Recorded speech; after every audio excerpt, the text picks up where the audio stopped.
Okay, Okay, hello, men. We were on the air and nothing yet. nothing yet. There it is, right there.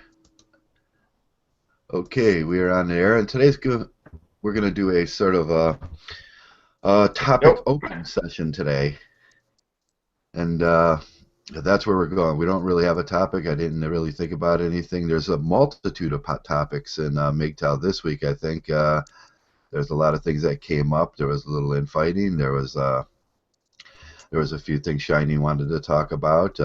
Ohio got its marijuana bill shot down, and we have single mothers everywhere. What do you guys want to talk about?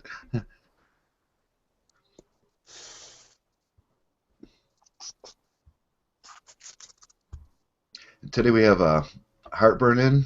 We have a misanthropic altruist. Are you still going by altruist, or did you change that? It switches every day. Either I'm a misanthrope or an altruist. So Okay, okay. today I'm altruist. So altruist. Okay. We have Zeta in today and Heartburn, and hello, Heartburn. Good morning, gentlemen. It's good to be back with you guys. It's been a while.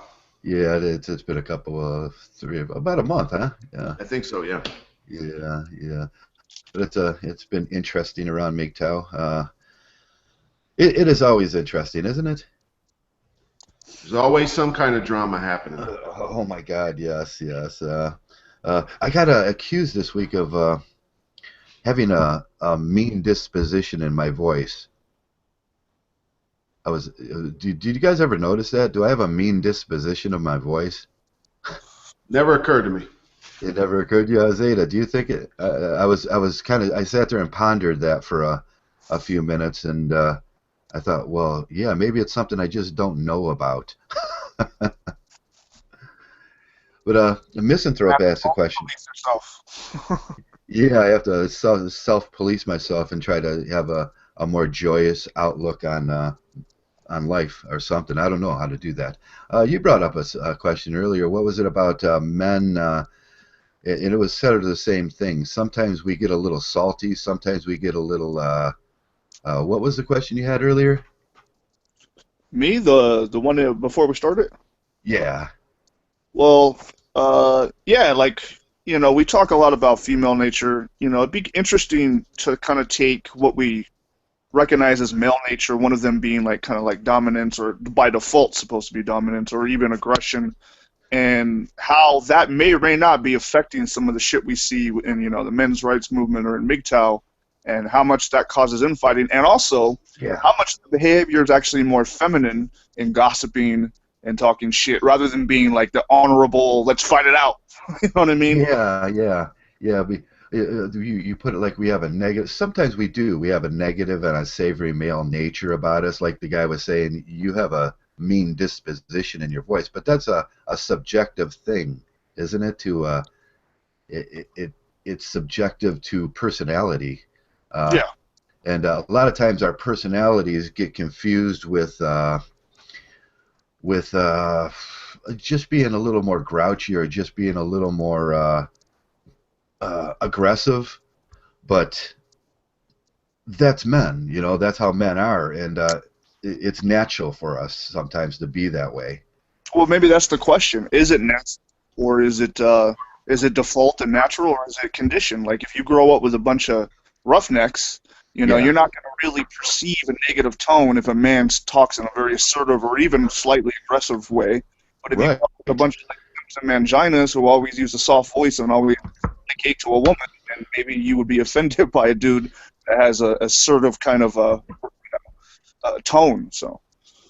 Yeah. That's if you're used to that, like I have 6 brothers, so getting the living daylights beat out of me, and and having fights and having little yelling matches and really doing what boys do to try to figure out masculinity. That's nothing new to me. I could go into a shop and you know how we act in the shops.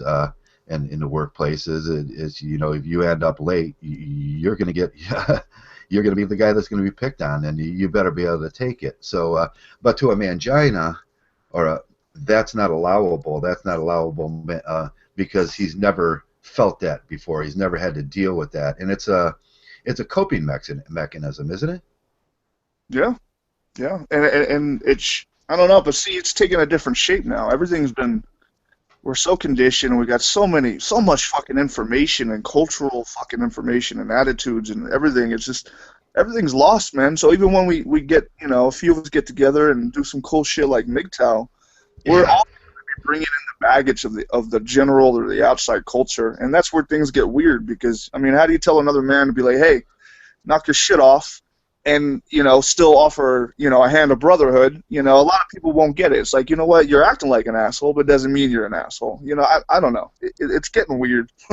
Yeah, it is getting weird. It's you know, that's the way it was for me during life. Well, I worked at, you know, it depends on, you know, there's a lot of things that go into this. It depends on your lifestyle, your job, how you were raised, what tolerance is level. And we talked about tolerance last week, about your tolerance level, and that's all. It kind of sits on a floating bar sometimes. And for the yeah, the mangina is a weird creature, and it is anyways. The mangina, or the effeminate male, is a weird creature to begin with, and what his tolerance level usually is nothing, and that's some single baby mama stuff there, I would assume. But it, we really don't have no real evidence. No one does research on this stuff. If it was something for a female, everybody would do research on it. But Mm-hmm. no one does any research on actually male nature, and you know, they never get a bunch of guys together and ask them how they think about these problems. You ever see a survey on you know, workplace aggression? Well, you know, as far as from a male perspective, or even, Yeah, no, yeah. So that's we're something. not we're not relevant in making being, you know, we're not the group that people want to make comfortable. Partially because we don't necessarily need to be comfortable to get shit done. Isn't that interesting? Right, that's an interesting way to look at it too. I don't have to be, you know, some of my most effective days where I've got the most done and accomplished the largest deeds were when I was absolutely the maddest. I was angry about something. Someone made me angry, so I imploded into my work. Yeah. And but you know, that's all personality, and we get a lot of that around here. Personality conflicts. Uh, how I should perceive things, subjective. And it's pretty subjective. What was a question I got today? It was subjective. They went down this line with the subjective morality and ethics thing, and that always, it makes my head explode. You know?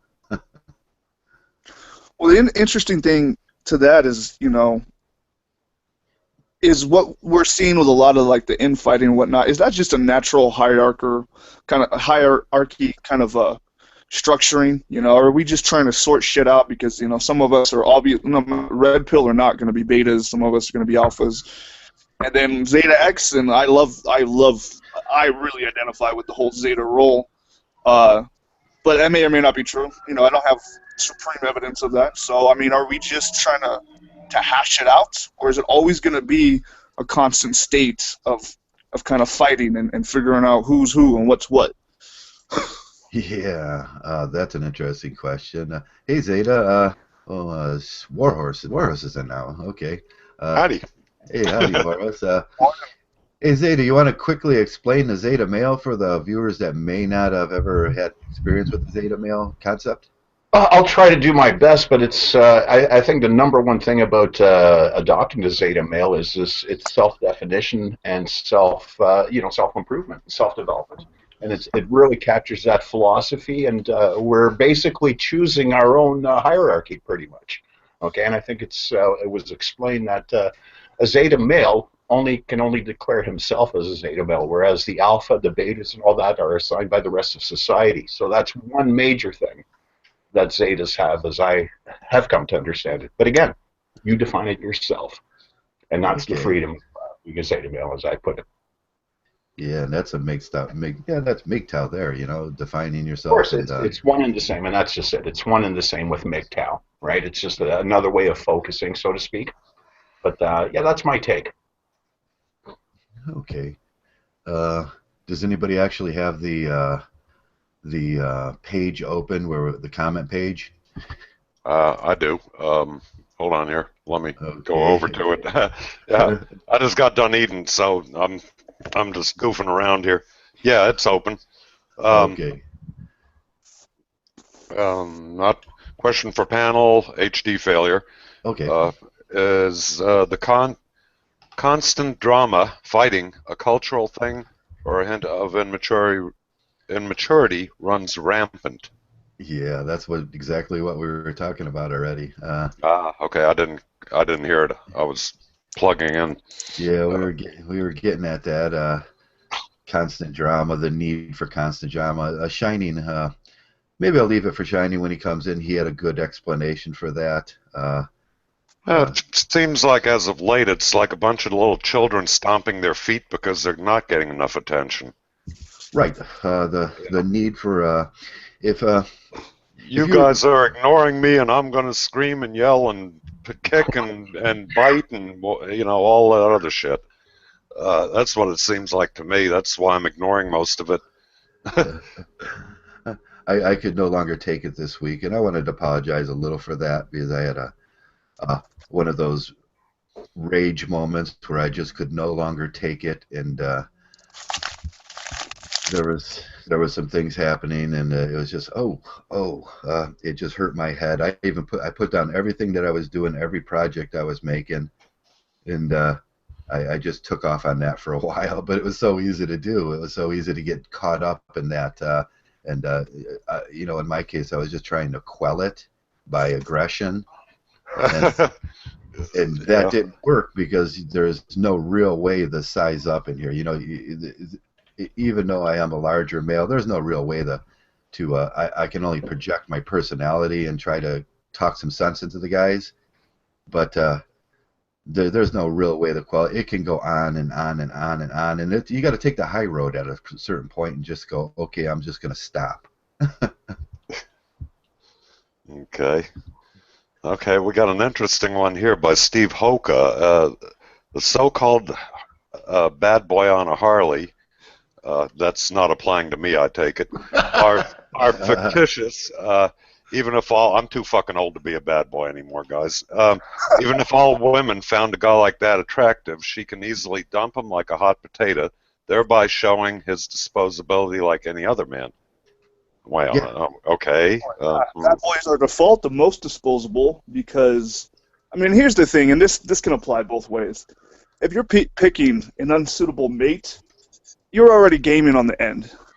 You've already given an expiration date, Well, it's just for the ride. It's not the Harley ride, but the cock carousel, if you will. Of using each other, and it's a little bit of adventure, and there you go. You have a little bit, and you knew it wasn't going to work out going into it. Yeah, and that's probably why you did it, subconsciously or otherwise. Yeah. Yeah, the bad boy was picked purposely for the reason of disposability, because, like you said, from the inception, it was a predetermination of that pick that wasn't going to be forever. That wasn't going to be, and that presents an interesting question to the male side of things. Why would you as a male volunteer for that? Well, I think, and James Denton makes a good point. He says, Steve, I think you misunderstood what the term disposable means, and I think we're using it in a different term here. Yeah. As far as two people using each other, when I was younger, this kind of crap happened all the time. You'd hook up with some hot-looking hard belly, and you do your romp for however long, maybe a night or maybe a couple weeks, months, and then you move on.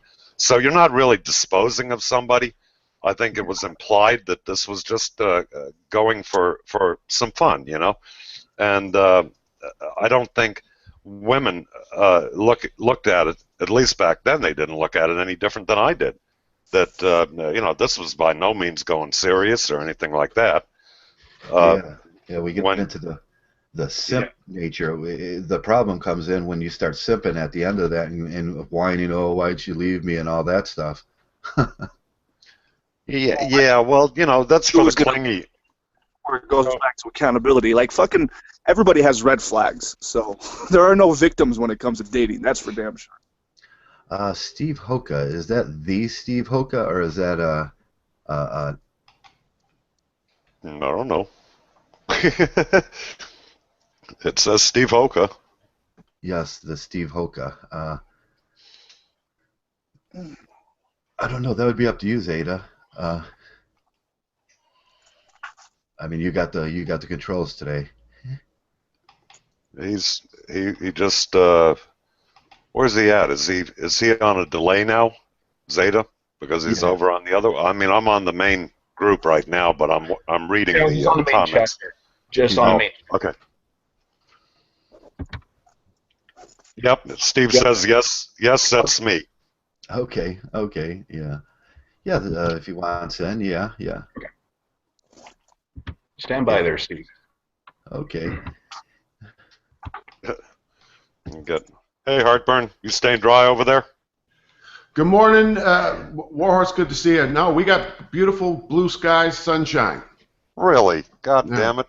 And I'm all clouded under here with looks like I'm gonna rain. Well, if you're getting it, we'll get it later. So I'm enjoying the sunshine for now. It's Florida. What the hell can you do? That's right. On and off all day. Yeah. We got a guy from Florida and a guy from California talking about weather. Well, no, Heartburn. No, we're both Floridians. Yeah. Oh, you're both Floridians? Okay, Yeah. I thought you were from California, Heartburn. See what I know. Yeah, he's only a couple hundred miles from me, I think. Yeah. Okay. Other side of the state. Yeah. Other side of the state. Yeah, he's on the East Coast. I'm on the Gulf Coast, the West side. Okay. Cool. Yeah, nice weather down there. Yeah. James Denton asked me which part of Florida. Citrus County, man. Citrus County. That's right in the where Florida gets the narrowest going down. Okay. If you look where it's kind of like a belt got tightened on it, the little narrow area of it, that's Citrus County right there in that on the west side. Okay. See, I don't need to be doxxed. I'll tell everybody right where I am. Yeah, me Got too. a problem with me? Come on and get it. Yeah. That was my point yesterday. I think it was. I don't hide behind nothing. There's nothing for me to hide behind. I don't think I do anything immoral. So why wouldn't I want to just tell everybody about myself, who I am, what I do? My name. Come and visit me. There's no problem with that. I don't get this feeling, and I get this a lot from people, that I get this feeling that some hater is going to come to my door with a gun, and I think that's delusional. Yeah, I do too. Some guy's not going to travel like 800 miles to come and try to shoot someone as insignificant as me.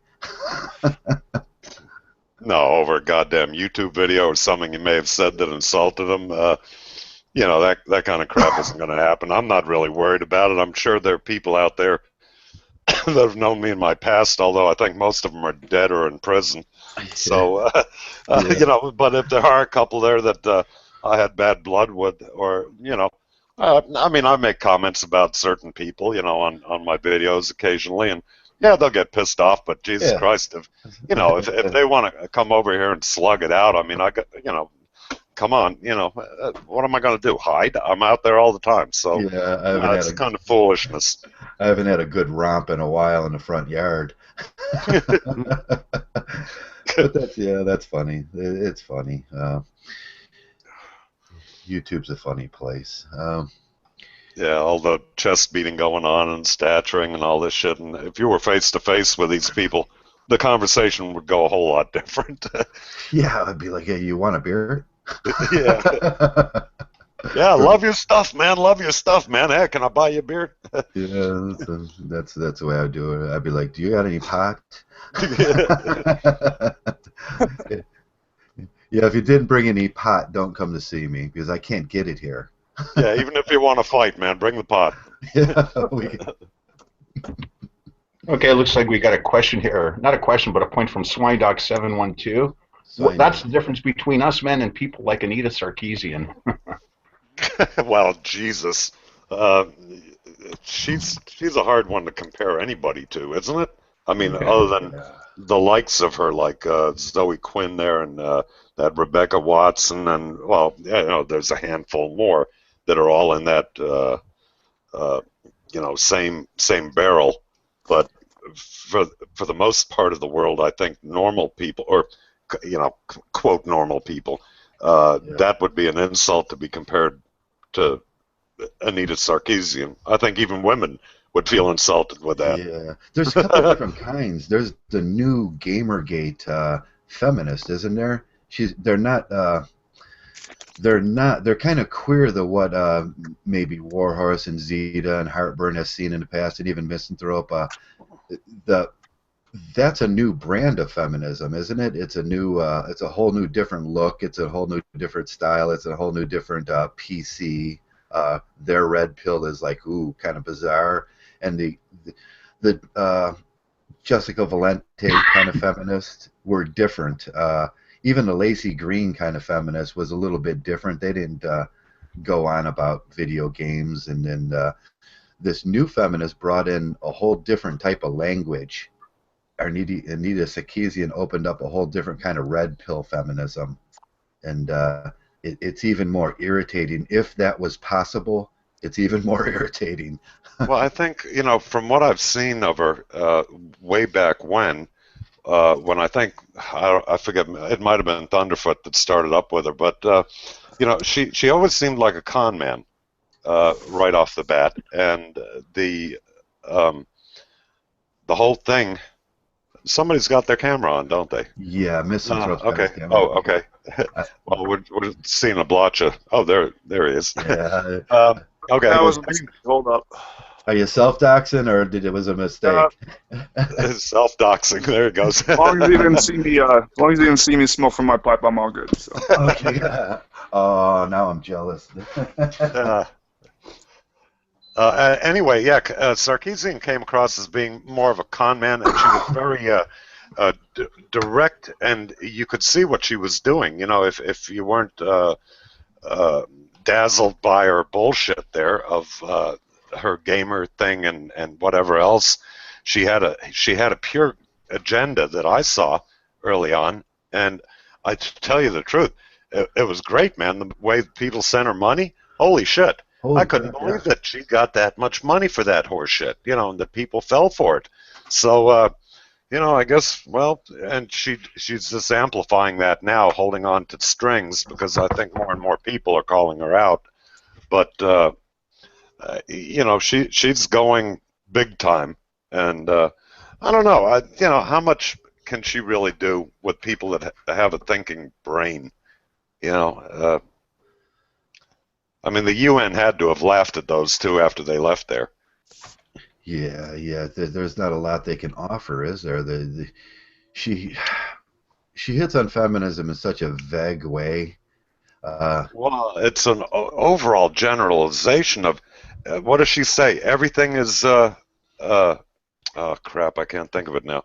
Everything is misogynistic, or everything is sexist. Everything is racist. Everything is. I mean, that leaves nothing out. So Right, yeah.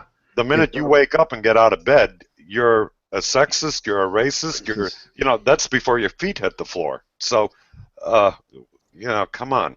How many people can really subscribe to that? Something odd has happened here lately. I was reading, I was on the feminist theory page because I like to keep up with their garbage, and now the presupposition that they have is everything runs through patriarchy. If the first narrative isn't that patriarchy is not the cause, then the rest of the conversation doesn't run through it, and it's not considered feminism. So there's a presupposition that everything does run through patriarchy, and that makes it so easy for them. It's a watered down Bachmanism.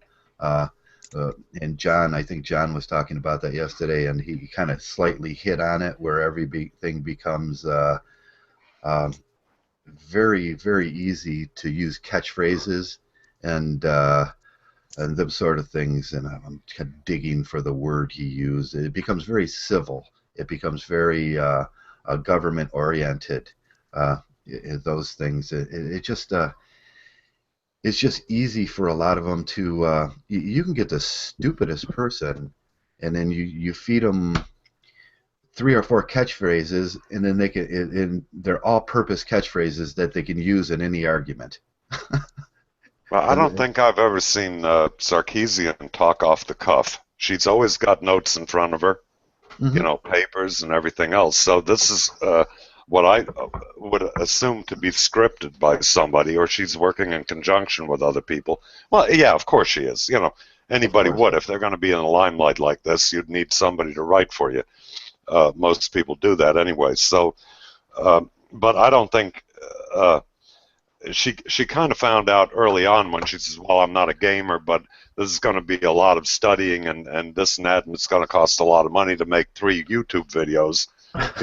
Look, I make a lot of YouTube videos too, and so far, other than buying the camera, I haven't really spent a dime. So, I don't know what she's babbling about, but obviously people fell for it.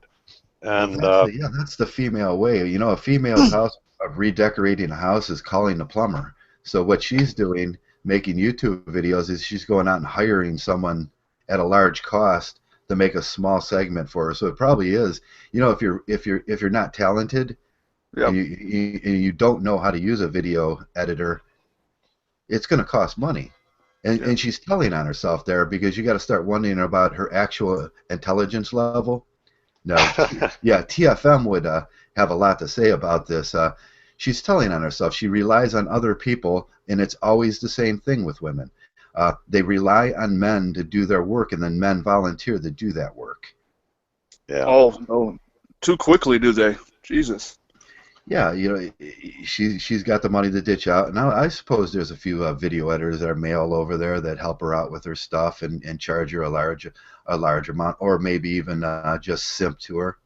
And Well, I'm what's sure. that? When a lot of that money is going to, Starbucks macchiatos, talking to her girlfriends before anything gets on camera. That's yeah. the requirement with a lot of women these days. They got to talk this shit out before they make a move. Right, yeah. She's probably got a writer that scripts her stuff, and that costs money. And it just tells on her. Imagine her in this room. Could she make the grade in this room? Her head would explode. Or, well, but wait a minute. I think all of our heads would explode. Yeah, we would. Zeta would be pushing the exit button. You're out of here. Yeah, I think the banhammer would be hard down on her. But, I've seen it in the comments on videos about her, where there's always a couple guys in the comment section saying, "Oh, I'd do her. And it's like, Jesus Christ, man, what can you say? So she's going to find guys that are going to worship her and do things for nothing too. So, or cheaper, they'll give her a break or whatever if she gives them a good knob job, which she'd never admit to that. But come on, we know how that shit is going. I mean, Zoe Quinn's her best friend now, and God, Zoe fucked her way to the top, right? So that's how she made a video game, is by fucking her way through the business. Oh, that was awful, that thing she made, too. That was just awful. Did you ever look at that? No, I'm not a gamer, but I kept up with the Gamergate stuff kind of when it was happening. Oh God, I can't remember what that was. Maybe one of the guys in the chat would know. It was like some feelings, like what would you do? And there Depression Quest. Depression Quest. Yeah, we're having That's it. Depression Quest. That's it. It just hit me. And then they wrote a good review about it, and then it ended up all over the internet. And if I think Sexy Mgtow went back and he's like doing it on air. He's got a video where he was doing it. He was like, "Oh man, this shit is just butt crazy," and it always led to some gynocentric ending that you can be a better person if you just accept women in a more positive way. Because one of the questions, the presupposition questions, were, "Are you a male or a female?" So, oh God, yeah, purple hair and a little ass gets you anywhere in the gamer world, I suppose. Yeah, I don't know. A lot of guys out there wanting to be pussy beggars, and if they never had any or can't get anything better, then yeah, I mean, they're not exactly the ugliest broads I've ever seen. You know, Yeah. they're not 350 pounds. They're not old. They're not, uh, gross. I mean, I don't like the staple face look, and purple hair, but if you take the silhouette of any of them, the bodies aren't bad, No, so of yeah, course a lot of guys are going to go chasing after that. right. Unless you see Anita Sarkeesian with a profile, that goddamn nose that's bigger than mine. Yeah, she's kind of hitting the wall now too. I was waiting. That was one of the things I've been waiting for. If you stay around long enough with anybody, you're gonna get to see Anita Sarkeesian hit the wall and how she deals with that. Yeah, that last TEDx or TED whatever talk she did, she was standing up there and it looked like her hips had like doubled in Oh size. yeah, they I doubled mean, in size. She had a few ooh, wrinkles. You could obvious wrinkles that she didn't take care of. it's The all our fault, guys, Yeah, because we're harassing her. We told her she sucks. yeah. Hey, stress on women. It is supposed to make their ass get bigger and give them wrinkles. Yeah, that's all our fault. It was yeah. Her ugliness now is going to be filtered through the patriarchy. We caused it. Of course we did. Of course, yeah. Everything we did, everything. We gave her so much grief by threatening her, and I've never said a word to the fucking broad or any of them really. Me I just neither. don't get involved in them, and God, occasionally you're going to have to deal with a crazy person if you're out there on the internet with YouTube and stuff. And she's on every social media there is.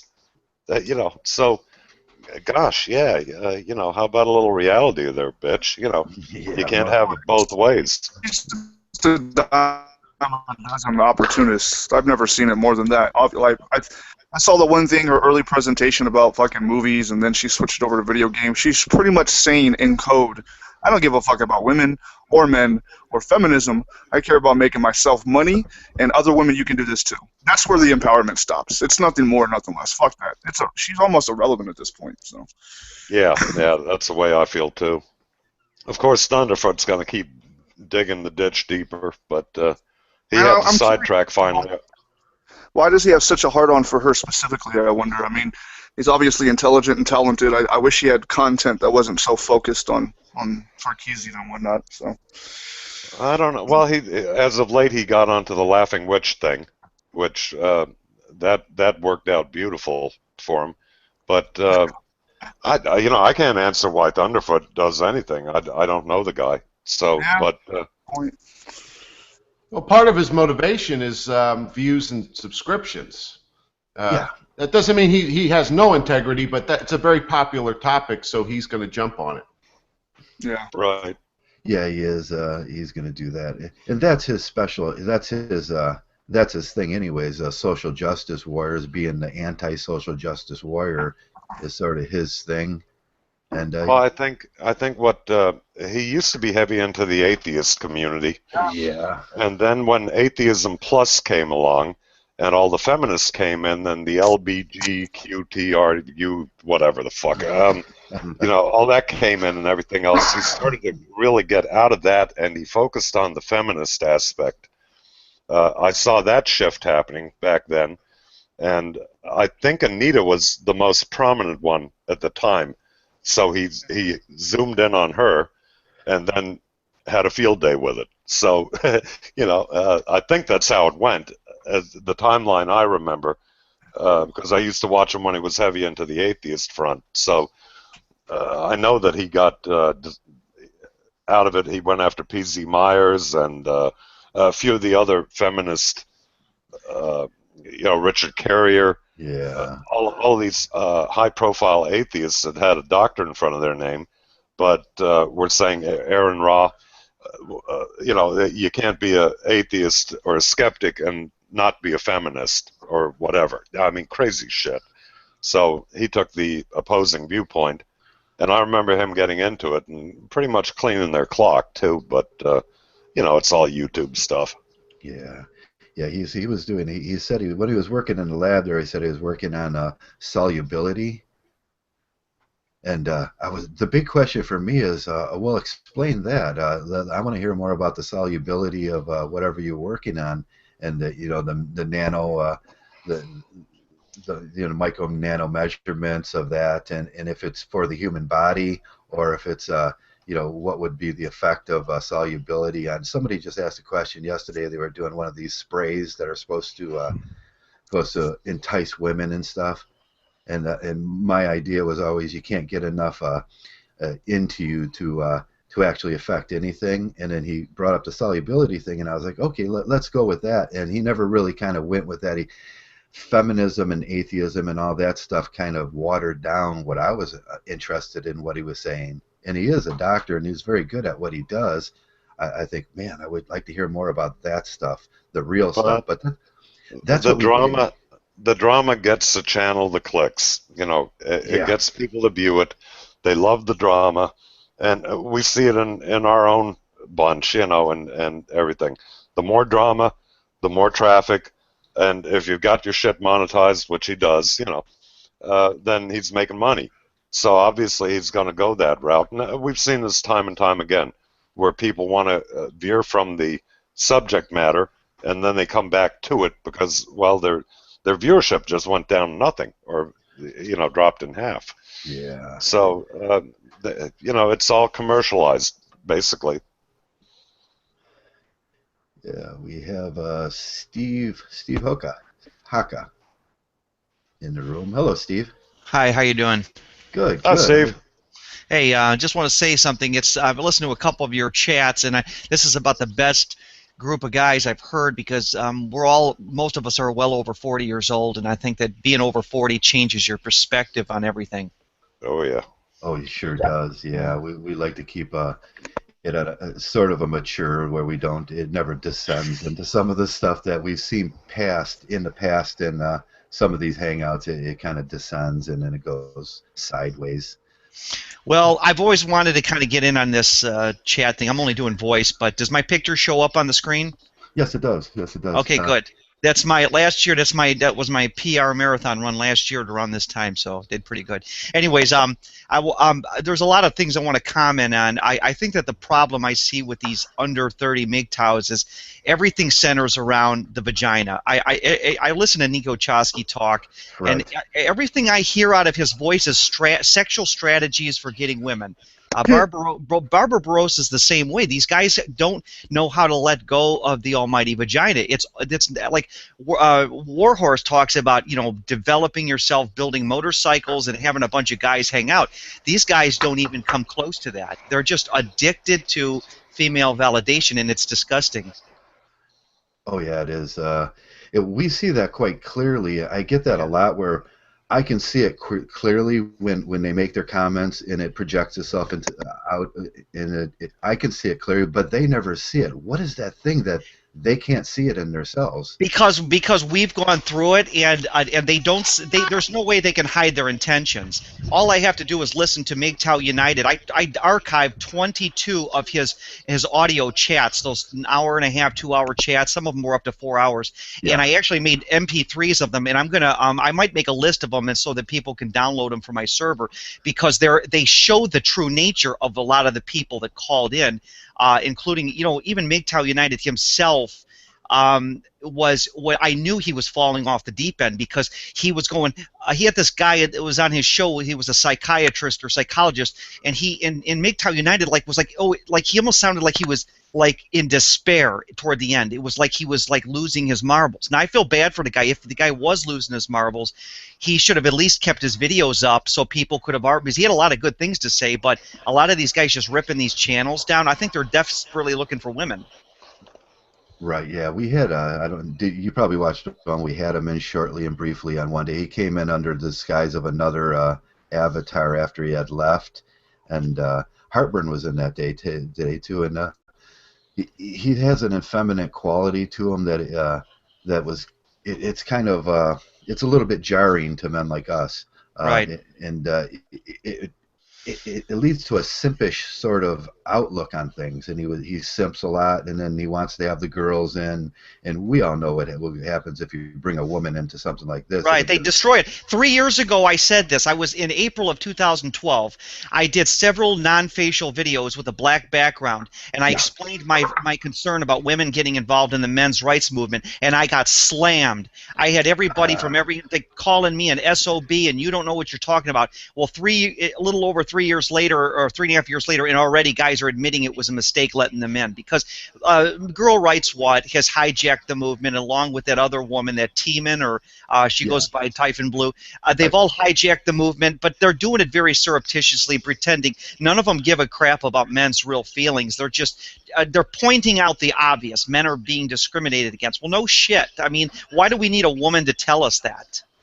Yeah. I always said with anytime you get a bunch of women like that together, they're going to pick and choose, and they're going to cherry pick topics that can be easily derailed into feminism. Right, and they at the very least they want us to go. They want men to go back to the plantation. So let's say that Girl Rights Watch really is concerned about men's rights and all that other stuff. The bottom line is, what's her solution? Get men back to the traditionalism, which puts men in a very disposable area. Actually, it's a worse now, because men can't even go back to a lot of guys are living TFL, and they can't get, even if they wanted to go to the plantation, there's no woman that wants them. Right. Yeah, you had a very interesting video on the TFLers, didn't you? I think about a year or two ago.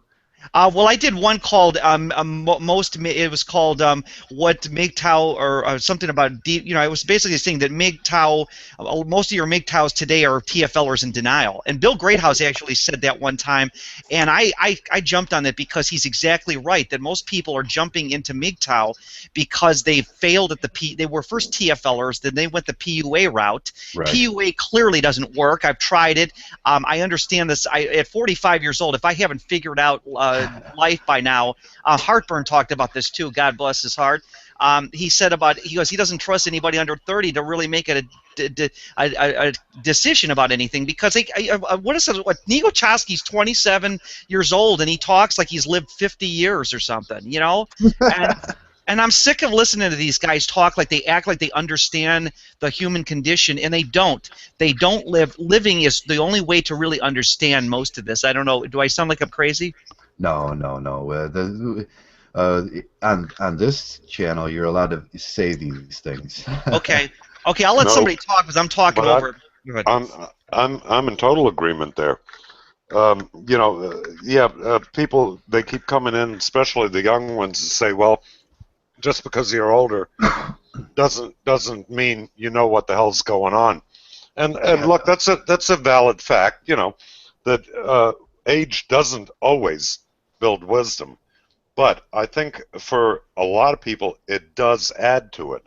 You're not going to be as dumb as you were. If you were dumb at 26 and you're dumb at 56, well, you're still going to have a lot more experiences to fall back on at 56 than you did at 26. And again, I'm not making fun of guys like that, but I don't like the pussy-centric mentality that is going on in the Mgtow community. Even Stardust isn't well in his 30s; he's almost 40. But did you guys know that Stardust, prior to 2012, used to do facial videos, and he used to talk, and he reinvented himself. He took all his videos down. He used to complain about the dating scene and women. He was a TFLer all the way. So what he did was he rebranded himself as a evolutionary psychiatrist. So now Stardust is telling everybody that he's an expert in human psychiatry and psychology. But if you look at his videos, I got 2 of his archive videos, and all he did was complain about the women and the dating scene. Now, I only got 2 of them, but it's indicative of what he talked about. And so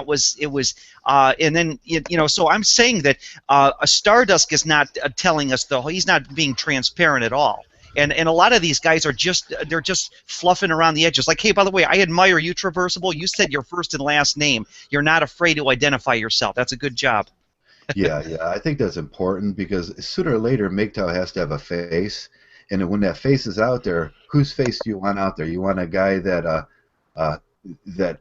has a real name. And you can go look at me anytime. I told everybody, you can go look at me anytime. What you'll find is my family, my friends, chatting slightly and keeping a real dignity about them. Hey, I And live in Cuyahoga County, by the way. I'm probably about 10. I'm about a 10-minute really? coffee drive. Yeah, I live in Cuyahoga. We can meet at like maybe Route 254 at maybe like a Steak and Shake sometime, or Oh, hang. I I go. mean, Yeah, I yeah, go but there all the time. yeah, I like that. It's a little bit Steak and Shake is kind of scattered, but it's one of my favorite places to hang out.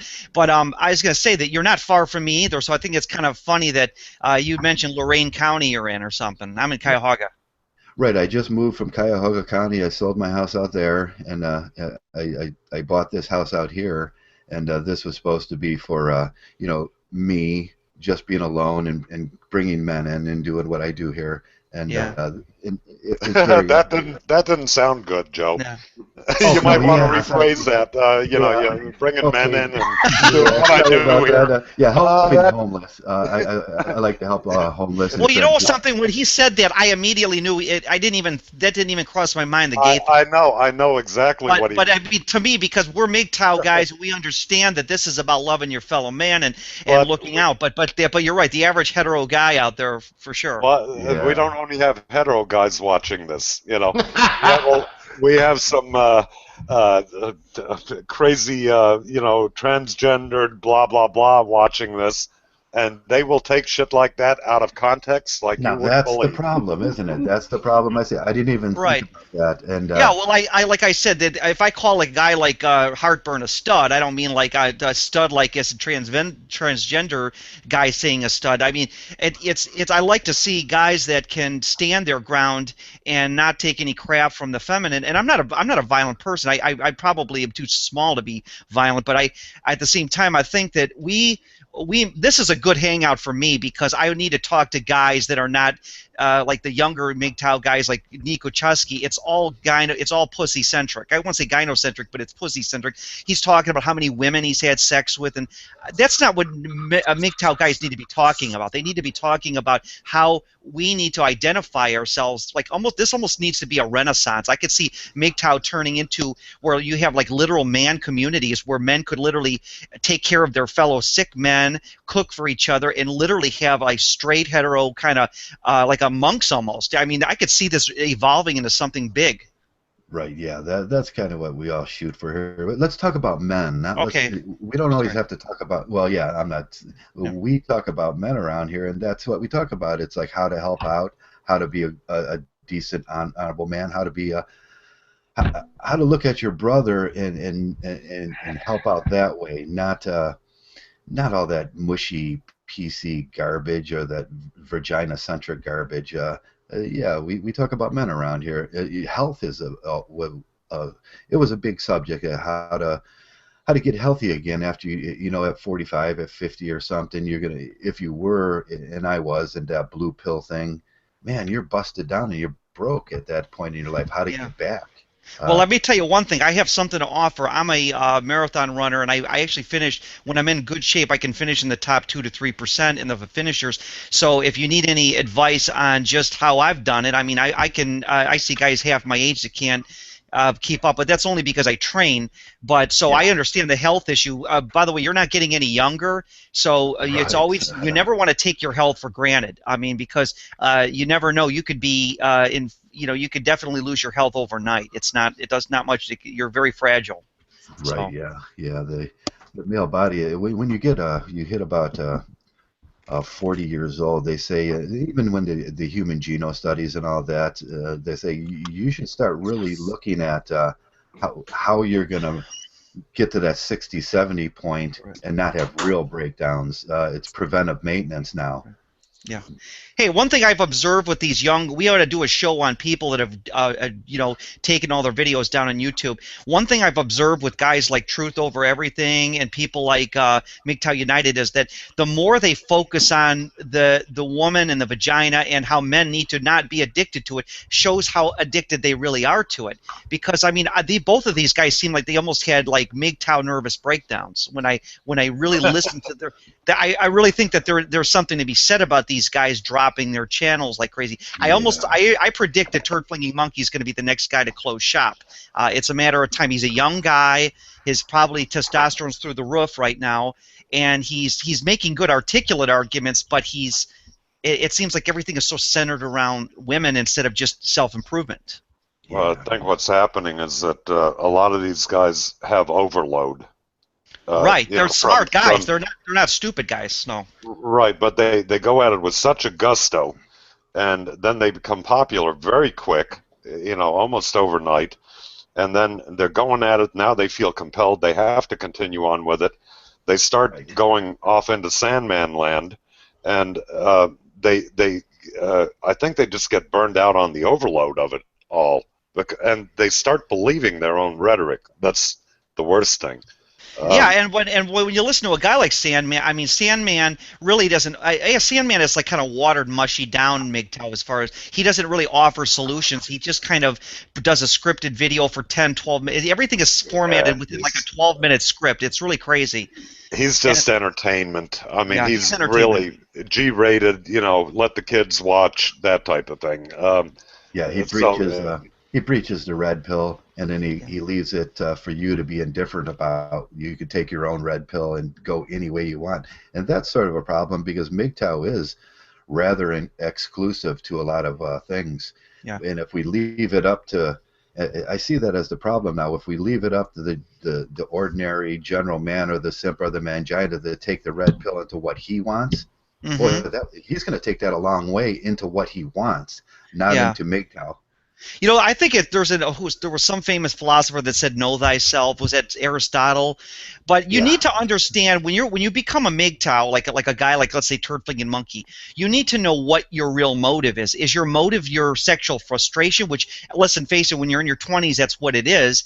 Or is your motive to really want to transcend, like, to the level of, like, say, you guys and myself, where we really want to identify this issue with this gynocentric society and how men can take their balls back. And I think that when you've got people that are focused more on their when their biology is controlling them, they can't really get it's kind of, I don't say it's watered down message. You can prove a bunch of facts, but it leads to the same thing, for a sexual frustration. Yeah, it does. Yeah, it Yeah, does. so I don't know. yeah, I think the younger guys have a harder time with it. You know, they feel that they're committed to it. It's kind of like saying when you're a kid, you know, I want to grow up to be an astronaut, and you really mean it. You know, you make your little spaceship box and everything else, and wear a helmet, and you're really committed to it. And look, a couple of years later, you could give a shit less about being an astronaut. You know, and this is just taken over into a young adult world where they feel they're committed, they feel they're all gung ho, that it's a good fit for them, but they're still confused. They don't have enough life experience. They still have a biological imperative that they're fighting at that age. You know, like I said, we're all older in here, and I think we're pretty much past that now. You know, that drive to even consider doing anything. It's, you know, to us when we say it's not worth it, we mean that 100%, and it really doesn't make a big statement to us at all, Yeah, because I think to you're us right. it's We just we a really fact. we really mean it. Now, Barbarossa, I want to say something, but yeah, that's a good point there. Because Barbarossa, he coined the phrase every man is one blowjob away from the plantation. But from what I see, Barbarossa is on the plantation. He's got a full-time girlfriend. Yeah. He's chasing pussy left and right. And he's also not I guarantee he does not tell the women he's so-called having sex with that he actually is this person on YouTube, because he says, "I will never dox myself." Well, what good is that if how do you take a person, okay, on one end he's living basically a dual life. He's going out there chasing women and trying to get laid, but then he's out bashing women. I mean, this guy's got to make up his mind. And then, he said, "I have a girlfriend and we split everything and I tell her to spend money on herself." No woman is going to put up with that crap. So when these No. guys there is no way that he's telling the truth, because if you told a woman and you said, "Look, baby, you're going to spend your money on your stuff and I'm going to spend my money on my stuff," she's going to flick you the finger because she's got 500 options. There's no way that he's telling the truth in this. Right. We all know the way that goes. Yeah. It's yeah. A lot of these guys can't. What they do is they beg the question when they come in here, and I think that's what we're talking about, begging the question. And either you're trying to eliminate that from your life, or you're trying to introduce that to your life. There's no in between on that. Right. Well, yeah, right. Good point. By the way, I wanted to hear somebody else's comment about this. I know this is your talk. I wanted to hear what Zeta might have to say about this or Heartburn. Go ahead. Sorry, I'm just. Can you guys hear me okay there? Yeah, you're fine, Zeta. Yeah, because I was just having some mic problems. I just got to do a couple of adjustments. I'd like to get back to that question, Steve, and there have been also questions about the chat room about if TFLers can become Mgtow. In fact, there seems to be a few things going on there. So I don't know, Bern, did you want to answer to that? Okay, well, that question specifically, true force loneliness. The reason we're Mgtow and we're talking all the time about strategizing as single men and our strategy against what we see going on with women is because we can get women if we want to. True force loneliness have been relegated to their place because for whatever reason women don't want them. I think it's a completely different reality. I mean, I'm not holding up a gate saying you can't be a part of Mgtow, but it seems to me that they're in a completely different reality. I can go out and get married tomorrow morning. Okay, but let me say this, Heartburn. I agree with maybe you can. I personally, I can't just go out and meet women right now. I mean, I have had women in the past. I had a long-term girlfriend for 3 years with a couple kids. But what I'm saying is I don't think it's fair to say any guy in this community here could just walk out and get a woman tomorrow. That's not true. Well, not any, but certainly some of us can. Like some of us, that's the thing. Like I identify much of my blue paper behavior as being a womanizer, but I fucking hate PUA, and there's a big distinction in the two anyway. But even in that, check it out. Like I don't drop my number to anybody. It's a big number, but guess what? I would erase most of it if I could. So that tells you it quantity over quality. So fuck that. So. And I'm not saying that there aren't guys out there that have had women, but I did start the TFL route because I was frustrated with the dating scene, and I came across Bill Greathouse's videos, and he made so many cogent points about what's going on today with the fact that women can basically dispose men, and they got 50 to 100 options for every year. So yes, there are men out there that can meet women, but I don't think it's the majority of men. I think 20% of the male population is desperately lonely and has no options because of hypergamy. Well, it depends on how high your standards are. Right, yeah.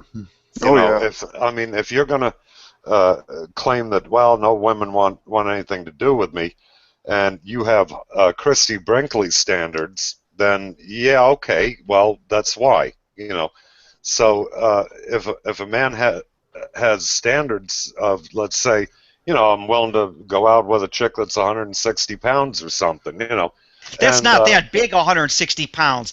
All right, 260. Yeah. Okay. Yeah, okay, go ahead. But I'm just saying, look, there are women available, and unless you look like the Elephant Boy, and if you got a half-ass decent personality, you can have a woman. So I think a lot of these TFL guys are really in their own head.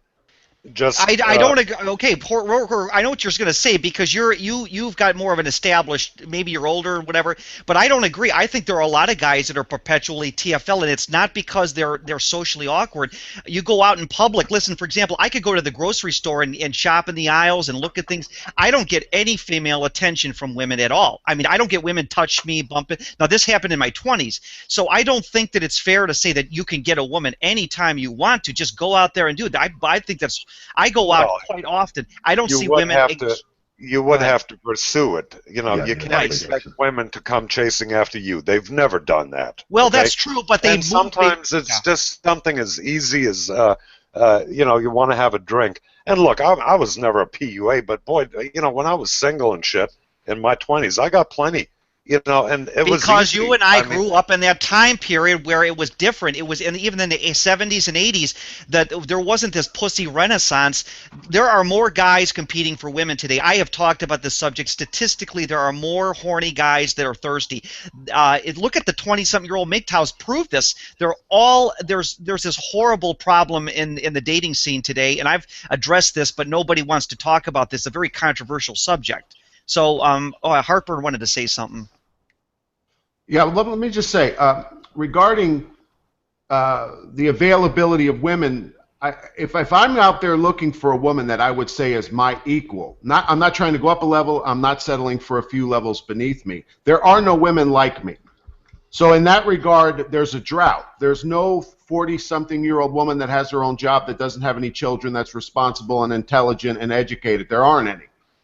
And doesn't weigh 800 pounds. So, yes, there is a drought for women, for any kind of guy, I would have to say, because most women are hypergamously going up a level or two.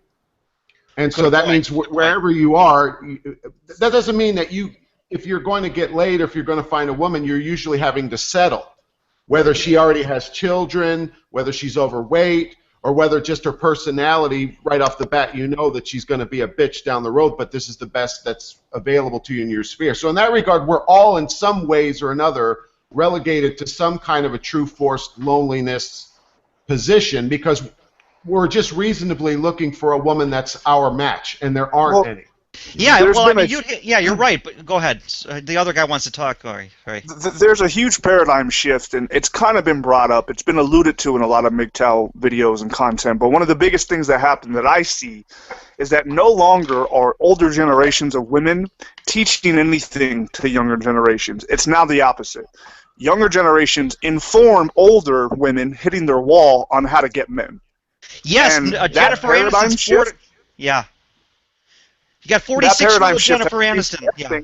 That even the 300-year-old pound bitch that should not be complaining about any male attention now thinks she does have options, and you know why she does have options? Because there are more pimps, there's more simps in the world than there ever been before, because of the same reason. So. Right, you got 40. This is where by the way, Roosh, I can't stand Roosh, but Roosh did an article about 6 months ago about the female wall will take longer than you could imagine, and he basically said that where is this female wall? I have yet to see 45-year-old women begging me to date them. Okay, so where is this wall that they keep talking about? Because women keep demanding higher status men. They want the guy that's got the 6-figure income even at 47 years old. So they're never, ever dropping down. I would gladly date a 45-year-old woman if I could, mildly attractive, mediocre-looking attractive.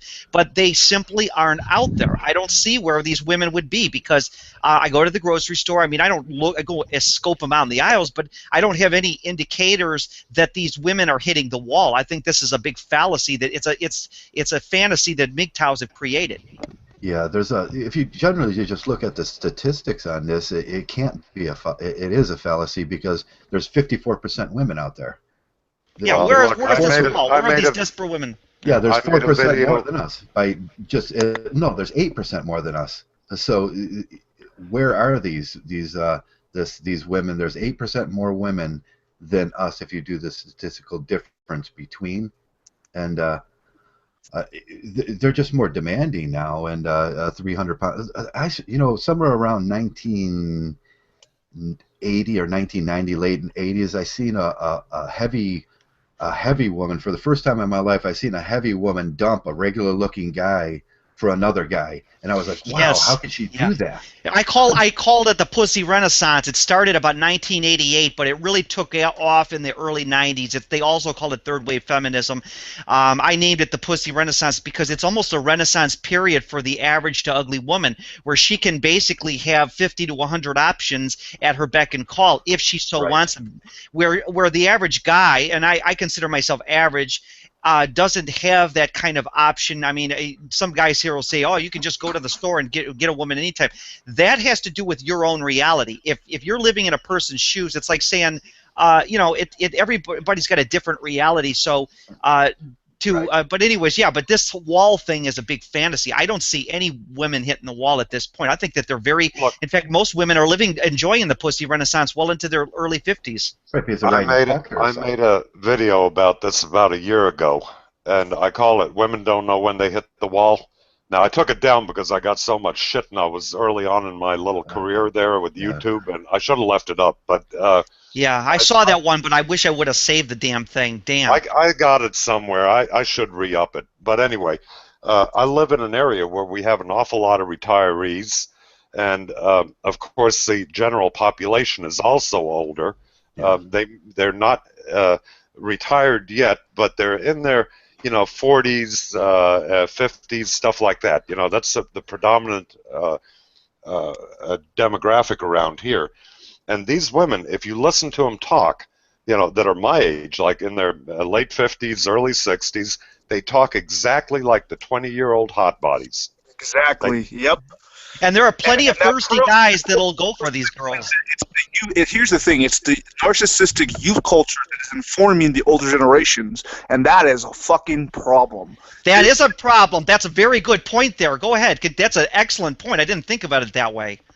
And the reason why that is because, well, first, if some people from our generations went into marketing advertisement and they set a new bar, they're like, you know what, fuck the older people. The demographic we're headed is youth. So that's part of the component. But even when they, the general population, the youth worship has gone to a totally different extreme. We're not just admiring youth or vitality and youth anymore just for the sake of it. Now we're seeing, oh, well, they're the trendsetters, and cool means more than truth. Cool now means more than truth, and because of that, that's why this paradigm shift has happened. It's because and if you have a narcissistic culture, you empower everybody to be on that me level constantly. And so right. What a lot of the older women are seeing is how the young girls are manipulating the men. And they know they can they want a piece of the they want a piece of the pie. They want to emulate that. Yeah, they want a piece of the pie. Yeah, they want to get a piece of the pie because they see, oh my God, this 25-year-old woman can manipulate. I can do it too. I might have to date an older guy, but yeah, it's really pathetic. This is definitely actually one guy calls it the pussy dark ages. This is we're operating at a very low frequency, as David Icke would say. Yeah, you know what I found out a lot too with being a Mgtow. I have female friends that are just friends that I don't put in that sector of we're gonna have sex or anything. Nobody has female friends anymore. The simp culture that we have, they're always thinking about that pussy.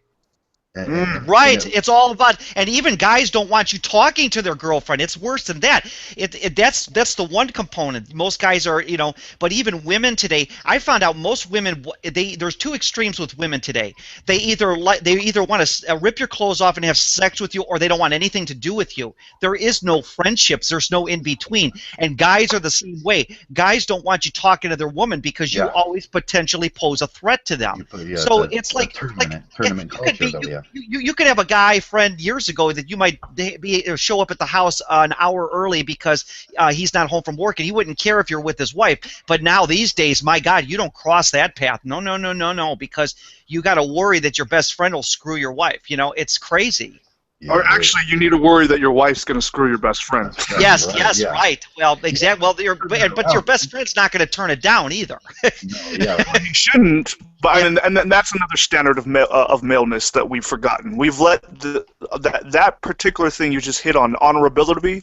That's on us, whether we've been influenced by gynocentric culture or not. Some of us have made conscious decisions to do some horrid shit. For instance, and I'll put myself out on the line. I've been the other guy with married women and whatnot far too often. And so I have a lot of insight as to why that happens, and that's great. Maybe I can help somebody with that, avoid it. But however, it's a despicable thing to do. It just fucking is. Well, let me ask you a question, though. What made you go the Mgtow route if you've never been really TFL? How did you get into Mgtow? Did you just get disgusted with the whole thing, or you never had a problem with meeting women? No, well, that's the reason. I think exposure has a lot to do with it. So, a lot of men are forced to be exposed around women in the workplace, but if you take it a step and you're always a serial monogamous or a player or a one-night stand or whatever the case may be, your exposure at some point, something's going to trigger. If you're a somewhat decent guy, even if you're acting like an asshole to get pussy, if you're a somewhat decent guy, something's going to click. One of the things what happened to me is I missed the idea of brotherhood. I'm like, why is it I have this whole life behind me and I don't have a lot of strong male figures? Why did I avoid those strong male figures? Or why couldn't I find a whatever? I've always, and that comes from my own dad shit and all that good stuff. But that's a phenomenon. It comes a lot from my own dad shit, right? Right, okay. So my original dad was out. He was a heroin addict and he was a womanizer, interestingly enough. And that's all good. A stepfather came in and did the best job he could. So, but I do have that dad issue. A lot of my generation does, and they're just not fucking there. And the stepdads that do walk in are often simps. Mine wasn't. Mine is a fucking mean East Coast, asshole motherfucker that will lay you out in a second. And I'm glad for that. Maybe it was toxic masculinity. I fucking hate that phrase or not, but I learned something from it, you know?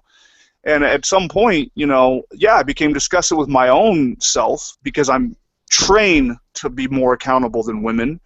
And so once I was disgusted with myself, I'm like, well, you know what? It's not just me. I've just played this game. What's this other side of this game? What's happening with women? Blah, blah, blah. You know? How old are you, by the way? I'm going to say you're in your 20s, right? 36. Oh, you're 36. You sound like a very young guy, but you've got experience then. I guess you pass Heartburn's test of you don't know shit till you're 30, right? I think it's more like 35, but. Well, isn't it interesting that's something that's a valid thing to say now? And back in the 60s, when some of this really took a turn, it was the opposite. Don't trust anyone over 30. And now we're here saying don't trust anyone under 30. I think that's interesting. So. Yeah, but anyways, I don't know, Zeta, are you from England? No, he's from Canada. Oh, he's from Canada. There was a British guy that you had coming in here, but that's interesting. You're talking about Messenger, or Shining Light or Messenger. Yeah. Hey, by the way, I have a question to ask you guys. You guys, is it Crazy Horse? Is that your name?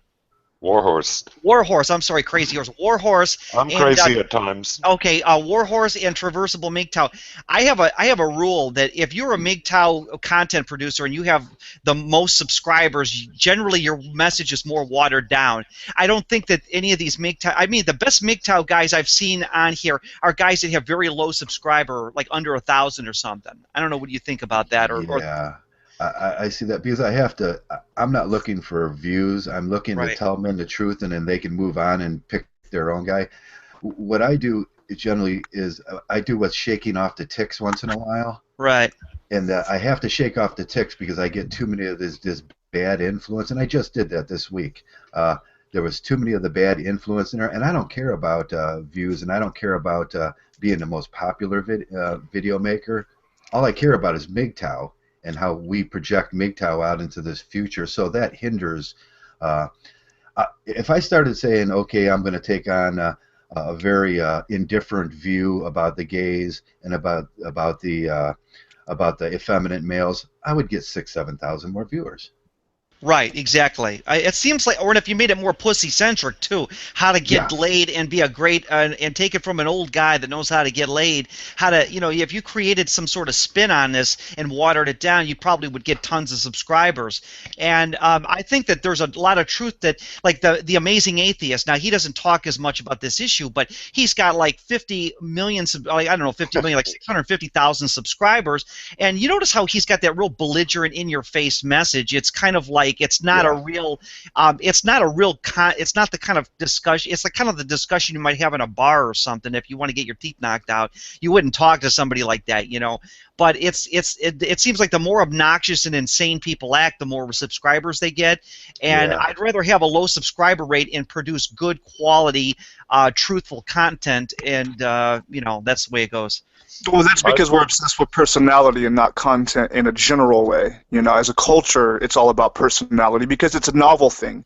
Everybody's looking for novelty in every part of their life now, and that's part of the message. That's part of a dynamic of consumerism that we're in. That everything has to be novel, and we actually can use the word disposability too. It's in the dating in general, people are disposable, and that's okay. It used to be okay. No, the men are disposable. I think women are very much hot commodity. That's the difference. We're beyond, even in dating, yes, we're disposable, but more importantly, we're still being put to war at, you know, horrible numbers, and that kind of disposability should be intolerable.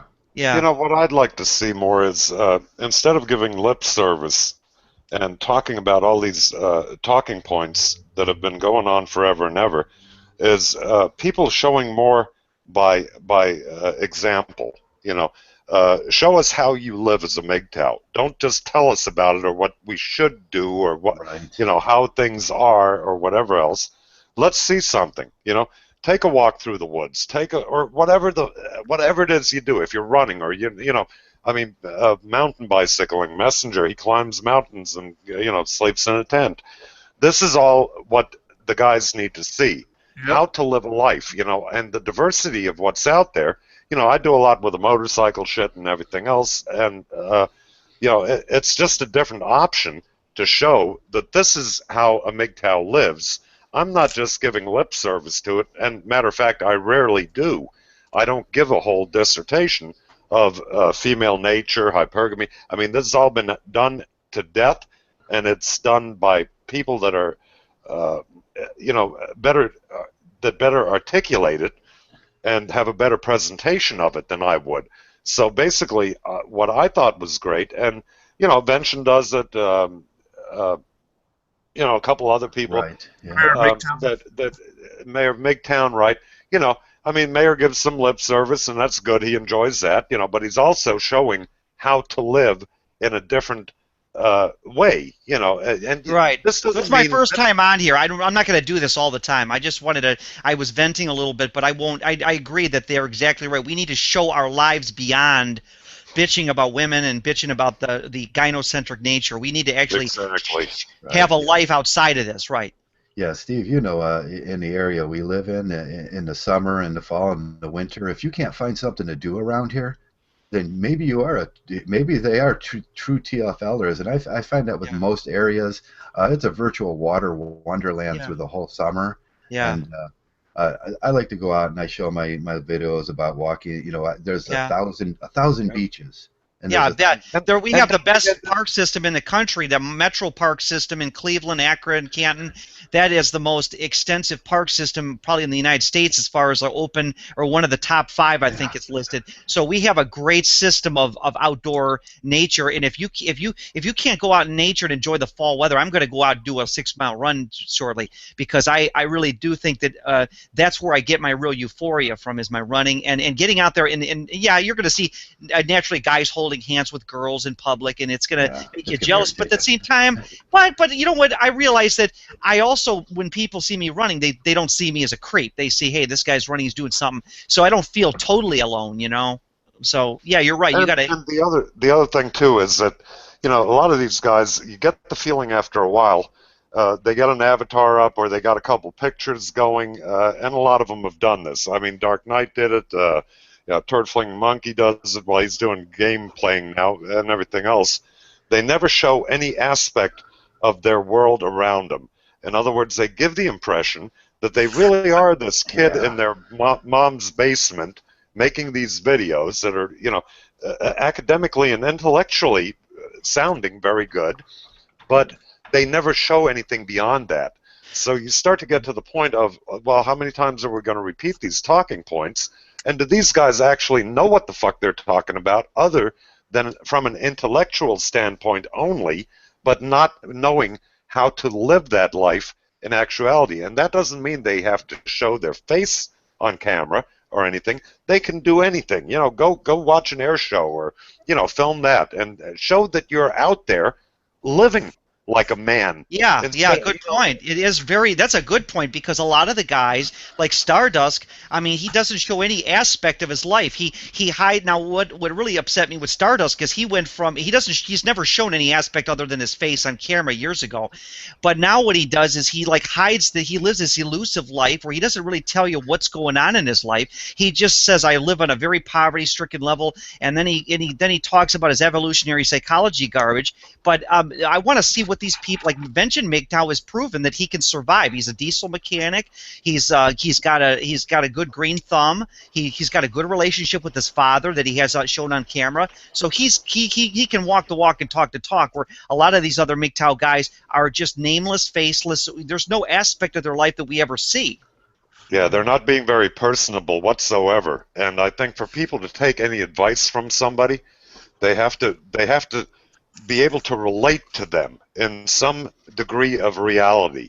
And this is what's lacking with the intellectualized Mgtow videos, is that there's no connection, no human connection, because these people are nothing more than a blank screen or pictures of crap, Yeah, that's true. And a voice, it's a disembodied voice. Yeah, and here's the thing: a lot of people will say, "Don't attack the message, or the messenger, attack the message." No, I need to attack the messenger, because I want to know why the messenger is being so evasive. Okay, so a turd flinging monkey does his evolutionary psychology stuff, or does this thing about the monkeys in Africa, but he still doesn't really want to identify what his personal life is like. If you don't want to show your face, why don't you show us yourself and talking at an air show or something, or hey, I like to go out to this park, or why don't these people get more personable? But they're very, very evasive, and I don't like that. I don't care if the message is... If you're watching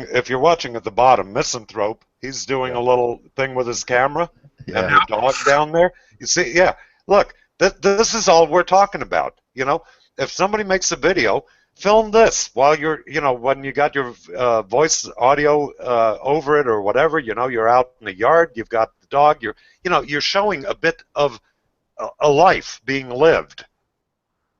Yeah, and that's not coming out of these other guys. And I'm sorry, but I mean, I used to be addicted to Stardust's videos, but I've seen the situation now for what it is, and I'm not real happy. But I'm not. It sounds like a personal attack. I guess it is. But I think that this older guys. I'm glad that you identified your first and last name, Traversable, because you were showing me that you got nothing to hide.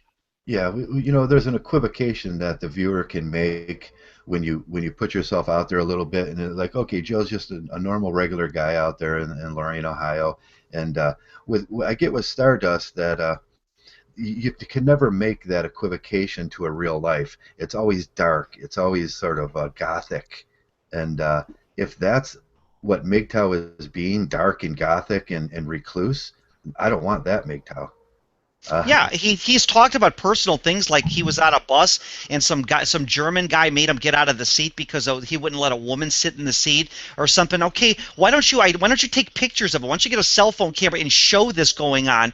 Talk into the camera. Even a guy like Alexandri, and I think he's off the wall as far as living in his car, but Alexandri pretty much just personalizes his entire message around everything he does on an almost daily basis. He shows that he's living in the... Yeah, he's living in the mountains now of Colorado. He goes out, shows his face. Good place. Yeah, and he I'm not a fan of his because I made a few suggestions to him one time and he got real nasty, but that's no big deal. So, but he at least he identifies who he is, not this crap, this living this anonymous, and then of course like Barbarosa's got women on the side now, and then he's bitching about women, and it just doesn't. None of this really equates to really being authentic at all. It's just it doesn't. Well, on the flip side of that too, though, is that there are people out there that have a job or some station in life that they need to protect. So obviously, putting their face on camera, like let's say Nico, for instance. Okay, he's a doctor and he works for hospitals and so on. So it would behoove him to stay off of any type of facial recognition or anything like that. Right. But on the flip side of that, even though you might not want to show your face, give your name, or where you're from, or anything like that, if he's around the London area and he's just walking down the road going somewhere or something else, and not everybody lives in London, so maybe he could take his camera and just film a little bit of that walk when he does his audio, something to make it a little bit more personal. But I can understand why people wouldn't want to put their face out there. Yeah. They have too much to lose. Right. If they work with women, and of course, if you work in a hospital, you're surrounded by women. Yeah, right? Right. But what I don't understand about Nico Chosky, here's the thing: he says he's a doctor at age 27 or 28, what he is, but yet he seems to be addicted to the almighty vagina. That's his whole theme of his subjects all the time about women. Well, I was using Nico as an example. Well, he's a good example. Somebody that and the other thing is too, he's in residency, so yes, they call him doctor, but it's not like he's in private practice or anything like that. He's in residency, and that's the proper age for that. Right. And of course, he's, look, I'm not making excuses for him. He can talk for himself just fine. Trust me, he can. I've been into it with Nico a couple times about things we disagreed upon. Right. But the point I'm trying to make is not what he's into. And I said in my video yesterday in the beginning, look, if you want to get married, go on. Have fun, man. Do it, right? I don't care. Get all the pussy you want. You know what the deal is here. So if you get bit in the ass with it, it's on you. Don't come crying to me. I don't want to fucking hear it, right? Yeah. So the point this of this is always about, it's never about me making a video. It's always about the viewer. And when you make a video, it should be about the viewer, not about you. Yeah, there's a good point there. But I just wanted to say this. I'm probably gonna let some other people talk. What time does this end in? About a half hour? I was gonna let it go a little longer today if we had a Okay. good conversation going because Okay. simply because there's no football on today for me. That's right. Oh, that's right. The Brown. That's right. The Browns. What they're 2-7 now. Yeah. It's. By the way, for those people that don't live in Northeast Ohio, people in Cleveland are obsessed with their Browns in Northeast Ohio, and they always lose or seem to lose for the last 15 years. Yes, it teaches us. The Browns have taught me how to lose in life. Hey. But nice thing about Lorain County is you don't have to pay that rip-off sin tax for that taxpayer-subsidized stadium, though. Oh yeah, yeah. My beer and cigarettes are cheaper. Yep, that's true. But anyways, yeah, that's a good point. Hey, well, we will hook up Traversable some point in our lives. I don't want to be totally impersonal. I think that we're not far from each other. At least we could meet for coffee, or if I'm ever in your neck of the woods or something. Sure, yeah. Just drop me a line. You got a link to my G Plus. Yeah. A ring through. If Yeah. I'm ever out in Cleveland, Yeah. I'll let you know. I like to go into Cleveland about twice a week for dinners and lunches. And stuff Which like side? You mean the downtown district or? Yeah, downtown the west side, the new yeah. district down there where the melt is and that stuff, because that's Oh, a yeah. fascinating place. It's actually not bad down there. I need to get down there more. I've been busy with other things, but anyways, that's great. I'm going to let some other people talk. I'm going to get some coffee, and I'm going to put this on mute so you guys can talk. But I'll stay in the background, okay? Shining came in. How you doing, you. Shining? Hey, Shining. Shining. Hello, sweetie. Are you there? He's doing his. He's fixing his. Hello, mic. guys. Greetings. Hey, Shining. Yeah, I thought I'd come in when the conversation quieted down a bit. You guys were going on a bit of a train there. It went from Not TFL. us. Not us. Yeah, I think Steve wanted to say hello to you. He was asking about the. Oh, yeah, I think he picked up on my comment when I said the best channels are the ones that are sub. I don't think I said 1,000. I think I said sub 5,000 or something. Yeah, that's interesting. When you started putting this together, and Shining did do this. This is what Shining has put together, and this is kind of his baby. And when you were looking at channels, you weren't looking at the big channels. You were looking at guys with a message, guys that had something to say right around 1,000, and you wanted to get all those guys together because their voices weren't being heard. The thing was, when we first come in, I mean, you call it red pill rage. Me personally, I think guys, I think when guys are fresh, they've got a story to tell, they've got an experience they want to share, and normally, when you first pick them up, they're very eager and they're very open, and then once they've been on the YouTube for a while, they start to close themselves in. They've been abused by some trolls, or obviously the threat of being doxxed is very real, or things start to overtake them, and then their message gets watered down a little bit. And unfortunately, I think I said to you the number after they got like 10K, they all start going commercial, and they all want to just make money out of their YouTube channel now. I think the only exception to that would be TFM, but even then, TFM is trying to make some from his show. All well to him. I hope he does make some.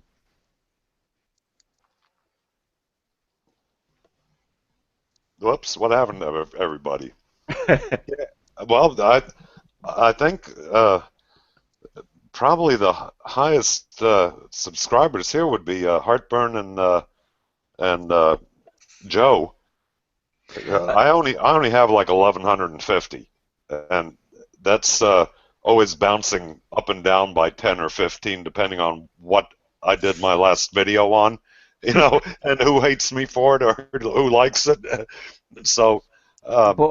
But I think after you get past 5,000, I think after 5,000, that type of subscriber is not particularly Mgtow. For example, if you look at TFM, he has got a huge Mgtow subscription base, but a lot of his subscribers, a lot of them are women, and a lot of them are TFLers. A lot of them come from the atheist community. A lot of them just come from the scientific community. So they don't really want to know much about Mgtow or that lifestyle. They just want to hear that argument, and they like the way he speaks. I mean, he speaks. It comes at an academic, a very perspective type of view. And I think with Heartburn, I think he caught on pretty quick because he was quite passionate. If you watched his first videos, he was, you know, he seemed to really believe what he said, and he wanted to put his point of view across to a lot of people. Now, And as now I soon don't as believe anything. I don't and now he believe doesn't believe anything. anything, and he'll start losing subscribers. Fuck 'em. Well, that's, come on. I got people that subscribe to me because of my paneling videos. Then I get people that subscribe because I've got a dog. Then I get people that subscribe because I got the Harley, and I mean, I got all this mishmash of everybody, and occasionally I feel funny bringing up Mgtow, and I've got all these people that are like, "Huh? What the fuck is he talking about?" I'm here to watch. I'm here to watch some paneling put up, or a ride on the motorcycle, not to hear about this, Mgtow thingy, and so, and then other guys that are Mgtow, they see the the ride video, and it's like, God damn, why is he boring us with this shit, right? So I don't know, maybe I'm too diversified, but look, you got to do whatever you want, and hope somebody kind of gets the drift of the message. And Misanthrope there, he's got a whole shitload of weed there, huh? Yeah, I wish I could get some of that here. I took you by the arm, so I'm just going to shit around the place. Fuck it. The pharmacy. It's as I've always said, whatever you want to put out there, that you're gonna find a niche. I mean, no matter how crazy, like if you're into like gothic BDSM and you put that shit out there, Right. you're gonna find people. If you're into cartoons or Batman or any of that stuff, and you want to put Mgtow spin it, you're gonna get your little niche. I mean, there's well, here millions of- Eric Wingard here, he says Warhorse I subbed because of the beard. Okay, Jesus. All right, I just had to put that out there. Yeah. That was one I didn't know about. Was that the Movember thing? Last Movember you shaved your beard off? I did that for Mayor's fundraiser for the homeless.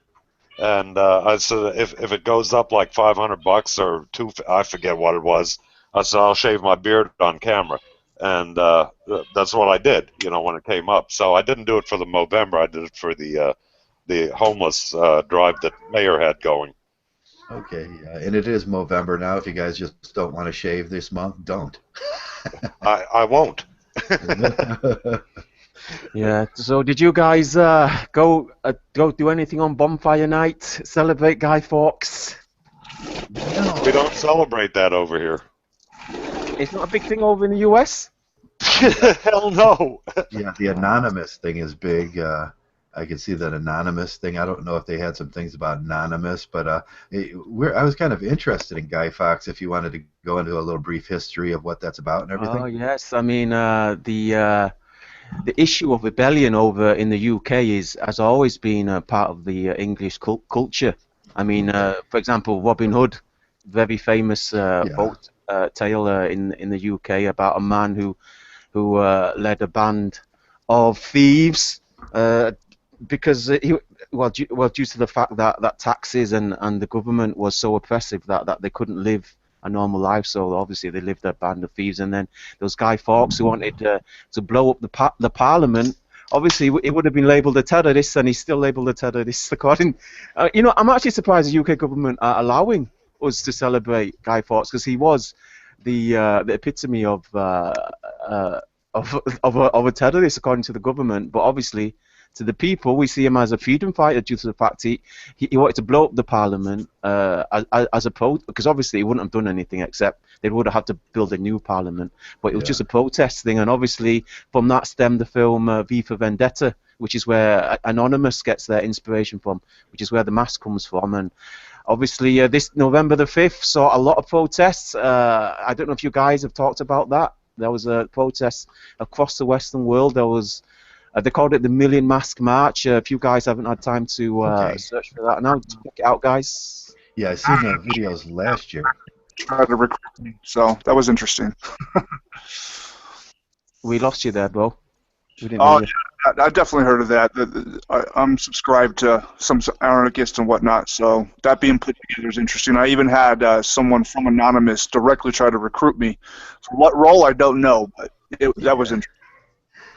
Well, I think the general feeling with the population is that they are very disenchanted with the government. I mean, you've got from people that can't afford to live off a wage. You know, they're working full time. They've got their family working full time, and they're still not able to pay the bills.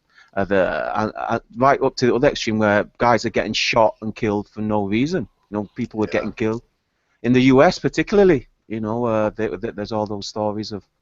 Right, yeah. We do have one day here where we kind of rebel, and that's the 4th of July. It's probably on the same idea. A lot of people, I like that. I like that. You we, need another tea party.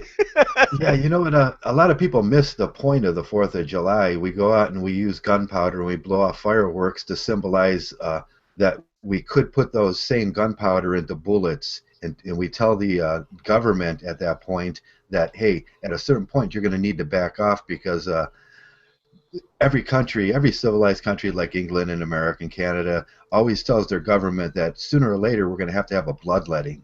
Yeah, And, Joe, what you just said is interesting. That's why fireworks are illegal in most states.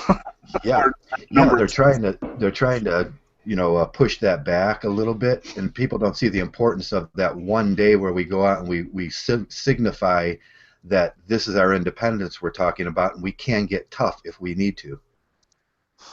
Yeah, we need a new tea party, but this time we throw our government into the bay. It's true. I mean, the exact reasons why the British rule was thrown out from the American colonies has come back in the form of your current government. I mean, everything that the British was doing to the colonies, the American colonies, that your government is doing even worse right now. Yeah, it is. Yeah. Yep. Yeah, I always say the mafia was nothing compared to the government. Exactly. No, at least the mafia was upfront about what they wanted. Yeah, the government are they just lie about it. Yeah, yeah, but the Guy Fawkes thing is interesting. Is that a holiday or is that like is that just a day where it's like civil discontent? It's just a civil discontent. I am expecting riots. I'm expecting a lot of looting. No, it's seriously there's a lot of people are getting more and more discontented with the government, and honestly, I'm surprised it's not worse. I mean, I've been looking at the footage that took place on the 5th. It'll be interesting to see what happened on the 6th and 7th. But with that Tory guy that went in there to get the men's right debate going in Parliament. I don't know about that one yet. But man. Which topic? Do you know his name? No, but some broad Jessica something on the panel laughed at him. I mean, laughed at him when he was talking about male suicide and shit. Holy crap, man! I would have strangled the bitch if I were there. Unbelievable. And he was making all the points that we've made of why we don't get involved with the longer sentencing. The homelessness. I mean, he was going on, and this broad laughed at him, and then came out and she said, "Well, you can have your debate and your day for men when we have parity in Parliament, with women being equal." I couldn't believe that sanctimonious broad you have over there. Of course, we have them here too, so but they caught her on camera. It's unbelievable. Yeah. Well, they wanted to introduce the law where you could get put in prison for shouting at your wife. So basically, you can get put in prison for shouting at a woman, because obviously when it's passed, when the law's passed saying how you can't cheat your wife, it'll be passed on to all women. Well, they would have had to put me in the electric chair back when. Things are gotten crazy. No doubt. Yeah, but on the same measure, it's almost illegal to make a girl mad now. Oh yeah, I mean, who was that guy that got arrested for disagreeing with some woman on the internet? Oh, that's up in Canada. Yeah, I can't remember his name right now. Zeta's been following along with that. Zeta left us? No, he's still in here. He's still there. He knows the guy's name, and I don't think that has gone to trial yet, even though it was supposed to be on the 5th. I think it's remanded until January. That's just a rumor that I got. But what's amazing about the Greg Elliott case is when it was supposed to be out on, what was it, early October there? Yeah, the fifth. Nothing was aired. There was nothing on TV. I was skimming through any of the social media and anything about. There was nothing, especially on that day, and that's very telling right there. Oh yeah. On Yeah, this this goes back to the question about who initiates the violence, who initiates the yelling most of the time, the disagreements, and that goes back. They've done researches on that, and they find that almost 90% of the time it's the women that initiate it. Absolutely. I mean, anyone that's been in a long-term relationship with a woman can tell you that. Yeah. I mean, Yeah. a lot of these naysayers, you know who's a TFL in Mgtow when they don't really know about women. I mean, women that really are the hysterical ones. They're the emotional ones. They're the ones that are constantly flashing about, and obviously whatever they can get away with, they'll try. Oh, sure. Yeah, we see videos all day long. Every day, somebody puts up a video of a woman on a train transit just going off, and then everybody's got to take it. And if some guy actually stands up and says, "Shut up, bitch," he's the one that Well, gets thrown in jail, or he's the one that gets attacked by all the white knights and manginas. But it's clear. Women are on a hair trigger when it comes to letting emotional shit blow up. And, with men, or at least myself, it would take a lot for me. But when I did blow up, I blew up really good, and, people backed off. But women, holy shit, man, that could be 5 times a day, and they go off the deep end. It's almost, what the hell? You're running away from them. Yeah, what the hell? And you just have to take it. I mean, as a man, you just have to take the abuse. I mean, that's the problem. I mean, at what point do you say enough is enough? I mean, there's more videos now of like mothers really, almost killing their children. I mean, at that point, you have to, really slap the bitch. I mean, and when she's about to kill the kids, at that point, you have to slap her. Surely. Yeah. We call it the family terrorist, but the family terrorist never gets brought up into the conversation. It's always what happened after, and the men he had to take a stance at some point because he was being abused, and then that's what they say. Oh, verbal abuse is happening so rampantly, and then they never take a look at themselves and saying, yeah, verbal abuse is happening rampantly in our society, and 90% of the time it's coming from women. You have to wonder, how some married guys, how they're able to live with it. I mean, happy wife, happy life. I know. I mean, the wife is constantly like browbeating him and patronizing him and really talking him down. And then by the end of like 2-3 years, he's so submissive. I mean, especially if there's children in there, he knows he has to keep his mouth shut, but he has to leave that submissive life. And as if that wasn't bad enough, I mean, as soon as the divorce comes, he's blamed for it all, really.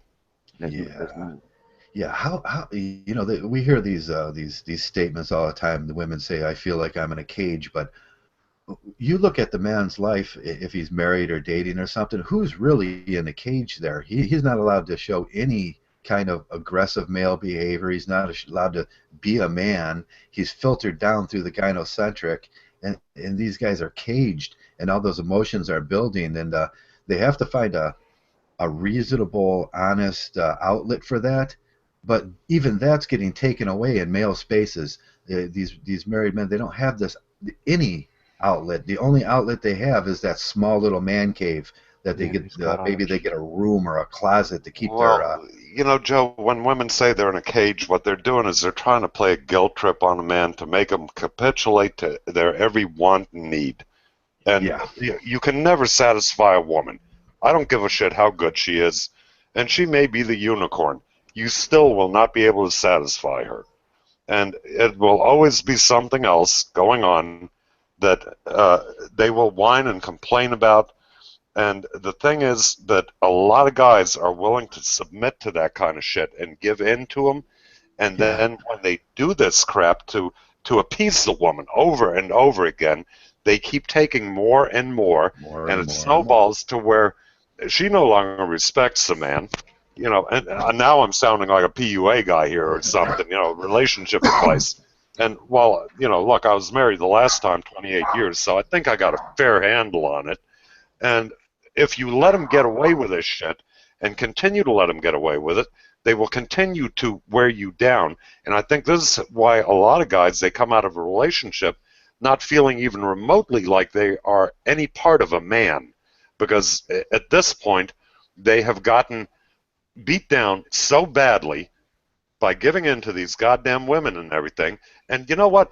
It's their fault too, you know, because if you put your foot down and tell them no, you know, all right, so what? She leaves you. Good. Better find out now than later on, you know, with all your shit.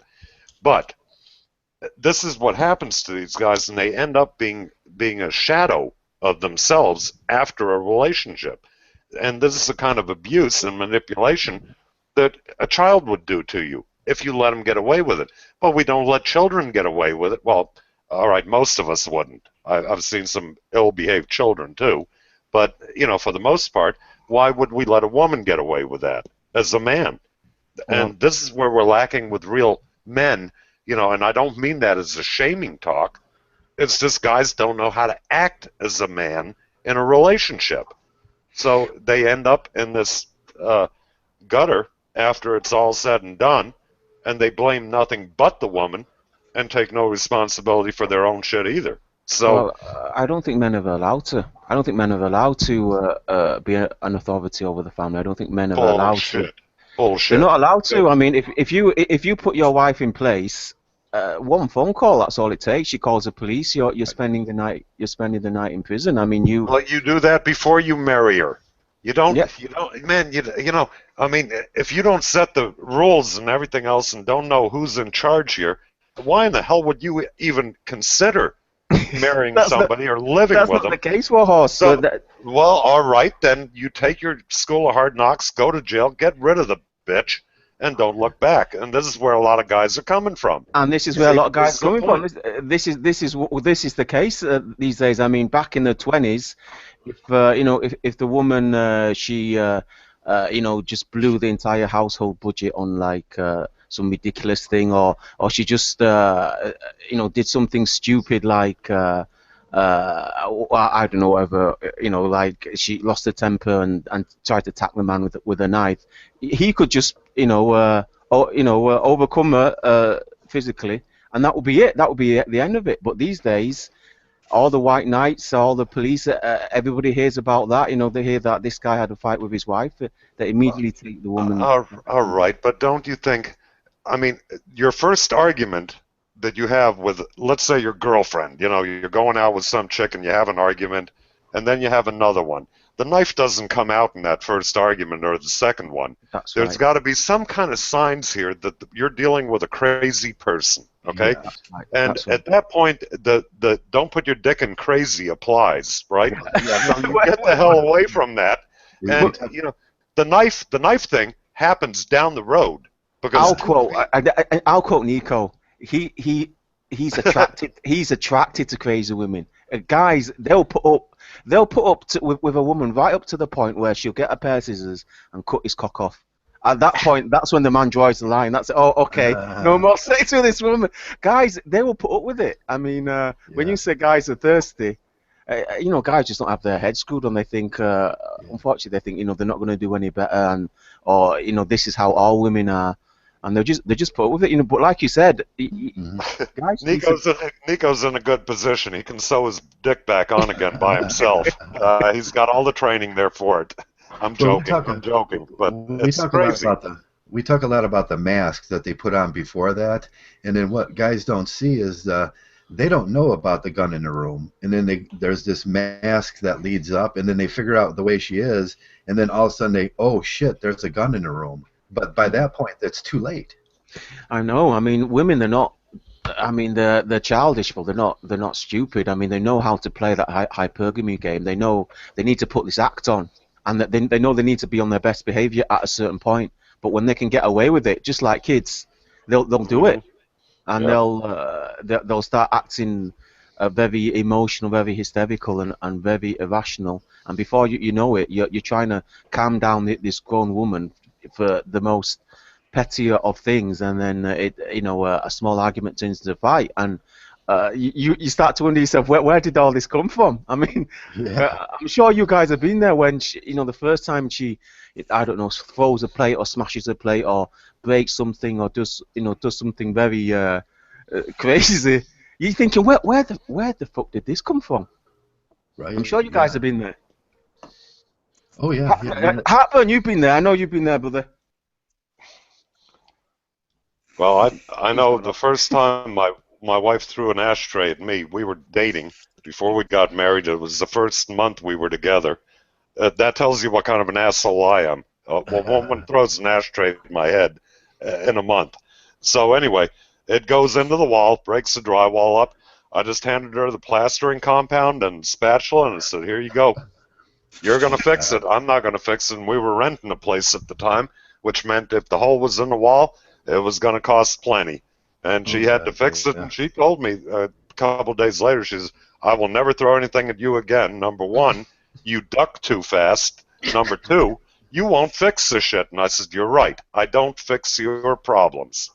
You're right. Men need to put their foot down. Men need to stop being subjugated, because it's, personally speaking, I mean, you might call me a traditionalist. I think Warhorse, you're on board with me on this one, but I don't think it's natural for men to capitulate to women like that.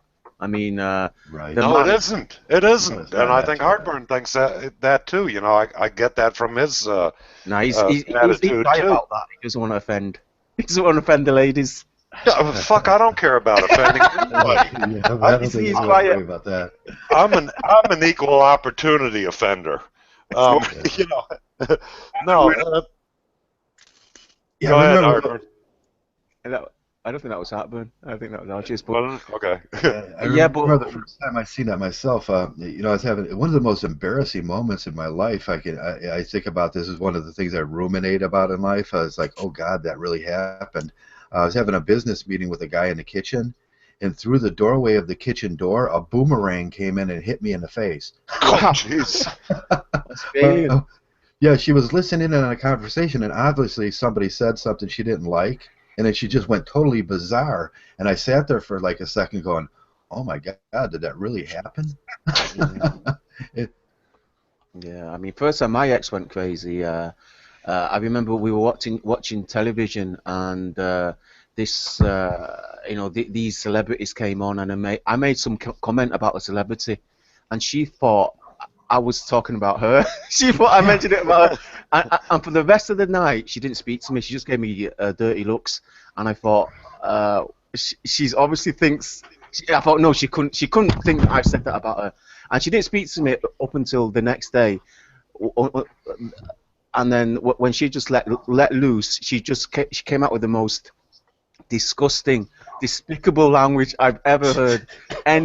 Never mind a woman, any human being has ever said. I mean, she swore. She started using vulgar, lewd language, and I mean, that was the first time I ever heard any woman swear. Never mind a woman I was in a relationship with, and it just came out of nowhere. And at that point, we were already together. We were already living together. And that was like the second or third night we moved in together, and I thought, oh shit. Yeah, oh shit, you're right. Oh man, what did I do to myself? I know, and because guys are full of like this romantic sentiment, aren't they? They're thinking, oh, it's going to be just like how it is in Disney, or how it is in the movies, and or how it is in the love songs, and we're sold this idea that you can have this wonderful, fantastic life, and you're going to cope with all the things that the ups and downs are going to give to you. But I mean, I've said this before. I mean, I think a man can cope with it. It's just when the white knight police, they come along and they take her side, and I think this is why a lot of women they go back to apparently abusive husbands, because they know that it's not their husband's fault. They're acting. Their husband is just dealing with the way that she is, and she knows that, which is why she's willing to stay with him, because she knows that the next guy is probably going to treat her even worse. She's probably a terrible wife. And you know, men need to go back to being, dare I say it, they need to go back to being the authority in the house, because it's just not natural for a woman to make all the decisions in the house, because you know she's very, in a lot of times she's very emotional, very irrational. I'm going to get Well, accused of being you misogynistic know, now. actually, yeah, and we're kind of talking traditionalism here in a way, but I think that there's too much water under the bridge for us to go back to that anymore. I think men do need to step up to the plate and act more like men and take control of situations, but not only with women, if you deal with them at all, but in their own life. Take control of their own life. I believe This that is a too. problem that you need to do first. Is you need to be in charge of your own life 100%, and you need to be in control of every situation in your life that you possibly can control. I mean, not everything is controllable, but you can control almost everything if you put your head to it. And Absolutely, then I'm agreeing then with you you on can that. worry about controlling women if you so desire. But I think at this point that it is much more important for a man to learn to control himself and his life, his environment, his immediate environment anyway.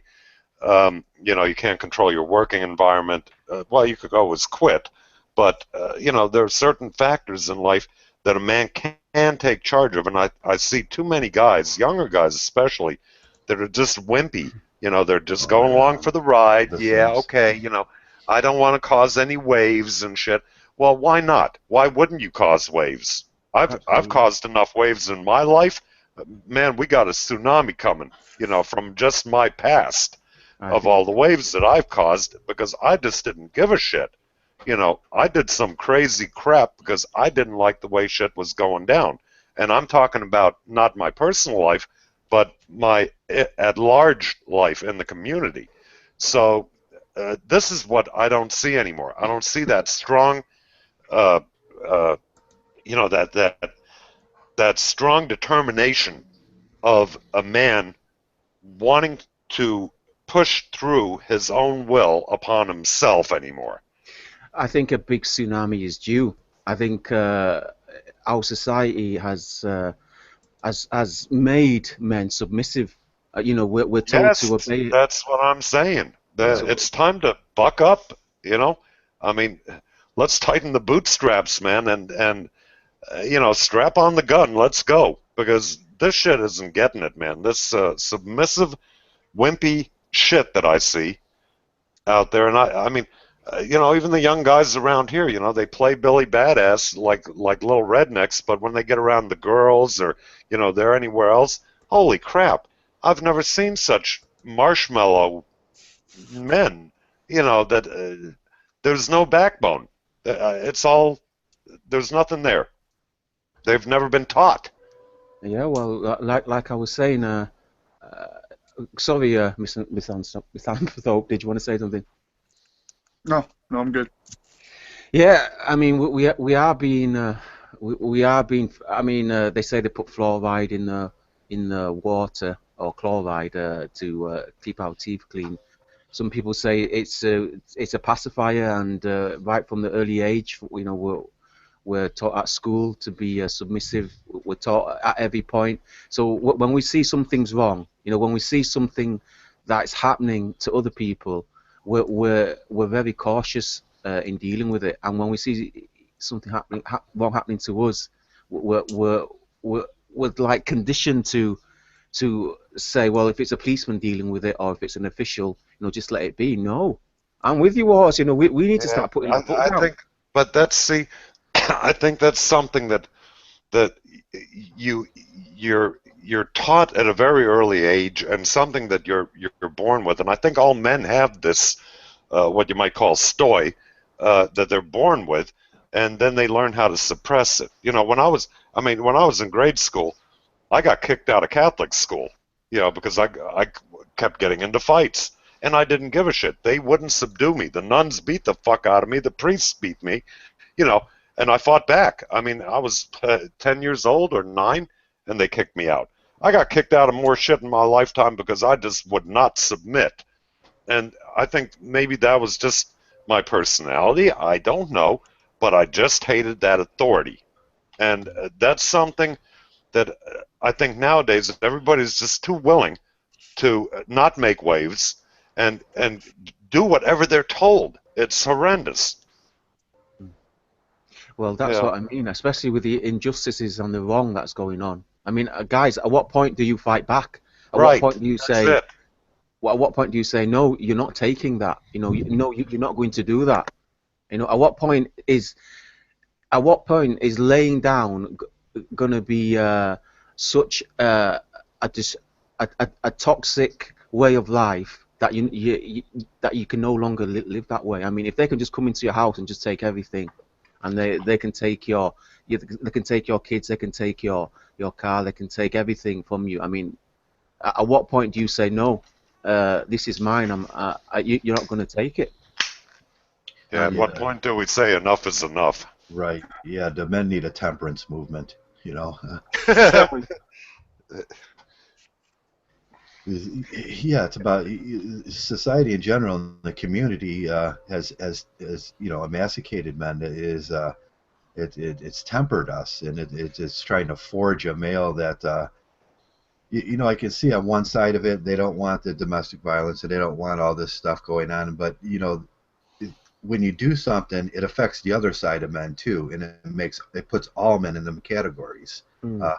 As little as those numbers are, we all have to deal with the same rules, and that tempers us. It makes us into these marshmallows. The government's happy with that because the government, says, okay, now we got a bunch of we've got a citizenry, if I said that right, that is, Citizenry, yeah. that is not gonna make any waves. Yeah, that's not going to give us any trouble, and Yeah. that's exactly what they want. A lot of people are talking about it. A lot of people, right from the bottom with the guy that can't afford to pay his bills, right to the top, MPs are trying to address this. Very few, of course. Obviously, when Obama got in, he made all these promises, and he's broken nearly all of them. I mean, we have Yes, MPs he over in the has. UK. I mean, they're talking about returning men's rights. They're talking about making the country a better, fairer place, and then as soon as they get in, they just do whatever the last guys did. So Right. it just Yeah. gets perpetuated, and there's this seeping, there's this boiling anger, I think, in a lot of people because of what's going on. I mean, people really are getting pissed on, particularly men. I mean, the reasons why feminists give w- give everybody why things have to be like this. That situation just isn't the case anymore. Men are not the violent ones. Men are not the rapists, murderers, Right. and domestic abusers like they said, or they were once able to prove, or somehow they managed to convince people. That's just not the case now. Definitely not the case. And now a, a rule of law meant to subjugate a very angry and destructive male population is now put upon a very passive and marshmallow type of male Yeah. population, I think. Yeah. Yeah. Who makes out in this? The government makes out of it. If a man loses his house, it's reciprocal. It goes back into the system. The government makes more taxes. The industry makes more taxes. Why not generate that? That is what they're saying. That's their revenue stream. Male failure is their revenue stream. And men have to say, no, I'm not going to stand for losing my house anymore. I'm not going to do it again. I'm not going Exactly. to work. Yeah. Exactly. If a man can work 10 years, get his house together, get everything together he needs, and then become that independent male, the government loses out on another 40% of their income, and that scares the hell out of them. They I want to mean, keep you in that reciprocal patterns. whatever the government, however the government did it, I mean, look, they succeeded. I mean, they pacified men. I mean, men are disposable. Whatever you work for, you work your entire life for something, they can take it away anytime they want, and you have no legal recourse. I mean, the courts are not on your side. If you think you can take it to court, very, very, very, very few guys are Right. able to overturn a government decision. For example, if a policeman shoots you dead, I mean, how often as a police officer who has wrongly killed somebody, how often has he gone to prison? Never. None, zero times. And how many times as a policeman killed somebody wrongly? Thousands of times a year. Thousands of time. Yeah, we just had an incident here in Cleveland. The police officer shot a young girl or a young boy with a squirt gun. I know, and there's a video. Oh, the videos are just coming in fast and furious. I mean, there's one guy he got killed. He got shot. He got shot and killed. He was shot like 6-7 times, and he was holding a lawnmower sprinkler in his hand. Yeah, there was one this week where the police to Tennessee or Texas, I can't remember who it was. My buddy was telling me about it. That a man and his child was just shot this week for no reason at all. He didn't even have a gun. He was just driving down the road, and the police wanted to give him a ticket and collect those road taxes, and they thought that was a good enough reason to start shooting at people. This is the situation. Yeah, we've seen that recently in Cleveland. They shot 600 bullets in a car that had backfired or something, and 600 bullets because they wanted to give him a ticket for turning left against the red light. It's absolutely unacceptable, guys. When we say something has gone wrong, something has seriously gone wrong, and we are living right in the middle of it. And they start small. If you haven't experienced it yet, they always start small. They start taking your rights, piecemeal, small bits at a time, right up to the point where they take everything. When they take your children, they take all your wealth, and then they take your life. And guys, there comes a point where you say no more. And if that means I'm going to go to prison for it, if that means I'm going to get killed for it, what kind of life is this anyway? Yeah, I mean, I'm always under threat for prison. What I've always said is, all you have to do is be 1% smarter than what you're dealing with, and that holds true for almost everything. Of course, if your car backfires and they shoot you to Swiss cheese, there's no way to be negative smart. Then, I mean, okay, it doesn't apply to every situation, but it certainly applies if you're dealing, regardless, with corporations, banking industry, government, you name it, local or state or federal or anything like that. All you have to do is be 1% smarter than they are. So, and that's not hard to do, especially if we're talking about government. And, these people aren't smart at all. They're very conning, very manipulative. So is business. They have a two-dimensional approach to everything. That's how they see things. So if you get to know that system even a tiny bit, all you have to do to manipulate it in your favor is to be 1% smarter than that. So what we need is more men applying themselves to that thought process, going out there and doing that, and doing a black ops thing, covertly just going in and laughing in your hands quietly like a mad scientist, that you got over on them. If the more of us that do that, eventually the system will falter and come around to, hey, they're doing this and that, we better change this, and they will, trust me. If you hit them in the pocketbook or their power structure, and we can, but we all have to do it. So we all have to do it. That's the idea with the vention thing. That's the idea I tell with, roast your own coffee, take that tax. At 25 cents at a time, it's death by 1,000 cuts, or 1 billion cuts in this case. Everybody has to do something. All of us men have to do something to take that tax money out of the gynocentric, figure out little crafty ways to fight back here. It's happening. A lot of guys are doing it. I'd like to hear Heartburn's view on that. He's surely you've got a view on that, brother. I think Heartburn may have walked away from his mic. I mean, over in the UK now, they've just introduced. It was introduced a long time ago. It's called a poll tax. Basically, they tax you for voting. Yeah. So if you're on the voting register, you have to pay. It's quite a lot of money actually. It's a fair amount of money. But the people, they protested against it, so they changed it and they called it council tax. Now, council tax now is implemented upon everybody, so not everyone has to pay it, and people just do not have the money. Trust me when I'm telling you guys that they're putting a tax on the UK citizens that millions cannot pay. Now, what does this mean? It means basically they're gonna go to prison. About, I don't know how many millions of UK citizens they are now eligible to go to prison. And the thing is, some guys, they've learned the legal jargon, and they've learned the system, and they've actually proven under their own British law that the tax is illegal.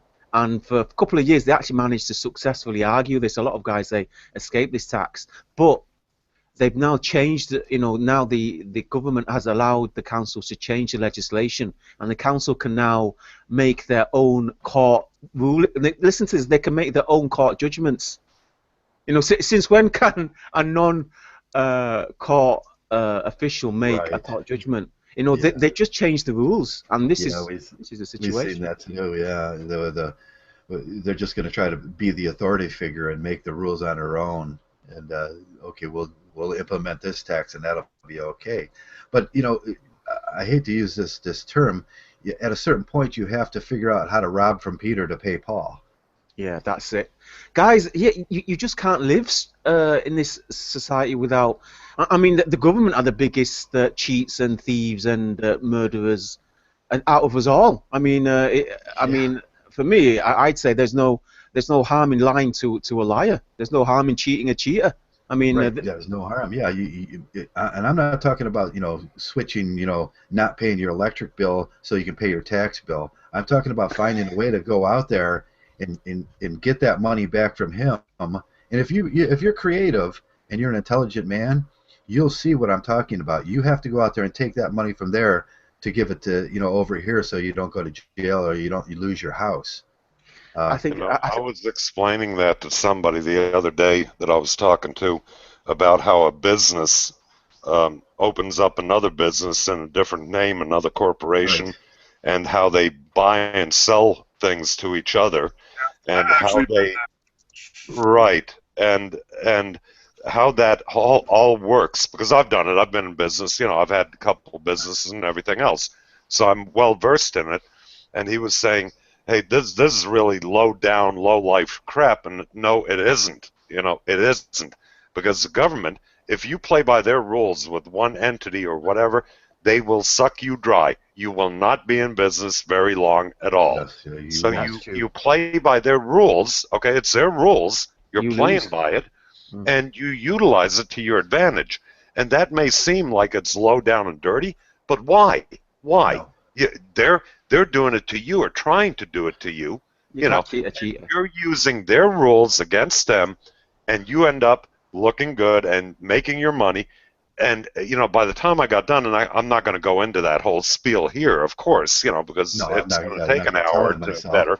But not only that, but it takes way too long to explain the whole setup. But this is something that people realize after you've explained it to them, and how much everybody else's hand is in your pocket, trying to get everything out of you, and then you end up, okay, now you understand it. And they said, God damn, that's the best way to do it. Of course it is. This is why we do it that way. And right. I don't care if that's, you might hate Walmart, or you might hate the big whatever store in your country it is, but they're playing by the rules and utilizing it to their benefit. Why wouldn't we do that as men? You can't say, well, I'm an honorable, honest guy. That's bullshit, man. You're screwing yourself if you think you have this kind of morality to drive you through life, that you will be broke, homeless, and living in a gutter because you were so honorable that you just didn't see this as being right. No, they made the friggin' rules, and they made the laws. You play by them, utilize them for your benefit. Right, and more and more men have to get out there, and they have to take that. Like I said, all you have to do is be that 1% smarter, damn it. It's not that hard. Right. I think when I first came in on this group, I said something that was kind of shocking to a number of the guys. And I had mentioned that I just went out and bought 50 cases of cigarettes, and one of the guys went, huh? And what are you going to do with those 50 cases of cigarettes? Well, I'm not going to smoke them. I was going to sell them, and then I was going to pay my taxes. Yeah, everyone's having to hustle these days. I mean, that's just how it You is. got to hustle. It's a sad truth. I mean, how are you going to survive? How are you going to? And I don't think it's dishonorable to not get cheated. I mean, guys, you're getting cheated. I mean, you're paying the government just for living in your own house. You are. I mean, getting taxed just for living in your own house, getting taxed just for driving your own car, getting taxed, just for making money, getting taxed. You're getting sucked dry a little at a time. Some of the guys have explained once in a while how much you pay in taxes, and I said, no, that's not how much you're paying taxes. I said, you have to add in your house tax. You have to add in that 6% you pay for the food and for your gas, and plus they get you for your license. And that's the way I don't drive anymore. I'll call a taxi or call a friend or call or jump on the bus, because I'm not going to do that. I'm not going to pay them, $3,000, $4,000, $5,000 a year so they could just text the hell out of me. There's better places for that money to go in my life. And some people think it's double jeopardy, that you work, pay taxes, and then when you spend your money, you pay taxes.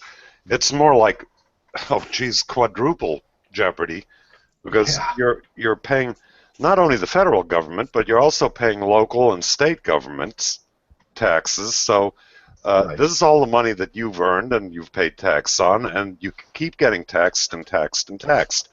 They don't care where it's coming from. They don't care. They'll keep taking it. Yeah, they'll keep taking it.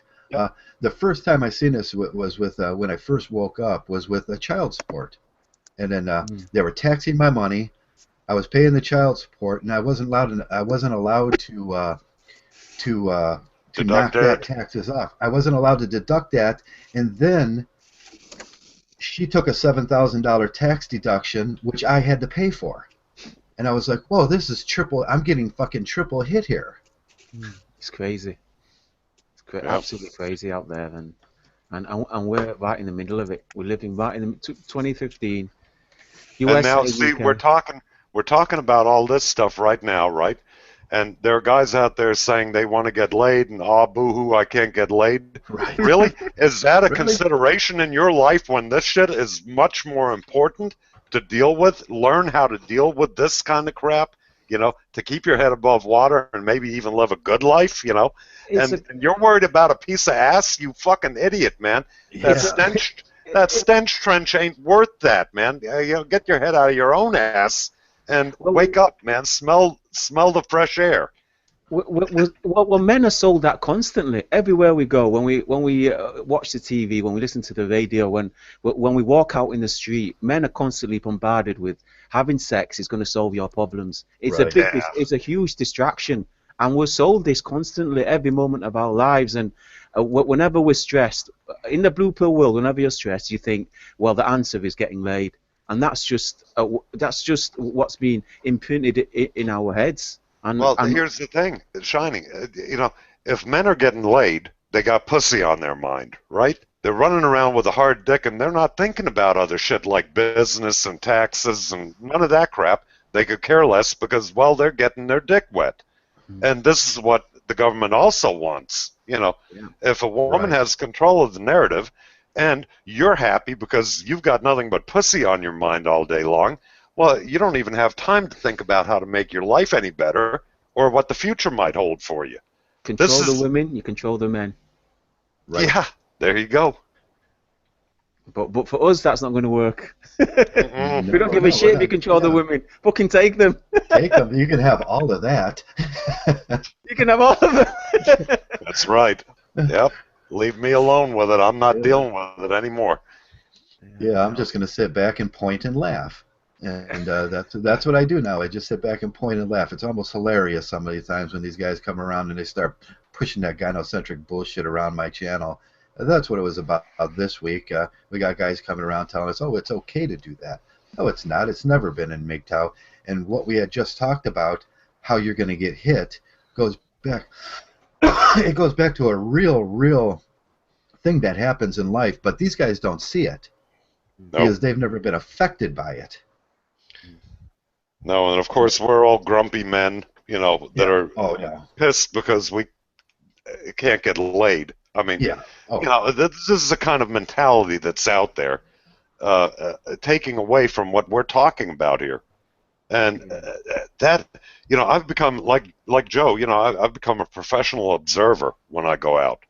I consider going out an entertainment opportunity. Because I know everything that I need to watch for, and I see it over and over and over again, and it is so I can almost dictate what's going to happen next in my head. And it's like I'm sitting there with a bag of popcorn, just having my fun watching this crap. And we call that sitting on the Mgtow bench. There you go. There's always a period of denial for I mean, when you've been living in this matrix, and it is I mean, a lot of things are, we are brainwashed, we are programmed from a very early age, and when you get to that point and somebody's telling you something contrary to what you've always believed, there's always that period of denial. So when we come along and say, guys, you can live life without the pussy worship, they immediately they try to justify why guys like us would be saying that. So they say, oh, they're just old, angry old men. And then obviously eventually when that red pill, when that moment where they get sold out by that bitch that they've been worshipping for all these years, they suddenly understand, oh shit, it's true. All women are like that. I should have listened to the Graybeard. Yeah, there's a lot of things I should have listened to in life, but I was that way when I was young, a little, and I fell for the trap. But I don't, these guys don't have to fall for the trap because they're getting it right now. There's guys right here talking about it and are honest about it, but they don't want to listen. They have to sooner or later. They have to. It's not. We no longer have the luxury where we can keep taking that blue pill, where we can keep playing their game, because their game's going to destroy us. I mean, all those guys. That and good point made. I don't think a lot of the younger guys even know how to look up to a graybeard, if you will. The older man, the wisdom. They don't know. They feel so entitled now to do whatever they want to do that they, of course, when we're in teens, maybe even early 20s, we have that attitude of knowing everything. But look, when I started hanging around with graybeards, and I'm talking guys in their 50s, when I was in my later 20s and everything else, I respected these guys, and I listened to them. Of course, we didn't talk about marriage and the dangers. Of course, women can be a pain in the ass and blah, blah, blah. But, we didn't have what we have now with the female, the whole 9 yards. But when they gave advice and everything, I did listen to them, and it still rings in my head to this day. Yeah. So, that's one of the things that I always had respect for the men, the older men in my life. And some of them were full of shit. And by the way they carried themselves, the way they talked, you knew immediately who was full of shit because they were a goofball. Other guys were dead-ass serious. You could see the lines in their face that they had lived through things that would kill other men. And you respect that, and you listen to it. And yes, you try to take away from that and adapt to it as much as possible. And I don't think the younger guys have that in them anymore. They don't have that respect for anybody that's even a little bit older.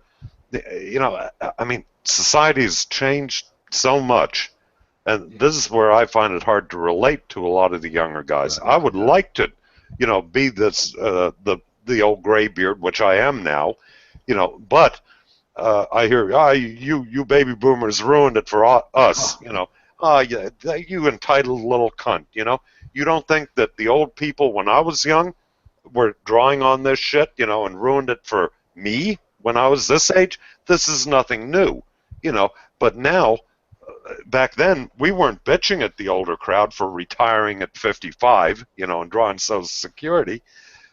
now we're being shamed because while we're old baby boomers and they make us retire at 67, so, you know, what are you whining about, you little bitch? I paid into the system. Everybody did. That doesn't mean that my opinion is any less valid because of the experience that I've had in my life, and I don't even care to help anymore. I got to that point to where, you know what? Quit blaming your problems on me, you punk ass kid. You know? Yeah, they don't see that. Listen, I paid into the system longer than most of these guys have been alive.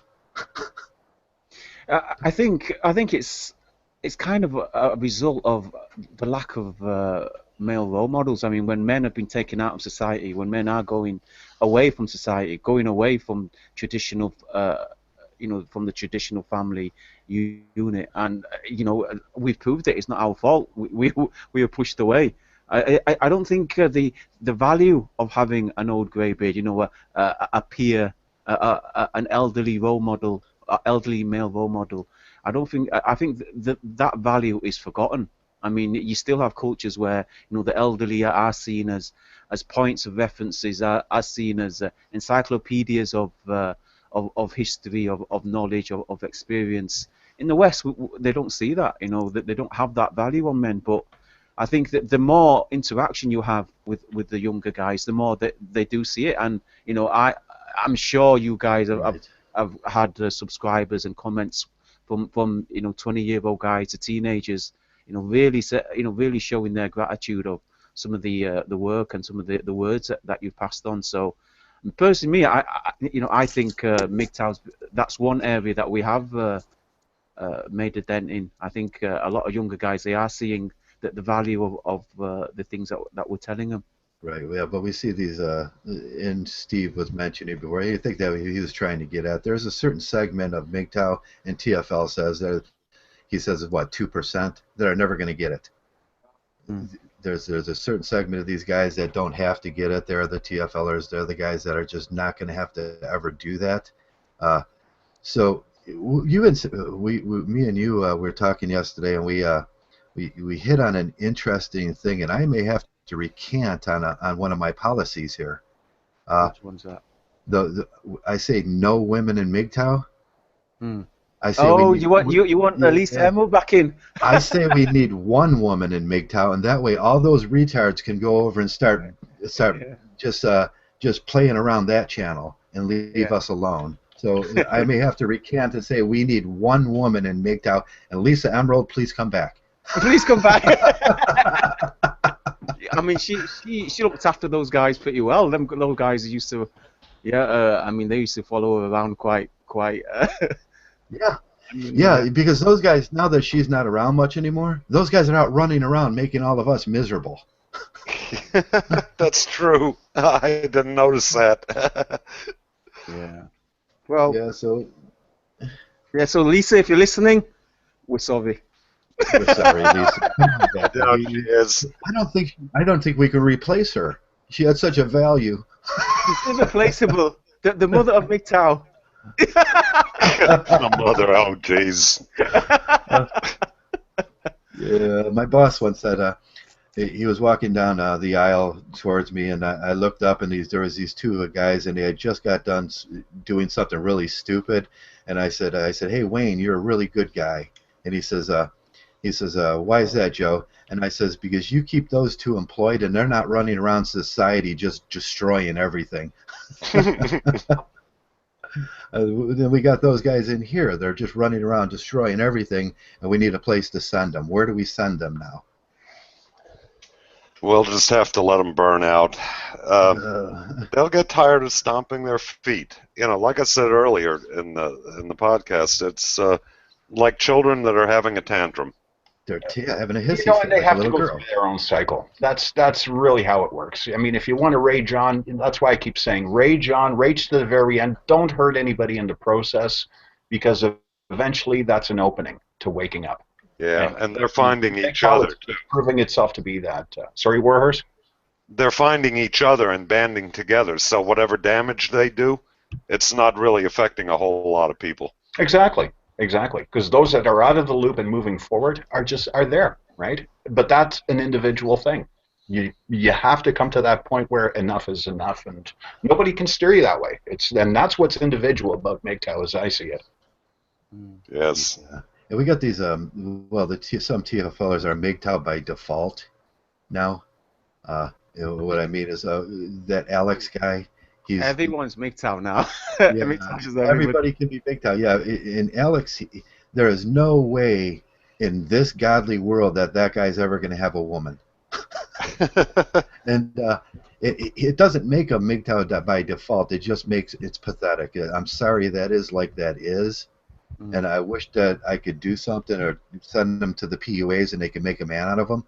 But I don't subscribe to anybody being Mgtow by default. I think it has to be a conscious effort that takes work and understanding. Yeah. And Absolutely. a concerted effort to make your life what you wanted. I don't think that Mgtow is actually something you can be by default. I'm sorry. And, you know, if TFLers fall into that category and call themselves that, well, they didn't make that choice. They didn't work at it. They're just saying, oh, okay, because I can't get laid, I'm going to go my own way.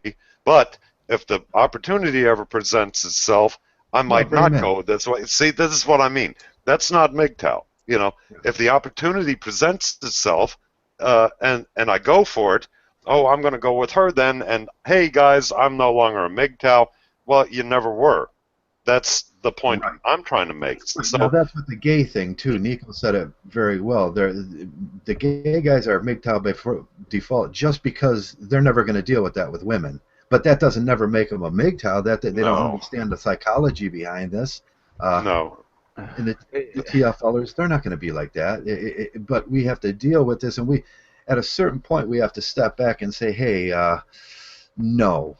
Like I said yesterday, no, stop, go. Because and you're not a Mgtow. Even the gay guys and the transgenders and all this crap, they're all infatuated with women. They want women around them. They love having women around them. They respect their opinion. Whatever they say is great and fun. They're all giddy and prancing around and shit. You know, what the fuck's this got to do with Mgtow? You know, I'm sorry, but you know, they're more enamored with having female company than some of the pussy chasers are. You know, the pussy chasers just want to get laid. It's a totally different mentality. I mean, come on, these guys aren't Mgtow. No. Somebody needs to turn off their speaker. I listening to double feedback. Oh, okay. Zeta maybe. Zeta's always at fault. Zeta's off. I think.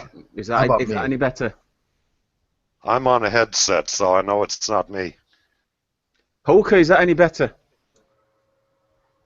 I've got a. Maybe heartburn. Maybe heartburn's got something going on. I don't know if he's there. Well, testicle, 1, 2, 3, testicle, 1, 2, 3. Yeah, there sounds like an echo there. Mute your speaker or mic for a minute, heartburn. All right, hang on. Up top, there you go. Okay, how's it now? Well, I can't hear any echo from anyone. I can't. No, I couldn't either. I can hear it loud and clear. It's like as if I hear Warhorse talking in the background. But turn off your internet. I mean, close your Explorer down. Close your Chrome. You still got the other window open. Yeah. You got the other Hangout. The you've got the video open. Okay, guys, unmute your mics. We got another one. Okay, I got it. I think, you know what? I might have been picking up something from the other channel. You know what? Maybe I was the culprit. Shame on me. I do that all the time. You gotta mute the live feed. Ah, I see. So in other words, I had the live feed feeding into the talking. Okay. Yes. He's learning about it. Yeah. I'm learning. I'm 45 years old. I got people half my age telling me how to do this shit. That feels great. Hey, no, I'm older. We're all about that age here. I'm older than you are, buddy. I know. So anyways, you guys, it's a good subject matter, and it is teaching guys. You know, I think that maybe going galt is the only way. What would you say at 56 years old to a 25-year-old guy? Just basically, would you recommend they don't even get involved, period, with women? That's a difficult one. I mean, that's one we talk about a lot. I mean, you can't tell that to you. Yeah, it's a difficult one, but Steve, I also wanted to add an addendum to what Warhurst was saying, and there's a lot to be said about guys who were for years living and acting as Mgtow before coming to Mgtow. That holds a lot of weight right there. Right. Yeah. There are a lot of guys that are not even aware of what they're doing, Right. and they just manage to live it. But Exactly. yeah, And the reason I say that, Steve, is because I live in a city, and again, guys are getting tired of me saying this, but it needs to be said. I live in a city that you can literally cut it thick. I live in a city where good-looking guys are rejected by Yeah. by oh, women that sounds are like Los Angeles, California for you, no where man, it's a no man. This is it's a, Toronto, Canada. Okay. okay, yeah, it's a sausage factory in Toronto. It's kind of like the Hollywood of. I mean, yeah, you could have a super good-looking Hollywood North, yeah. guy turned, yeah, for sure. Yeah, Yeah. but I mean, this has been an ongoing thing here in Toronto for decades, okay? And I mean, all you have to do is just come over here. If you're an American or from anywhere else in the world, just take a week here in Toronto. You can go to Roosh V's site, okay? He did a thing on, and this is not to promote Roosh V, but the explanation that he gives about Toronto is it all comes down to one thing. If you can get laid in Toronto, you can get laid anywhere, okay? Right, but how that's, bad yeah. it is. I've noticed that most of your PUAs and your angry people are of Eastern European extract, and Yeah. they come from Toronto. Why is there this connection? Like that guy named Alex on Life, he's Eastern European. There's guys are all like their parents were Eastern European. There seems to be this connection between Toronto, Mgtow, and of East European extract. Is there a connection there? Toronto has 174 different cultures. Okay. Over 120 languages are being spoken. It Right. is the most multicultural, progressive, and diverse city in the world, okay? Yeah. And of course, the majority of women, and this is my theory, Steve, okay? If you look at the whole populace of women in Toronto, I apply the 80%, the 80-20 rule. 80% of them are looking at the top guys, okay? Right. Which are namely one of Australian or Scottish background. These are the top males, okay? And then everything goes down a couple of rungs, right? So you can Yeah. be a good-looking guy, okay, of Latino features, right? How about like even Ukrainian or like Polish the descent? You're not going to compete with the I think- Australian guy. I'm just Yeah. speculating on that one, Steve. I suspect it's inherent cultural values that Right. conflict with the Canadian, with a Victorian an outdated Victorian mentality here. Okay, Mhm. because Right. I notice a huge difference in the ambiance in England. Okay, Yeah. it's already surpassed those Victorianisms. It's Right. still prevalent here in the province of Ontario. Okay, Yeah, it's there's a horrible. lot of that shit going on. So And basically, Toronto- you're going to be a virgin. If you're a virgin in your 20s, unless something major happens, you're probably going to remain a virgin, right? Oh, pretty much, pretty much. I Yeah. mean, you can go for a walk down the street. I mean, I can, okay, and I can just absorb what guys are like. Guys are afraid to look at women in the city, man. Okay, Yeah. you don't, and this is almost like an unwritten rule. You don't stare at a woman here in this city for more than a split second. Okay. Oh, what would happen if I did? If I Oh, stared at it's happened to me, man. It's happened to me. I was, you ever get into those daydreams or those dazes? And I just, Yeah. it just happened one time to stare at a girl. I mean, I was totally unconscious. Well, this was at a subway shop, right? A submarine shop.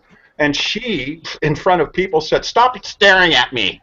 And it's like, whoa, sorry, I was just daydreaming, right? I got an even better one. I was in a bar a while back, and one of the barmaids, I really didn't know her, kind of young, kind of good looking, and I was doing the same thing, just staring into space. All of a sudden, she says to me, "You wish," and I says, "Wish what?" She says, "This," and pointed to herself, and I says, "Don't flatter yourself." Yeah.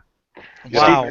Yeah, Steve, I should let you hear a recording that I did last week at a pub. A woman basically confessing stabbing her boyfriend here in Toronto. Yeah, but I think we live in an era of I call it the pussy renaissance, this third wave feminism. Do you think that this will ever end, or I think this could last another 2-3 generations? This is it's going to get worse before it gets better. It's going to get worse. Yeah, well, my buddy, the guy I call him Ashkenazi Scott. He was a guy I had interviewed on my Roller Steve podcast, and he was only 22, so I didn't like to take advice. But then he gave me some great advice. He says this will will not end in our lifetime. He was saying this will not end, and I think he was onto something. That he really, even though people on the forums hated him because he was so cynical, but he said that feminism will just progressively get worse, where it might even get into what do they call reparations, where you're actually going to have to be paying money to women that claim discrimination from the past. I wouldn't say that. I wouldn't say. I mean, if you look at all revolutions, if you look at all changes, they all happened impromptu. It wasn't like there was a build up. It was like things were as they were, and then an event took place, and things just changed after that. I think history is just a series of events and not a time scale. I mean, when people say, "Oh, feminism's going to last another 50 years," or "Our society's going to last 500 years," no, I don't think that's the case at all. I mean, whenever you see historical events take place, they were always impromptu. They weren't exactly. I agree with that, but then you have to look at the Roman Empire. It took 400 years for that. I know that's a complicated subject, but the fall of the Roman Empire didn't happen overnight. It was a slow decay, and I think feminism, along with all sorts of other social ills, but feminism's a big one, is going to cause it could very easily drag down. I mean, look what's happening. Guys are joining PUA. They're looking for the quickest fix to get laid. There'll be another thing. I've said PUA's on its way out. It's going to have another thing to replace it soon, because you got this growing army. Unless you had like an army of angry men that just exploded, I can't see who's going to address this issue of all these men that can't meet women. Well, we can take comfort in the fact, knowing it may not change fast, but women are extremely unhappy and they're displeased. So it will probably come from themselves, going back to more traditionalist roles and everything. It'll probably not happen in my lifetime, but in the meantime, watching women not get their way. And I'm noticing more and more guys are really not paying that much attention to women, in general. There still are those pussy beggars, but women are so miserable out there. I rarely see any women with a smile on their face anymore. I don't care where I they're go. living, and if the smile's on it, it's a fake smile. Winston Wu touched on this. Most social interaction between people today is fake anyways. It's not real. Nobody really, when people chat, they just chat to chat. They don't really have any concern for their fellow man or woman. It's all business as usual. And I think that I'm learning that, especially dealing with women, is that I could tell them a personal thing in my life, and they'd act, "Oh, that's really sweet of you to do that," but they don't really mean that. I mean, obviously, if they did, they might be interested in somebody like me or a guy like me. But yeah, I know you're right. They're miserable, and good for them. Let them be miserable, because that's where we will get ahead in our hobbies and our interests, and we will find eventually some sort of Mgtow communities where we can all gravitate together. I like this no female zone. That's a great idea to have this here. Yeah. Right, and I'm not miserable at all. I'm very happy. You are miserable. And I don't go around grinning like an idiot, and I've said that a million times. It's like, hey, you know what? I'm fucking happy, and that pisses people off. It really does. Just the fact that I feel that I'm happy with my life. And you know what? Good. I'm glad it pisses you off, because it might make you change. Well, I do feel a little empathy for the blue pill guys, because one of the things I've noticed, like, okay, the bar scene is kind of, everyone knows it's a sausage party. I see a lot of young, single, kind of semi-effeminate men that are straight hanging around coffee houses on their laptops, and I came to this conclusion of what they're really doing is trying to find some surreptitious way to attract women, and it's not working for them, even in coffee houses. So if you ever go into like a Starbucks and see a guy sitting by himself on his Apple or a computer, usually he's probably there hoping that maybe some woman will encroach in his space, and I feel a lot of these bad guys are hurting today, really bad. I think they really are hurting. Feminism is making it, and in Toronto it's probably worse. It's an interesting subject matter. We have covered it quite often. I mean, what's going to be the future of PUA? I mean, one thing I always say is if we look towards Japan, how it developed there, the PUAs, they all went Soushaku Kodanshi, and basically what that meant was anybody that wanted female affection, they just went to prostitutes. They went to the cuddle cafe, which is more respectable, or they use sex dolls, or they use porn, or they use all these little things. Like one big thing now is having a virtual girlfriend. So you install her on your computer, you install her on your phone. And you know what? That and, does you know, work in a way. Virtual girlfriends does sort of satisfy a need, because once you release your sexual tension, I'm not going to get graphic here, but once you release that, did you ever notice how you don't want to talk to a woman after that? It's like I have had girls that I really wanted to pursue, and I'd do my thing, and all of a sudden it's like, why the hell would I even be thinking of that girl? So we've hit on that. We've hit on Yes. that multiple times. Is go Yes. out before you go out anywhere. Go ahead and rub one Really? out, and you're done with it. And the other thing too is, look, ever since the disco days, and I kind of saw that lifestyle back when. I'm old enough to have lived through it, and everybody knew that everybody going there was phony. They had an agenda, what they were there for, and the disco scene is pretty much gone. I know they still have nightclubs out there, but it's the same mentality. And certain places like Starbucks, I mean, come on, you're not going to meet a person of character in Starbucks, right? Right. But, so if you're sitting there on your laptop and you're trying to impress people by showing your Piaget watch and whatever else, right? You're full of shit, man. The women know it, the men know it, everybody knows it. It's a game. It's nothing but there's so many times I've wanted to go into a Starbucks and approach every guy sitting there by himself in his laptop and say, why don't you just admit you're here to pick up a woman? Because that's what they're there for. Why would you spend extra money on coffee and your private information on your Wi-Fi when you could be at home doing that instead? So I think a lot of these guys are secretly going out to think, well, this is the next coolest thing. Maybe I'll pick up a woman this way. And of course, and it's phony. Yeah. It's phony. It's and phony, they see it, and everybody knows it. Well, most people do know it, and I think these women especially know it, because right across from the guy will be a girl sitting by herself. Like she won't even invite him into her space, so it's clearly obvious that these women know that, hey, I'm a hot commodity. And I feel bad for guys, but I think that there's something psychiatry and psychology is not addressing this whole dynamic. What we're talking about, this is a very taboo subject. Oh yeah, no, they won't touch us with a 10-foot stick. I can guarantee you that. Psychology is very gynocentric. Yeah, right. And I mean, try to find a male psychiatrist. Forget it. You're in deep shit. There are far and few between. It's all females that go into it. It's the soft science. I mean, it's horseshit. It's like getting a gender studies degree. They've made it into horseshit. The women have done that to psychiatry. Psychiatry once was investigation into insanity and very serious issues. Now women have it's turned about it into feels. It's all about feels. If you portray female characteristics, you can get a psychiatrist. If you don't portray female characteristics, you can't. Spasnik says that you have to show all those feels and emotions, and then they understand what you're saying. Right. Well, I mean, there's nothing addressing this male disconnectedness, and I think that what the problem with psychiatry today, for example, William Bennett, that self-righteous Catholic William Bennett, says men need to man up and marry women today. William Bennett doesn't understand that there's millions of guys that, even despite the gynocentric society, would love to get married, but they can't because women simply don't want them. So we're going to have this. Even the Republicans and conservatives keep parroting the same narrative, and it's that men are not being responsible when nothing could be further from the truth. I hate this. I don't know how long this narrative will stick. I guess as long as they can continue to make money off of it. I mean, gynocentrism is definitely a multi-trillion-dollar business. Yeah, well, as long as they don't show any type of respect for men whatsoever, they're not going to have their way.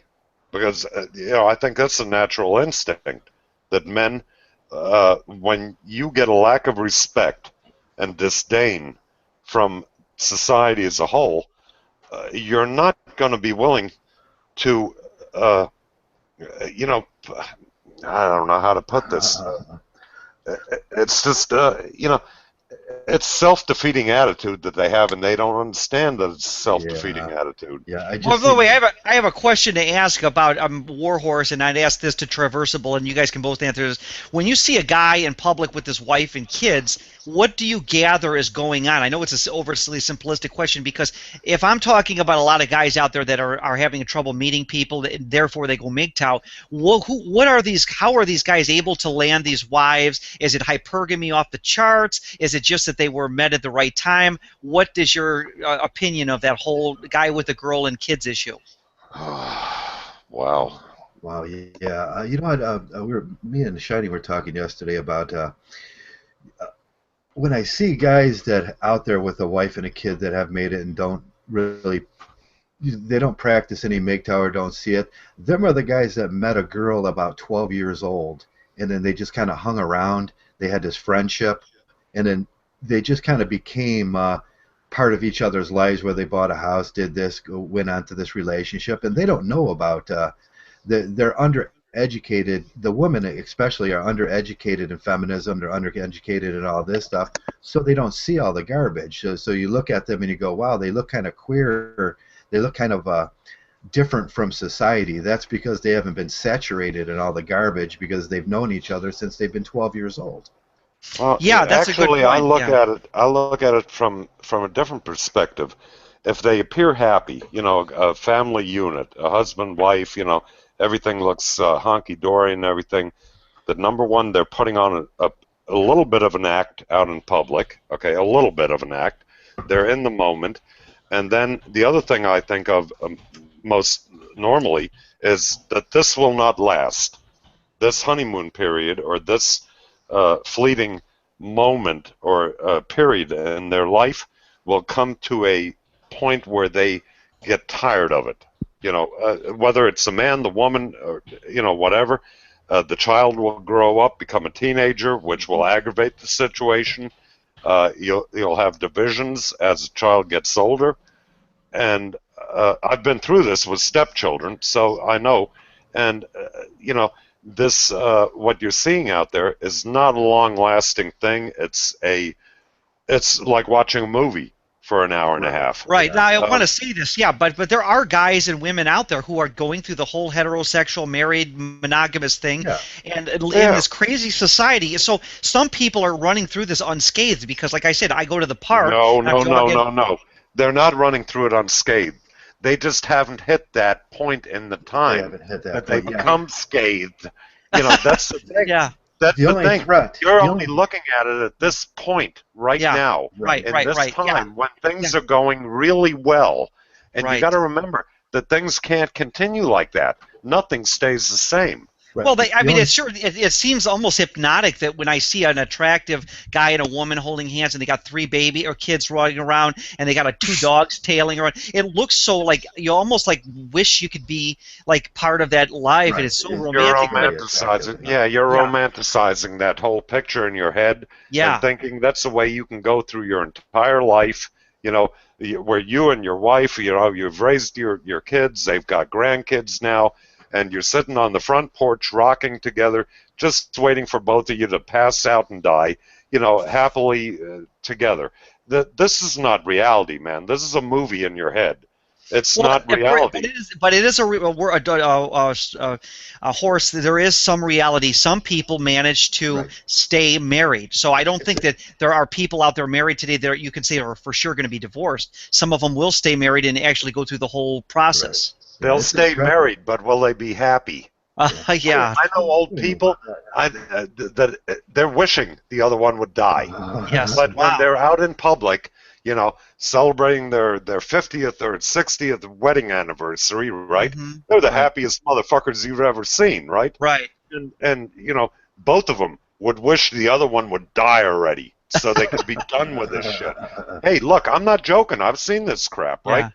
It's all in your head, man. You're building you're building a I narrative know. I'm a in your little. head. I agree. I'm weak in that sense. I'm a little hypnotized by because I jog in the park and I'm running down the horse trail or whatever in the metro parks here in wonderful Cleveland, and I see this all the time. This guy, the holding the hands and the beautiful children, and I think, man, that's so like I wish you wish you could just jump into that scenario, but then you're right. It's an illusion.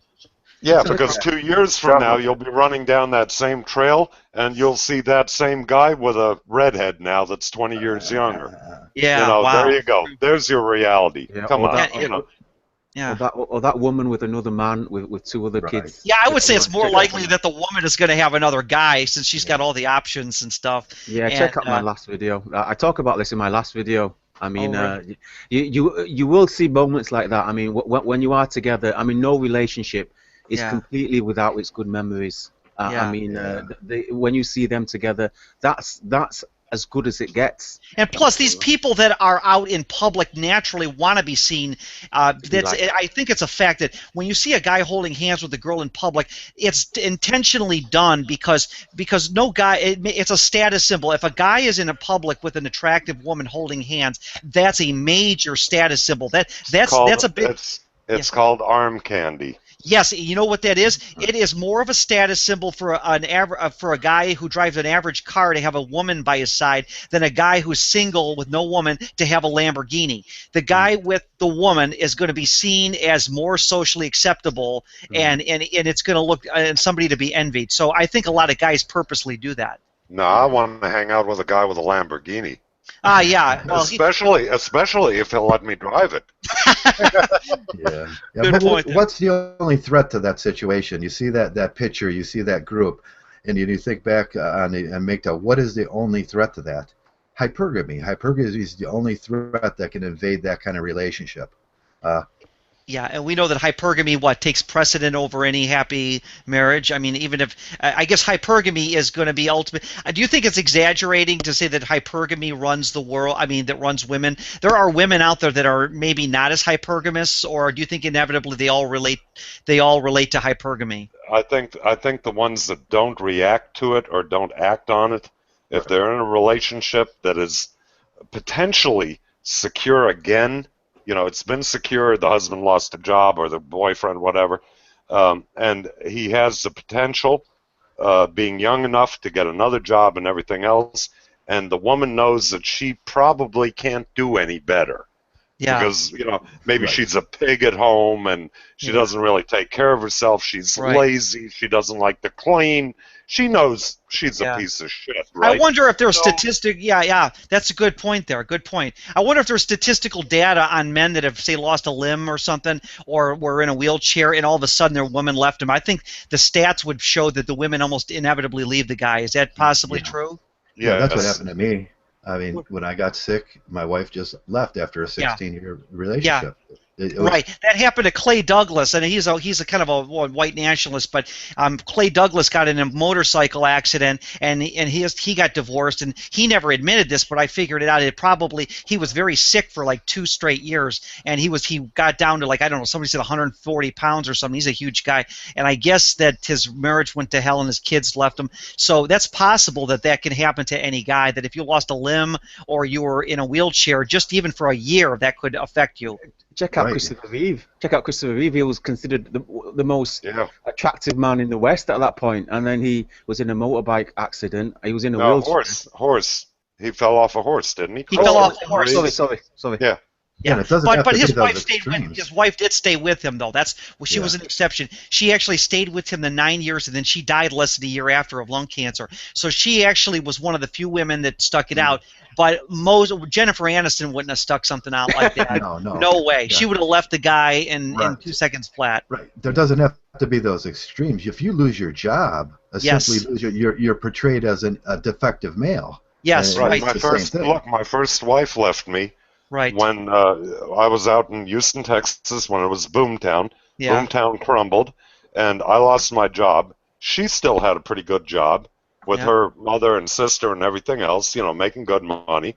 And when I was out of work and couldn't find work, I wanted to get back out of Houston, move back down to Florida, and she wanted to stay with her family, right? And I couldn't find a job in Houston. She left. She just Yeah. up and left, man. Yeah, I mean, they just up and leave. Yeah, that's crazy. Yeah, But that's you're when you saying see though, it. what I'm saying, I'm using that statistic because all these people pay lip service to these soldiers, and a lot of them got limbs blown off. I would say that the vast majority of these women that say, "Oh, I support my boyfriend or husband," I guarantee there's a high divorce rate just There because of is. that alone.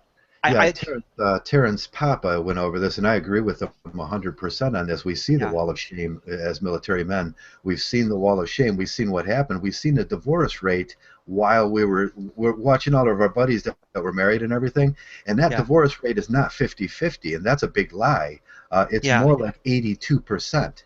What, you mean the women initiate the divorce? Is it what you mean, or while they're away, or if they come back, and that's an even more stressful situation if they come back missing a hand or somewhat mentally defective. They leave, and it goes up to almost 92%. I would. But here's the funny thing: if a woman loses an arm or a leg, there are so many guys that will stay married or marry a woman. That one girl that got her arm chopped off with the propeller, that beautiful model, and she lost her eye. She found a husband that's so friggin' handsome. She got a guy that I looked at this guy. He was a supermodel looking guy, and she married this guy. And I'm thinking, could you imagine? Do you think she would have married him if that happened? Hell no. Hell no. Yeah. And he married her, and she's missing a hand, and her eye she had brain surgery, and she lost her left eye too from a propeller accident back in December of 2011. And that's what I'm saying is that this hypergamy thing is off the charts, disgusting. Well, the difference too is that men have honor, and they have emotions much deeper, I think, than women, and they have loyalty. Yeah, we're and this is something. Look, I went through, my wife 4 years of being very, very sick, then finally in hospice, and then nursing homes, and then dying. I stuck with her, Right. And I often wonder, and I really don't have to wonder a lot, if the shoe were on the other foot, I'd have been in a nursing home a lot sooner. And I wouldn't have seen her very often. Yeah, men. In fact, men will divorce themselves from other men. If me and you were close buddies, and I left my wife because she lost her breast to breast cancer, you would disown me as a friend. But women won't do that. Women say, "Oh, I can understand why she left him because he lost a leg. I understand." I know women that will relate to that as if it's okay. Yeah. Hey, girlfriends of hers that were calling me to find out what's going on over the years and everything else. Always told me, "I'm surprised you're still there." Oh my God! Yeah, that's because they're projecting their own behavior on you. Oh, yeah. I know exactly what they're doing, and I always thought, how low of a fucking piece of shit do you have to be to say something like that about your very close friend, my wife, and then tell her husband, "I'm surprised you're even there." Even her sister asked me. Almost a year and a half or 2 years before she died, she says, "Why don't you go out and date? You should be dating." Well, because she's trying to project her own narcissism. Because when people, she needs a reason to feel justified in her own narcissism. The reason why phony people love hanging around phony people is because if a phony person hung around an honorable person, they would be exposed easier. So the phony people have it easier. When two phony celebrities compliment each other, they both know that each other is full of shit. But it does less to expose them. I don't think that this was anything phony on the women's part, asking me if I should go dating or anything. They were, like you said, projecting, and this is what they would be doing if they were in my shoes. If they had a spouse that was in the condition my wife was in, this is what they would be doing, and they were surprised that I didn't. And I really are that way. I completely got that, but this is. And it was all women that said that. Not one of my buddies, not one of my male friends ever said anything like that. We talked about the problems, how I felt, stuff like that, what was going on. None of them ever said, "You know what, you ought to get laid. Go find something." None of them. None of them women did. Yeah. The women did. All of them. Yeah. Every fucking one. Yeah, speaking of that whole issue, I wanted to ask you another thing. I noticed that there's not a lot of handicapped people in the Mgtow that are openly Mgtow. There's one guy that I guess said he's paralyzed or something. But let me ask you a question. Do you think that the reason why there are not a lot of self-identified handicapped Mgtows is because if you are a male and you're handicapped, you in essence have no choice but to go your own way? You're kind of forced to go your own way. No, I Because don't think that's true. No, I don't think that's true because handicapped men would be searching for a partner oh, I of see. some sort and everything. So, no, I still think, and I'll hold this to heart, that MGTOW should be and is a conscious goal to achieve. Right. So Yeah. whether you're handicapped or not, it doesn't matter. Yeah, And I think we breached do have. that. Yeah, it was MGTOW But I by would say default. that, but if you're handicapped, you in essence are going your own way by default, because if a guy comes back from the war and he gets, say, his legs shot off, okay, he doesn't really say, he can't just go out and say, well, I'm MGTOW, because he in essence is forced to live a life whether he likes it or not. And it's almost like I mean, he would search and find somebody, he'd love to find somebody, but we MGTOW guys, I guess or guys that identify as MGTOW kind of feel like there's still hope for the situation, or what's your No, opinion on that? You don't no, believe there's, okay. I'm done with the hope. Okay. Yeah, Hope is I for mean, losers. all right. But I have a definite advantage over a lot of guys because Yeah. I'm old. Yeah, And I've been married twice. I've had Right. all my little flings in between. I've done all that. But no, I don't. I'm not looking for hope. I'm not looking to go back to traditionalism, and I don't think anybody else should be. It's a pipe dream. It's that It is a romantic pipe dream, yeah. movie fucking fog, a nebulous thing in your own mind, and Mhm. we shouldn't go back to it unless unless the shit gets perfect, and I mean perfect 100%. Yeah. Where Yeah. women aren't favored in the least little bit, and Yeah. everything is actually equal. I talked to two guys at the bar yesterday when I went out Yeah. riding. I was talking to two guys. They were both veterans. I'm a veteran. And Yeah, I'm a veteran I too, was by the way. telling him, Congrats. I told him, yeah, I was telling him, I says, I don't believe women should have the vote anymore. And they kind of laughed and scoffed, all that shit. And I started explaining to them, hey, look, they don't have to sign up for the draft. And by the time I got done, they were pissed off and were agreeing Yeah, with because me. they're So yeah, and this you know is- what? Yeah. Go ahead. Sorry. this is something that, we can't go back, and I don't want it to go back. I don't think anybody else really wants it to go back or believes that it can. Not at this point. It's just, it's a pipe dream. And right Mhm. now, what we need to do is we need to quit supplementing this system with our money, with our input, with our anything, even attention, because women thrive on attention.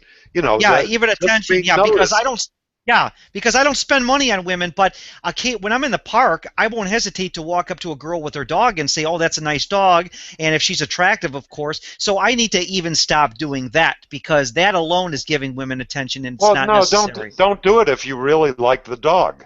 Oh no, if I like the dog, yeah, but I mean, what? fuck her. What she Yeah. looks like. Who gives a fuck? Right. I won't give women attention at all. I don't care how young they are, and they do make a big production out of being wanting to be seen and recognized and everything else, and I know what they're up to. Yeah. So the thing is, what they come on with this smiling and the walking close, or they touch your arm or whatever. Yeah, I know what they're doing, and they're not interested in me to go to bed with me or to do anything else. What they want is for the acceptance that now I'm paying attention to them, and I think there's a chance now they can cut me down at the knees and say, no, I'm not interested. You see how they work that manipulation? Oh yeah, for sure. They definitely do that. They make it seem like they're interested at first and everything else. Well, they want that attention. They want that validation that they're important, that you can't keep your hands off of them, that you want that pussy. And the minute you fall for that and give them that, then they cut you off. And that's what they want. It's nothing more than attention whoring. There's no two ways about it. This is so hard for guys to see. And with all the information that's out there, I can't believe guys aren't looking through it like a clear glass of water. I mean, Well, it's but you're just, fighting a losing battle, Warhorse, because most guys are blue pill. I don't like to use cliches, but most guys have no clue about what we're talking about. But even if you are a guy like a self-identified MGTOW, you still are beholden to your biology. We want to talk to that attractive girl. It's hypnotic. It really is. I mean, we see a girl, even if she's a little bit chunky, if she looks good, we want to talk to her. And it doesn't. That's being MGTOW, you know. And I mean, where you understand. So it's hard to kind of escape your biology sometimes. I mean, no, it's mind over matter. Look, okay, I learned how to control my biology okay. and my sex drive when I was about 28, 29. Right. Well, Uh, I'm not. Yeah, I know, but I just think that I mean, there's some. Yeah. I Sorry. just knew that I didn't need it. I didn't have to have it. I didn't care if I got it or not. And of course I did, and I still did, and I got married. So obviously there is a part of that, but it wasn't only because of sex. Believe me, I didn't get married because I thought, oh, good, now I can get laid all the time. Nah, not at all. That was far from it. But it it means that you can't control yourself, and this takes me back to what we talked about earlier. Men stepping up to the plate, growing that set, and saying, I can control my environment, my immediate environment, which means your mind also. And that is what guys are not willing to take.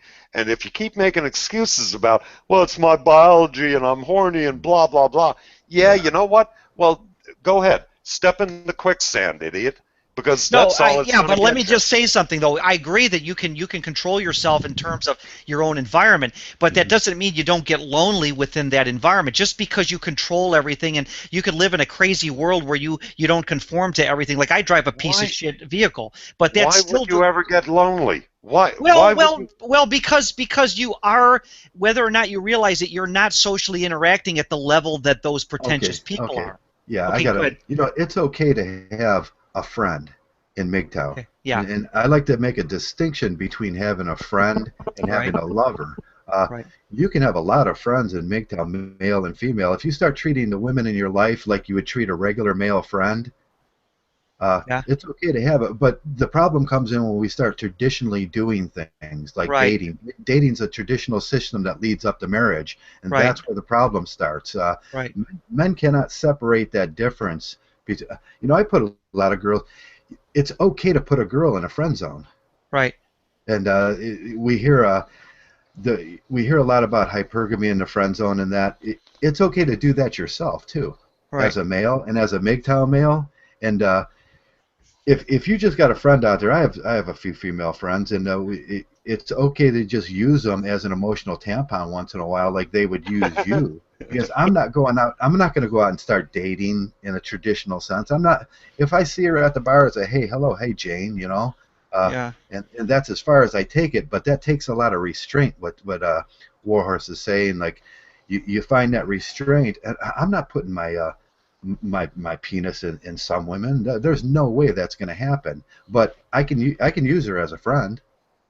Right, but I don't think men have the option to use women as friends like the other way around. I think that women pretty much they can sap all the emotional energy out of a guy. They can really call the shots in society. I mean, a man can do it, but we are for some reason. Guy knows the memes we're living under the MEME. I don't know what memes are, but it's almost like it's a social virus that you're caught in. Now, I'm not living in a meme, right? But I think we're all kind of stuck in the system where it seems like females we're always gonna if we heard a woman screaming in the park and she was being Yeah, attacked by somebody, you even would if do we're it. MGTOW, we'd want to get involved. We'd have to fight hard to biologically fight and say no, I'm not getting Right. Yeah. involved in this crap. You know Oh, what I'm saying? we all feel them certain needs for that and Right. everything. Yeah, but I would have to fight. What I would do is you if would I have heard a to. woman, if I heard, I would try to call the police on a cell phone, but I wouldn't get myself killed.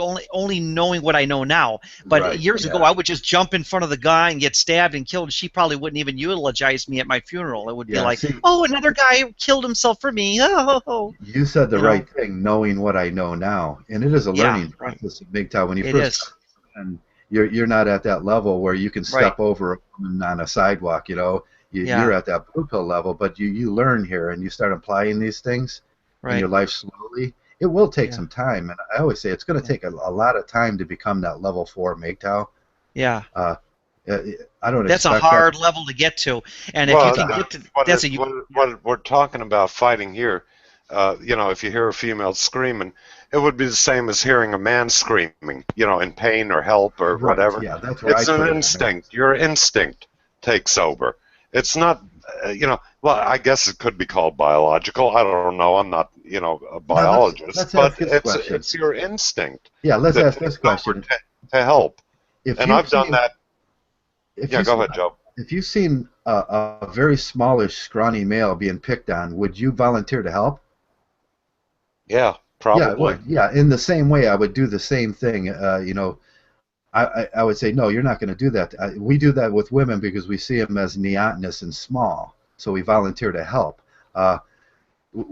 You can apply the same thing to a male too. If I seen a little, you see it all the time in your neighborhood, the littlest guy in the neighborhood being picked up. You're displaying an amount of altruism there, and you're displaying a lot of honor, and you're being a proper male when you say, hey, no, I'm not going to permit that guy to get picked on. Good point there, yeah. But so Warhorse, you're 56 years old. You were married 58. you're 58. Okay, you were married to the same woman for 29 years, and you said you never cheated on her. Never cheated on her. The Wow, first that is the yeah, first wife I did, yeah. but then again, she brought other women into the relationship too. But that Oh, was I a see. short marriage. Yeah. It was back in the 70s. Mm-hmm. Times were a little different. The people I hung around with were Yeah. not what you would call your normal societal uh, paradigm. Yeah, like So, Hell's Angel bikers. well, bikers, yes. Hell's Angels, no. Um, Okay.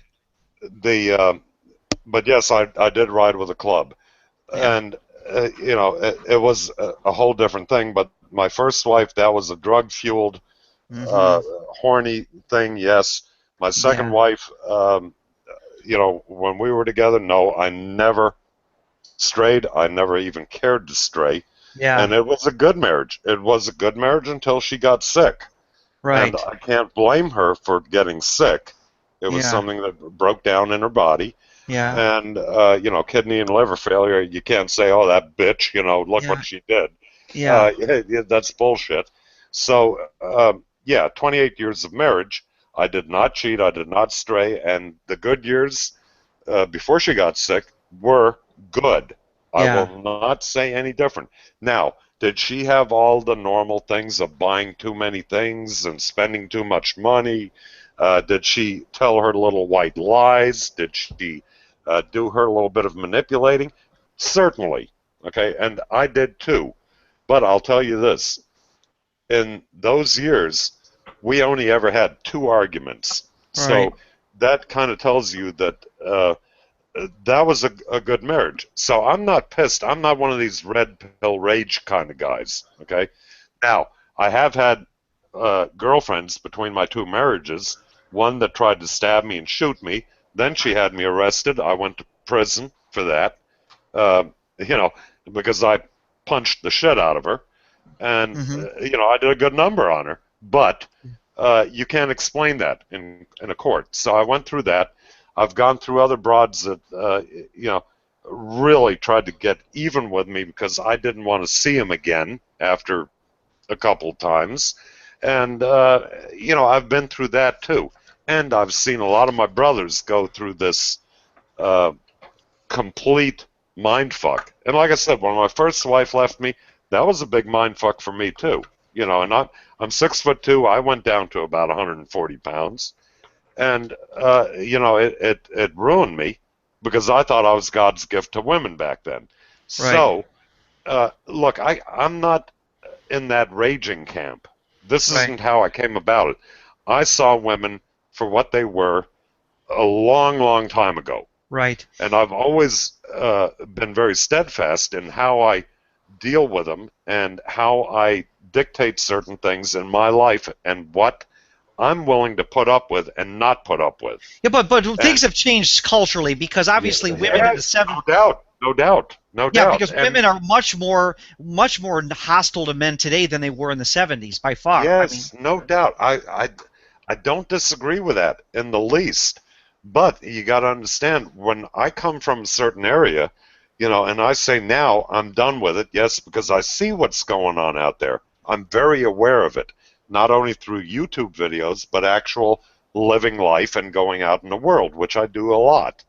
Yeah. And I have a good social life, so I see how the whole interaction between men and women, even of my age, Right. are going down nowadays anymore. Yeah. And I don't like it, and I Yeah. see the problem with it. So therefore, I refuse to get involved anymore. Yeah. And I want to take care of me now. Right, but this is why do guys always bring these women to these events? By the way, you ride motorcycles. I mean, it seems like it's a very gynocentric thing, even motorcycles, where a guy's got to be seen with a woman. well, that's the Social old status. Yeah, it is. And look, the clubs still have the property of, and women are willing to wear that, and they do submit to their man. Of course, they're manipulating cunts as well. I mean, I don't care how you put it out there, but they do have the property patch. They belong to that man. They belong to the club.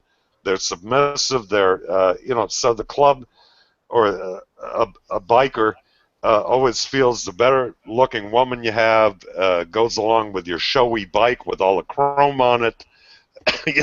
That whole way of going out there.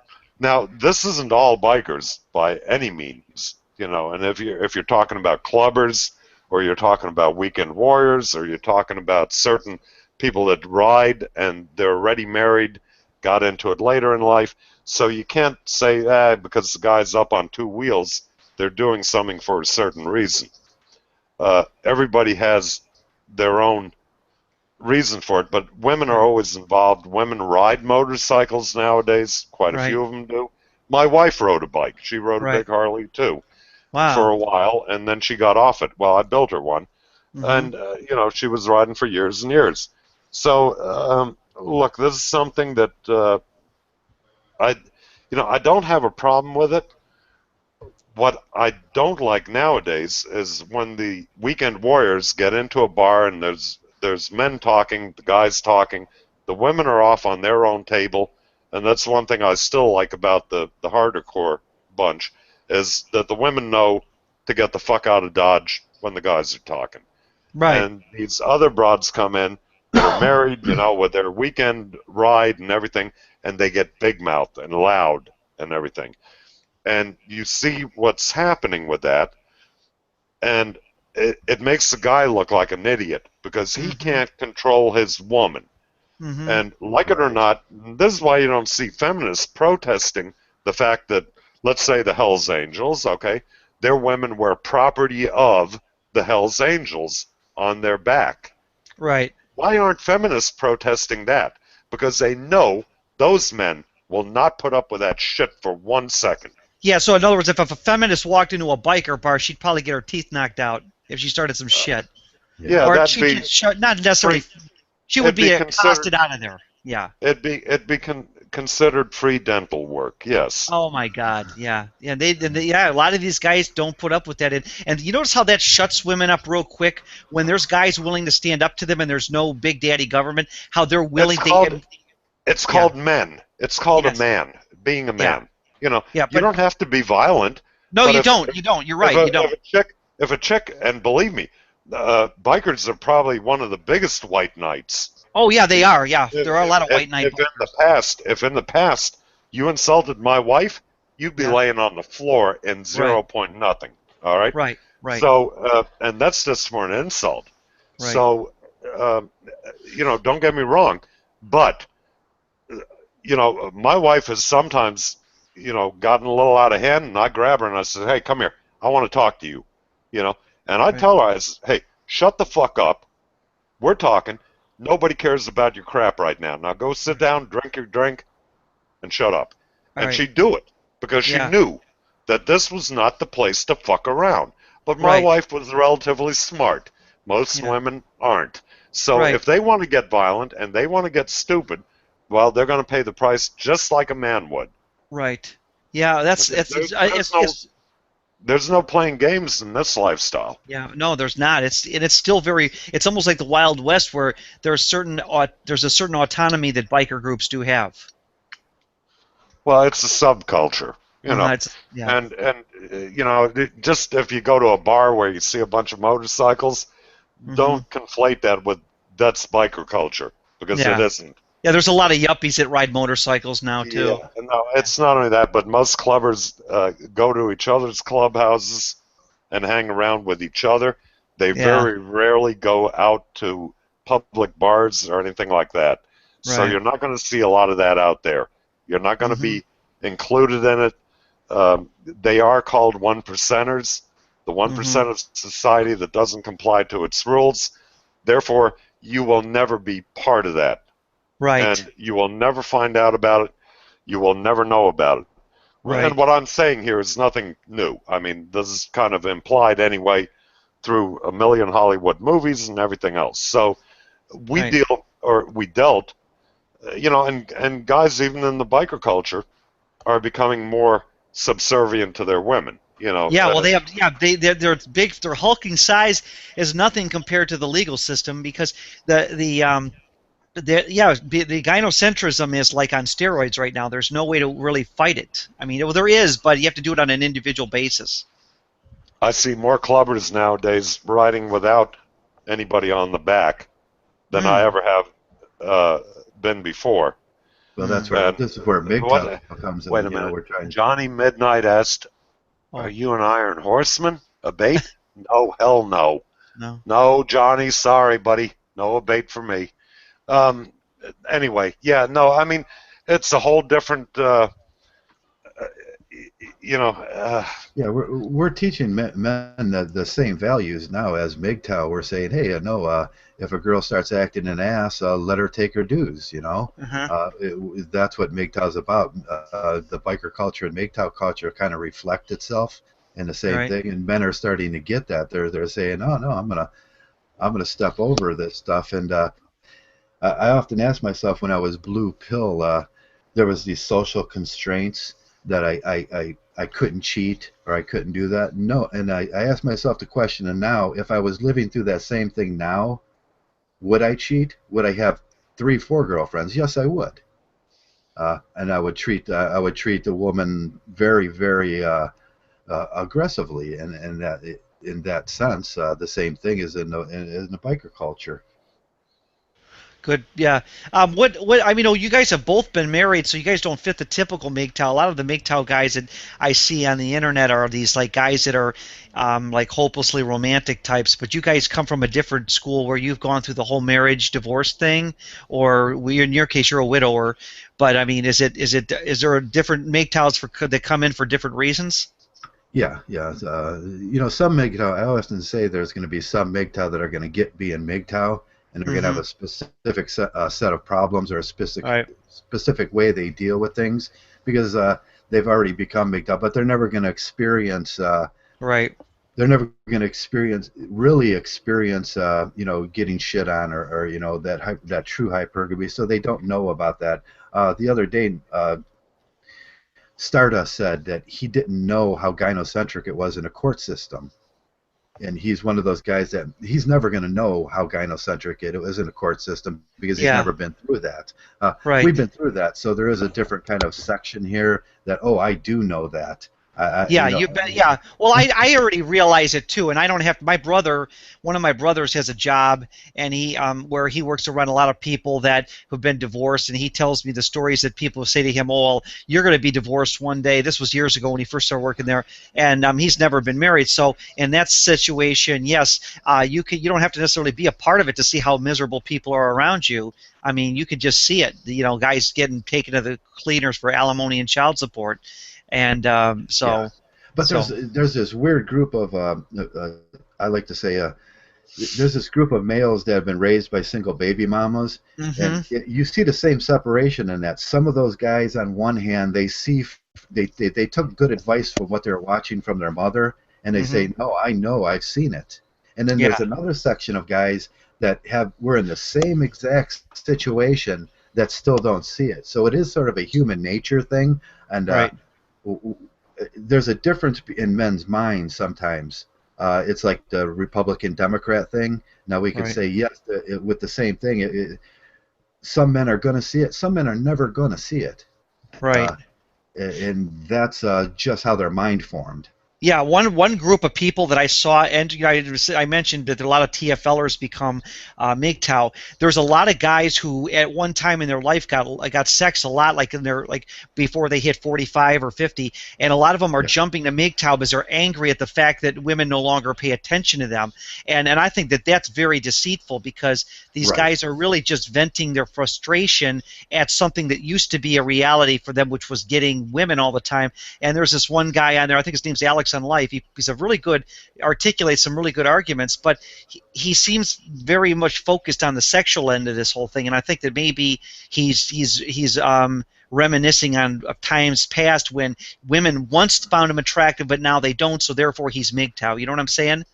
Right, that's by default again, and goes to the default position, and I don't really think that that's the kind of Mgtow I want to listen to. I'd rather listen to a guy like you guys that have been married and have gone through the whole thing and then looked at the whole, because Dark Horse, or I'm sorry, I keep thinking, is it Dark Horse or is it War Horse? Okay, Remember the movie and the book. Okay, Warhorse. Warhorse, you've actually been through the ringer with the whole divorce, and then you were married 29 years, so but you've met a lot of women who are like the wives of these bikers, and you've seen a lot going on in between, so you kind of know female nature much better than the younger guys. Kinda, yeah. Yeah, okay. Yeah, that's a knowing what's going to happen thing. I still see a lot of men my age that have gotten divorced that run back in and do that again. Right. Oh yeah, it's an addiction. And one guy called up on You're losing your third house and you're just going back to do that again. And them are the guys that are scary into that. It's like they need that so badly that they're willing to go down the same path again and lose the house, lose whatever owning properties, and rebounding again. Do you ever can you see Mgtow becoming a person-to-person thing where people like us will ever go into like a place where we meet and we all socialize and then we actually do things together? I mean, technically guys used to do stuff like this, but why does it seem like this is all a virtual reality thing where we're all around the country? I can't. Sorry, go ahead, Joe. That's the dream. That's the hope that I have with Mgtow. Is like you're in the same area as me, and and you hear Zeta say he just met up. Well, that as this thing grows, pretty soon there's going to be 5 or 6 of us in this area. In the same area, right. And then that's a group then. Yeah. And then we can start doing group functions. Yeah, that puts us at a disadvantage, though.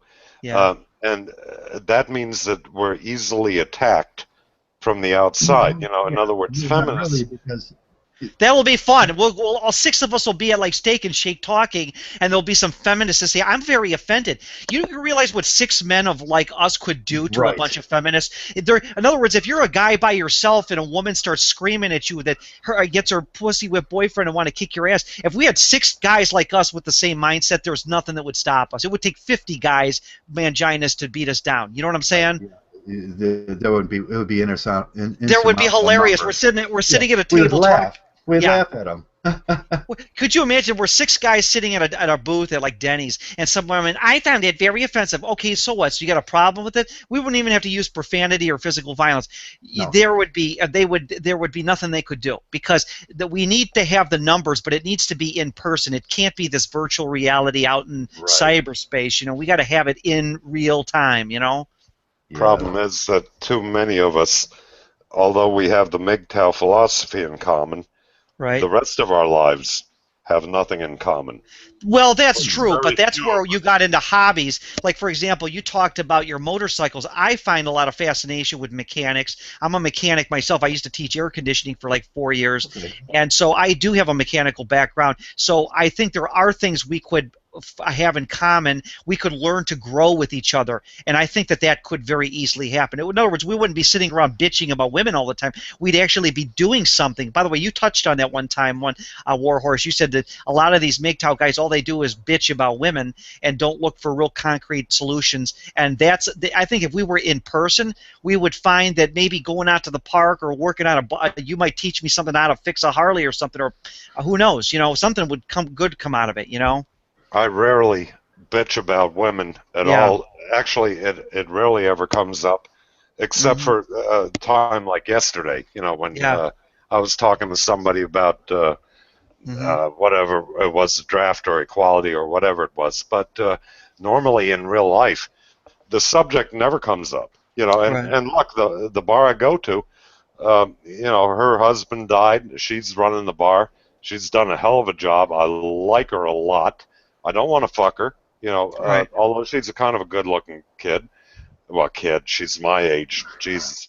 Anyway, you know, but I'm very friendly with her. I talk to her a lot. We sit around, we talk. We got a lot in common. We both lost a spouse, you know. Right. So, you know, I don't have a problem with women. Like, um, you know, a lot of guys say to her, well, just don't talk to him ever at all, like Joe. Yeah. I consider her a friend, Yeah. and we just talk, you know. I don't want to get in her pants.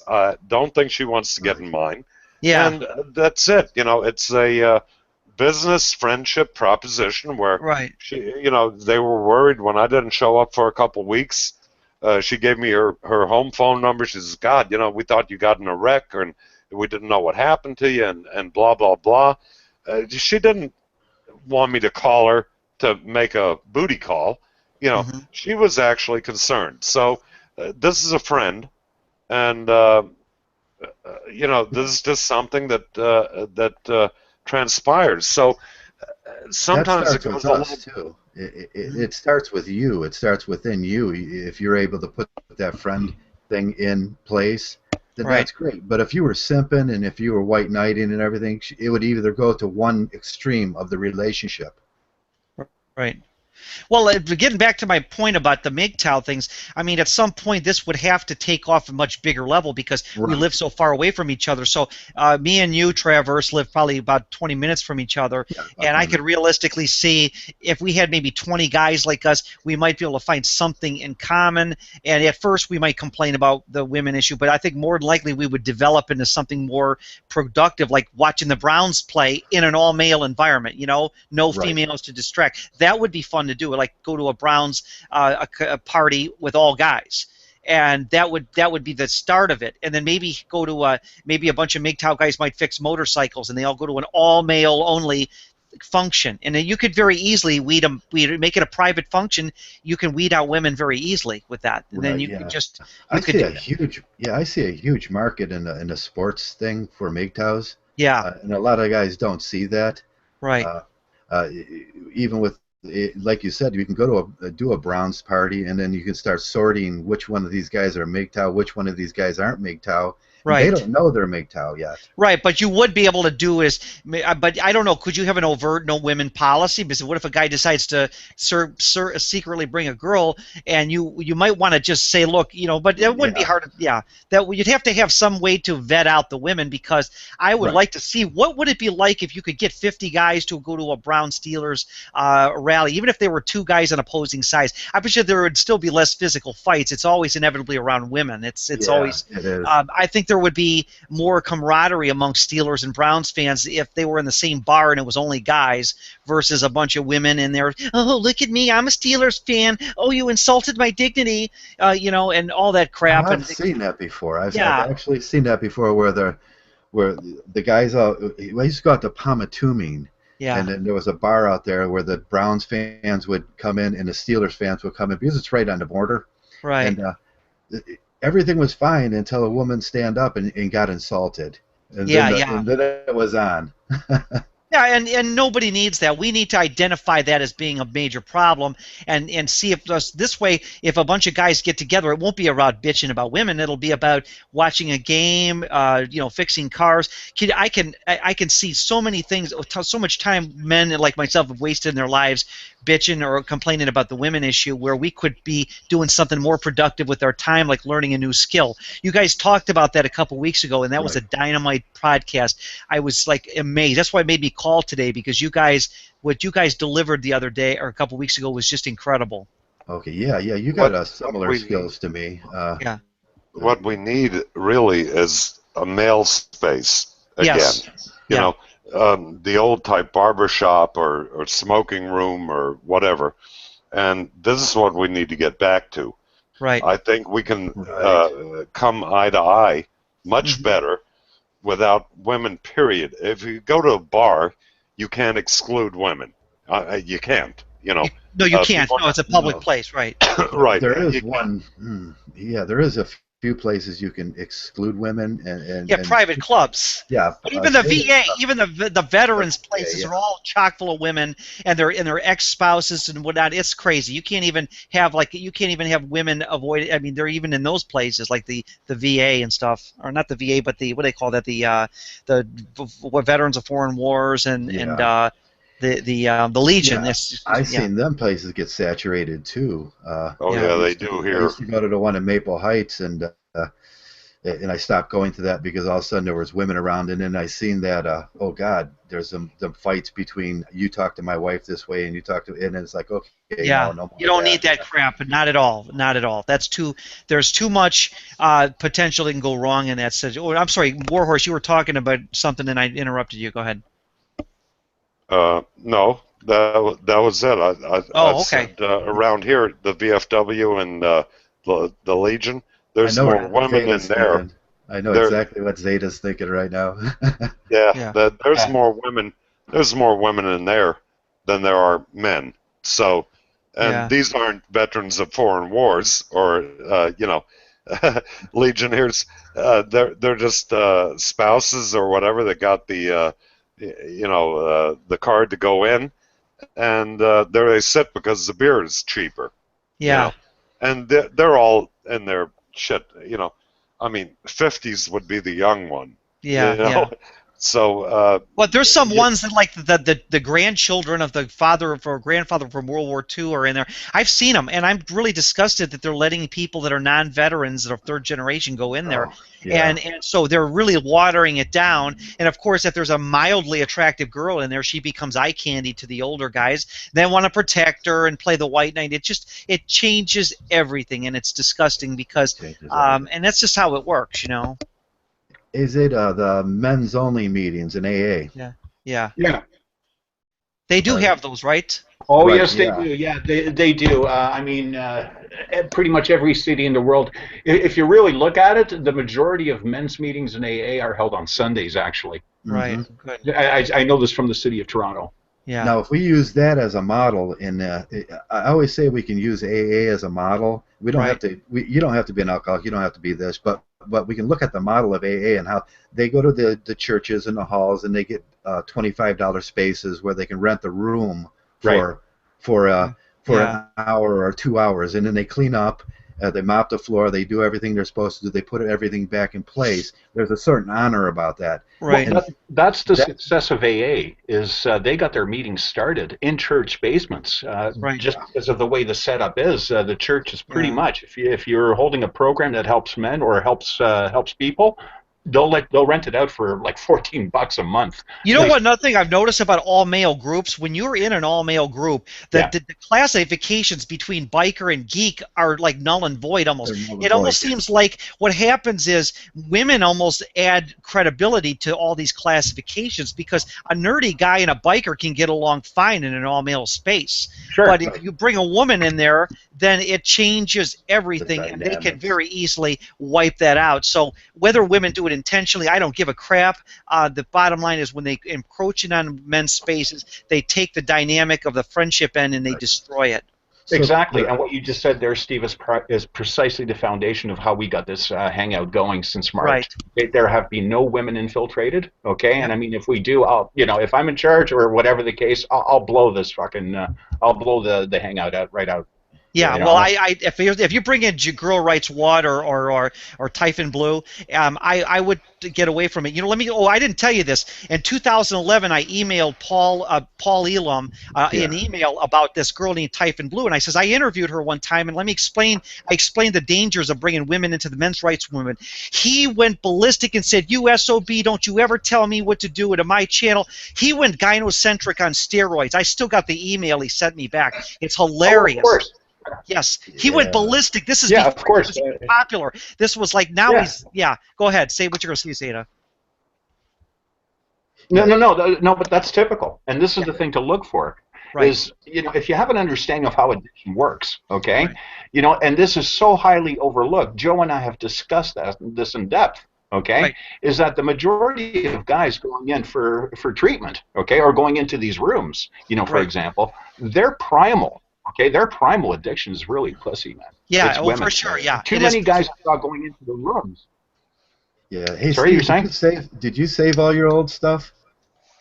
Oh, who are you talking to me? Yeah, because I changed computers about 2 years ago, and then Yeah. I had the old computer, and Yeah. I often talk about that dynamics that we were going through back in the day, and I remember you being around and you being a very popular guy on the scene there for a while. Yeah, I did. I'd have to go look through my stuff.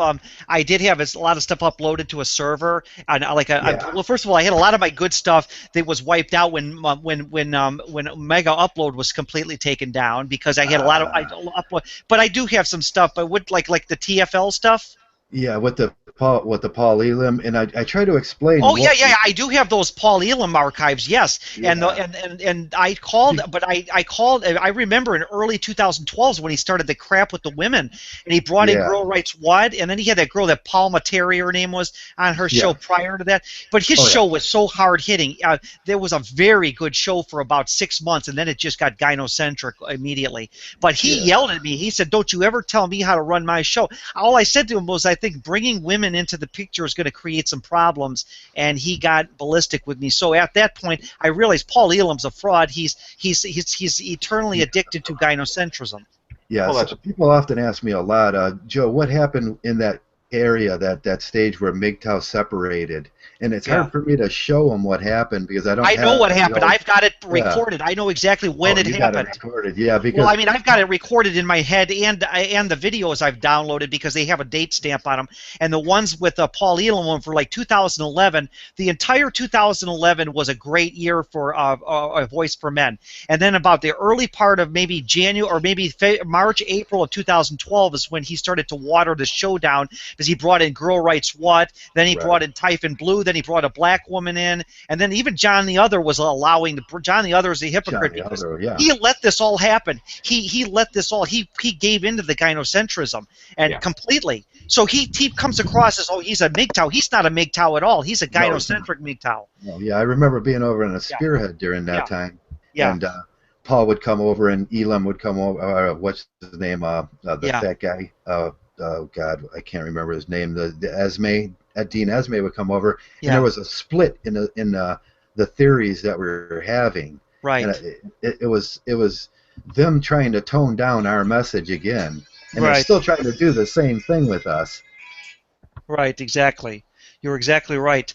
But so anyways, yeah, so that was the timeline I remembered. I remember the timeline very well. And it was at that time in early 2012, around April, that I had done some videos on not bringing of being against bringing women into the Mgtow MRA, and I got slammed. People were leaving Oh, negative yeah. comments.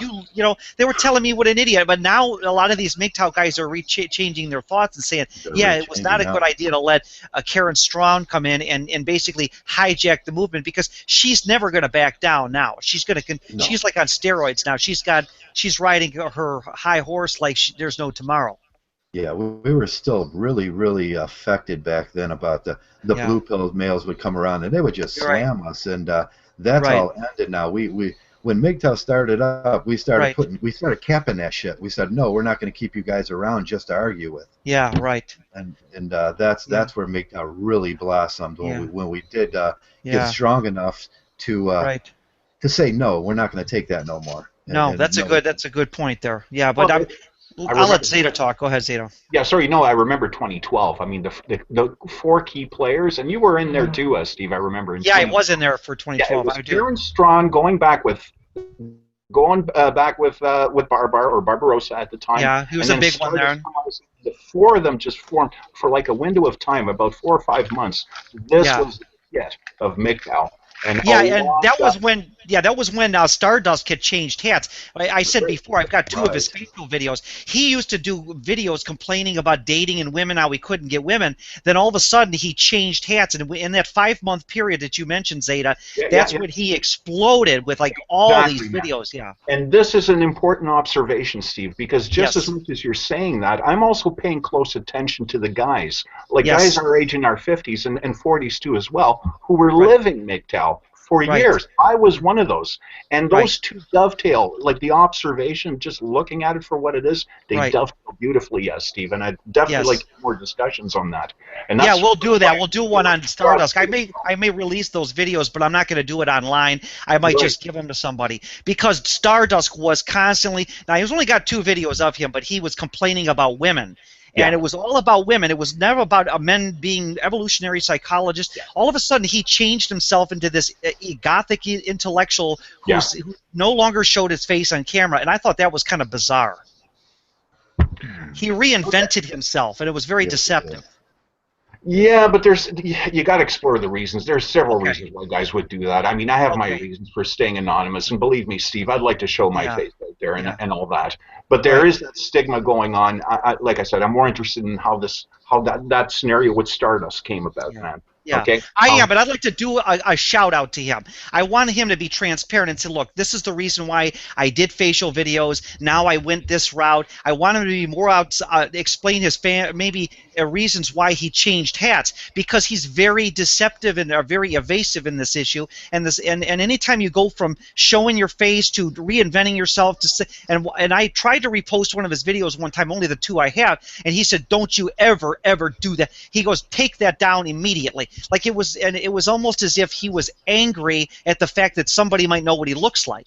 And I think that's wrong, because if you Google his name, you can find pictures of him. You will see what he looks like. I mean, there are pictures out there. He did that about 8 months ago, I think. Yeah, somebody doxed him. I don't know who that was. Well, yeah, but he posted up a picture of himself. Right. He was sitting at a restaurant or some kind of diner place or whatever. So, you know, I mean, he's going to put himself out there, and I think it was that guy that was saying, I can't remember his name now, but, you know, Mgtows are all ugly and they can't get laid and this, that, and the other. I forget the guy's name now. Jesus Christ. Anyway, the writer, he was over at the the guy with the books and the big talk about finances and everything. But I mean, you know, look, Stardust has his problems. He's an arrogant fucker, in my opinion. But you know, I don't think, you know, if he doesn't want the videos up, man. No, I won't put them up. I won't do that. I'm not going to do that. I take I would never do that to him. Go ahead. With somebody privately. That's fine, you know, to make a point, and we can discuss the point. I don't think I would even do that at this point. I think I would just keep it as it is. I'd probably I only hit him on one place. I'll probably delete him, but I don't think I would be. I'm not a vicious person. I don't do stuff like that. So you know what I wish that more Mgtows would do is kind of self-dox themselves and say, hey, I'm comfortable with being. I'm comfortable with living in this skin. This is what I'm born with, and this is all I have, and I'm comfortable with it, and I don't care what anybody says about my physical appearance, and I'm not a bad-looking guy. Like, there's people that have archived my old TFL videos, and they've never put them up, and I'm glad, because, I mean, some of that stuff I was a little bit emotional on them, like the Pussy Renaissance one. I probably wouldn't have done it, but you know what? I already did it, and it's out there, so there's not much I can do. Hey, but, some of your stuff back then was very useful, man. You know. It was you, and also there was a really good guy too as well, Abominable Thoughts, who did some work on TFL. Yeah, there were some good guys out there. That was the evolution. Yeah, Steve, because you were part of that group too as well. 2008. Yeah, that was a pivotal year. Yeah. So your contribution has been duly noted. I definitely caught on because of my interest with the TFL and the transition. Right. The transition went from, you know how it started? I will do an evolution on what happened with Mgtow. It started in the late 80s with these books on dating that lasted about 10 years. Then I even have some of those books. Then it transitioned into the Ross Jeffries, which was the pre-PUA. Then it became PUA. Then it came TFL. Then TFL transitioned into MRA, which is men's rights activism. Then MRA went into Mgtow. I'm almost scared to see what's the next transition after Mgtow. Oh no, I forgot to mention. Yeah, I did mention PUA. But then I'm wondering, what do you think the transition from Mgtow is going to be? I think there will be some transition. There's probably going to be some transition, man. But I think what's important is everything is in transition, okay? And Yes. especially for a loose Right. bunch like us, Yeah. decentralized, okay? Right. There are certain similarities, like Joe and I have mentioned about the 12 steps. Right. Because they're decentralized too as well. It's very hard to pinpoint what the next one is, but I can tell Right. you from experience now, and maybe it's because being with the elders here, with and Joe and Warhorse and I have discussed, and that's going into the phase of introspection and contemplation and Right. bettering your life. I think that's the next level. That's a good transition. Whereas we go from complaining about women constantly to something more useful, like figuring a way to get men back into male spaces, and guess what? We'll be on top of it, because when people by default start doing it, we'll at least know what's going on. Because there's going to be people that go Mgtow by default. They're not going to really know why, and it's going to kind of evolve, and women are going to be screaming when that happens. Yeah. Well, Exactly. look, here's the thing. We all grow. When we talk about things that we've done in the past on videos and everything that we're not, we look at it now and we look back and say, look, I'm kind of embarrassed about this, but that's this all is right. who, hey, look, this is who we were back then. Right. And we grew. We learned. We grew. Yeah. This is what we expect other men to do too. Yeah. They come in here and then we grow. We learn. Right. We progress. We move on. And we move on within the philosophy of helping other men and everything else that goes along with it. So, like Zeta said, now we're into this introspection, which we are into. I'd say this group of who does the podcast here, this whole bunch, and we have moved on beyond the talking points and beyond all the bullshit and the red pill rage, even though we're still all aware of it. Believe me, I think all of us keep our ear to the ground. Yeah. There's videos. We're involved. We keep our ear to the ground, and there's another element too, guys, too, as well, is once you're past that red pill rage, okay, and you go out into the world, when you fold up your laptop and shut the power off kind of thing, when you go out there in real life, I'm finding an interest, okay, when I go to the pub, just of observing, like Warhorse and Joe was saying earlier, being that observer, man, it's hilarious, okay? Looking at things from a red pill perspective. Observing the guys at the cafes sitting on their laptops is hilarious, because I know why they're there. They're there to meet a woman, and they don't want to admit it, so they play their intellectual, I'm playing on my laptop. But we know why they're there. We know why they're in that coffee house, because they're looking for some surreptitious, sneaky way to meet women, and the women know why they're there. Look, that's all a passing chuckle for most of us right now. Okay, that's it. It's no longer that big thing that gets you all angry and worked up and knotted up inside. It's a chuckle. It's nothing more than a chuckle. That's it. Because you've seen this so many times before. You know the whole routine. And this is, I think, where a lot of us older guys especially are going, that we are past that point of even really pointing it out anymore. I mean, everybody's pointed it out. You're a step above me then, but go ahead. Yeah, you're right.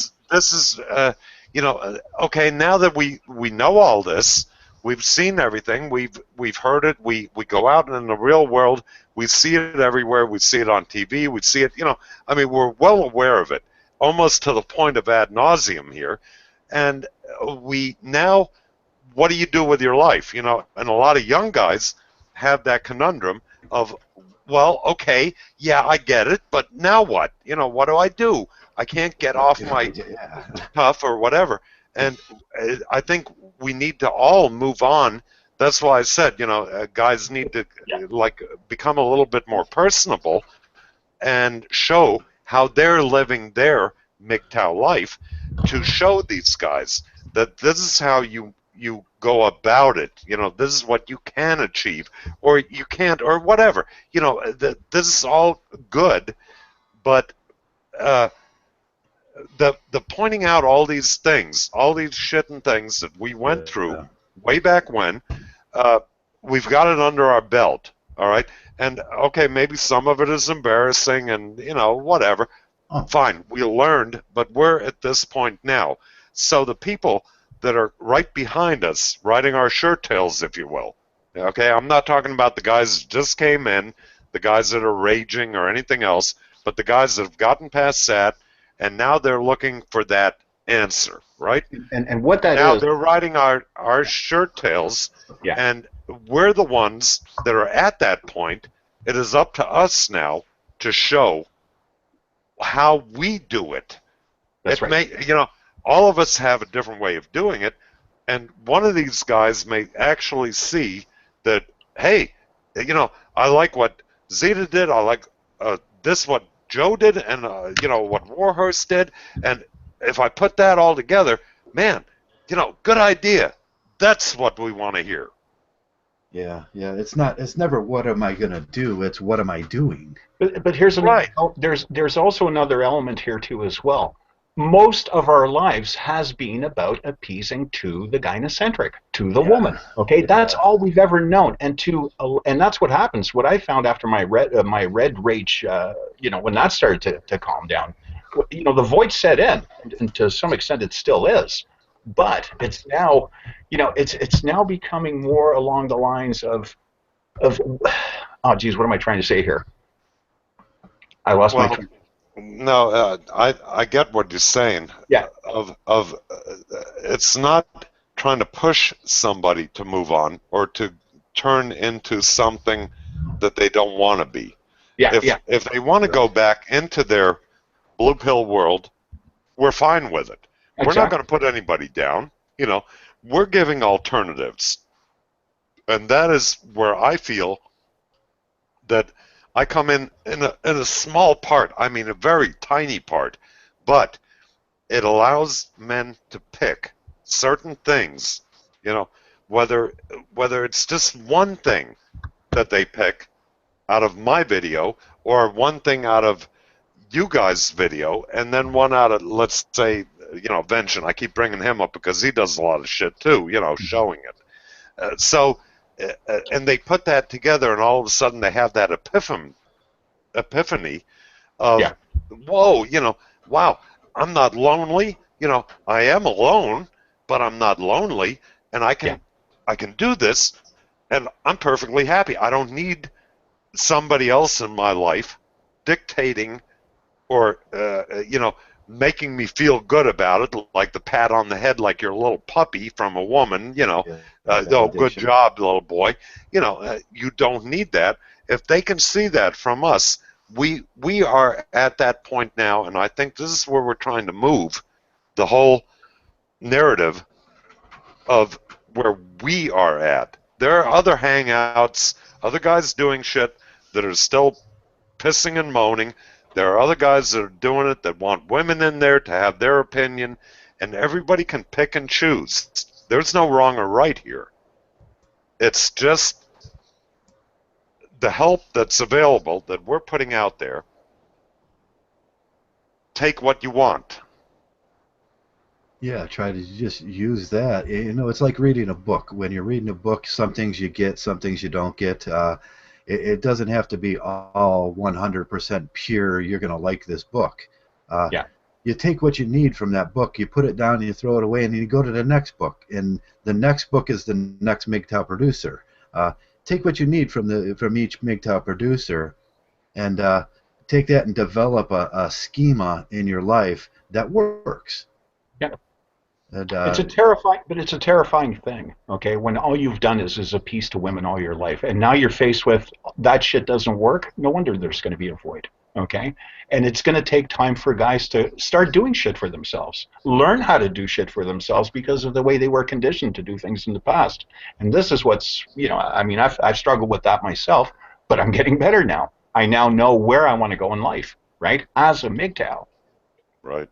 Yeah. And we're not, and this is some of the reason why some of these crazy videos that are attacking a lot of us, whether it's on this podcast or whatever, and I don't feel the need to reply, and I know you guys don't either, really. It's just not that important to us anymore. They're in a whole different stage of the game. They just haven't caught up yet. You know, I'll give them years to catch up. You know, they'll give. I'd Sure. like it to be months to catch up. Yeah. But they just need to catch up. You know. That's right. You know, everybody's going to come on their own time, and that's you know, at the end of the day, that's really how things work. You're going to get it when you're going to get it, and yeah, to some extent, it's up to you. But I think it's all about how hard you're willing to work at it. Yeah, and there's a fire. You know, you gotta walk through a little bit of fire before you can you can be that fourth level Mgtow. No one's saying that's going to be an easy thing to do. Mhm. You know, there's a tempering like metal in here, and guys aren't always nice to each other. Heck no. But and and Joe, that's what we're saying. We're sorting guys. If you're one of those gynocentric guys that are gonna get butt hurt over everything, then they just stay in that level 2 or 1, and then learn how to deal with men around real men things.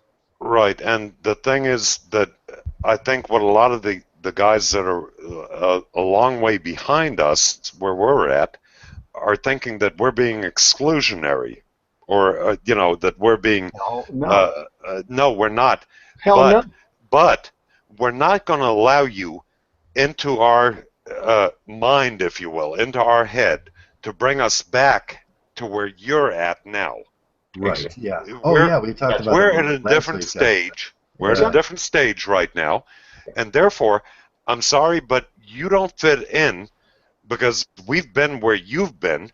So if you don't want to listen to us and you feel like we're being, you know, got a superiority complex or being exclusionary, no, we're not. We just don't want to be dragged back down into the sewer that you're at this point in time. And that sounds harsh, but I'm sorry. You know, either move forward, listen to us, and that's fine if you don't like it, you know, and if you think we're pontificating and we're a bunch of old farts and, you know, it's got to be our way or whatever. No, it doesn't have to be our way. It can be your way, but don't expect us to go backwards. Yeah. And go back into your shithole that you're in now, because we were in that shithole at one time ourselves. That already. That's no place to go. You said it. Who said it last week? I just put it up there. Messenger said, these guys are just moonwalking backwards out of Mgtow. A lot of them want us to do the same, but we're not willing to. So excuse me if we're not going to come all unglued and reply and get, you know, oh no, you're wrong. Hey, we're done arguing. We're done. I'm done arguing. I am. I'm done arguing. What am I going to argue with you for? You're in a place that I was at many moons ago. So go ahead and go through it. If you don't want to hear what you're going to look forward to, you'll be in my position one day too. Okay? And, you know, that's fine. Do what you want. But don't come all unglued, make a video and say, these old farts, you know, it's got to be their way. No. Yes, it does for us. It has to be our way for us. You know what else? Yeah, and you know what else? Somebody else or some other guy going his way is none of my fucking business. Correct. And that's another thing. It's to stop putting your nose into others, right? Where it doesn't fucking belong. You know, that's another thing that's going on too much. Maybe you should just fucking practice, live and let fucking live. Without getting your fucking emotions in, okay? And maybe allow time for things to fucking evolve and unfold, okay? You might just fucking learn something. Yeah, your channel is 100% your channel, and you're trying to make it as comfortable for the men that come around you in your channel as possible. And that's all I was doing this week, is I want to make it as comfortable as possible for the men like me that come over to my channel to talk on my channel. But if there's no need for these guys to come over to my channel and start saying, oh, you guys are doing it wrong. No, as far as the men on my channel are concerned, they're doing it 100% right. Yeah. Yep. Yep. That's right. Yep. We're in this station in life right now, and this is how we want to move forward. So, you know, if you don't like it, that's fine. But, you know, making a video about it, what are you doing? Shaming us to go backwards? No. Not going to happen. Not going to happen here. Nope. I will poke fun at them because sometimes I'm not a nice guy, and I will poke fun at them, and I will laugh, and I will point, and that'll provoke. One of the guys said, Joe, you're drawing them out of the woodwork. Yes, that's what I'm doing. I'm drawing them out of the woodwork, and then I'm booting them out. because it is my space, and I have the decision. I have the right to do whatever the heck I want in my space. Yeah. Right. And that's all we're saying as men, as Mgtows, is no, I will not have my space invaded by women, by simps, by sissies, by pussy beggars. All those men can stay in their space, not mine. And I have the right to that. And when I put my foot down and say, no, you're not coming over here, it improves Mgtow, and it makes Mgtow stronger, because now we do have a safe male space. And that in itself, Joe, is the attraction rather than the promotion of. Really. Right. And this is what the guys are attracted to. This is why we've got 30 guys right now in the chat room, and it's been consistently the same guys showing up. So something is definitely being said, and something is definitely catching. Okay? Right. You know? Yeah, and that's not The truth representative sells of itself. 30 people. That's 30 people every 10 seconds. That's 30 people, and that changes up and down, but it always stays right around there. But that's a lot. Yeah. And that's you know what? 200, 400 people.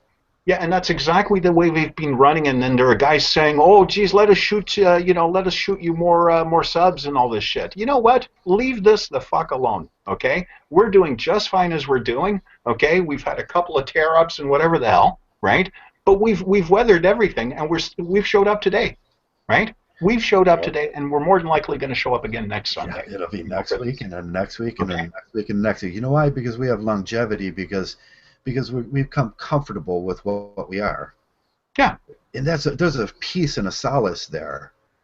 There's a true peace, and every time I come on here, every time I go to my channel, there's a peace that I've come accustomed to. There's no more shame. There's no more this garbage. There's no more gynocentric that make me stress. It's just but this is exactly, and that's precisely it, Joe Warhorse. We talk about stuff, we tackle things that break down the walls of shame.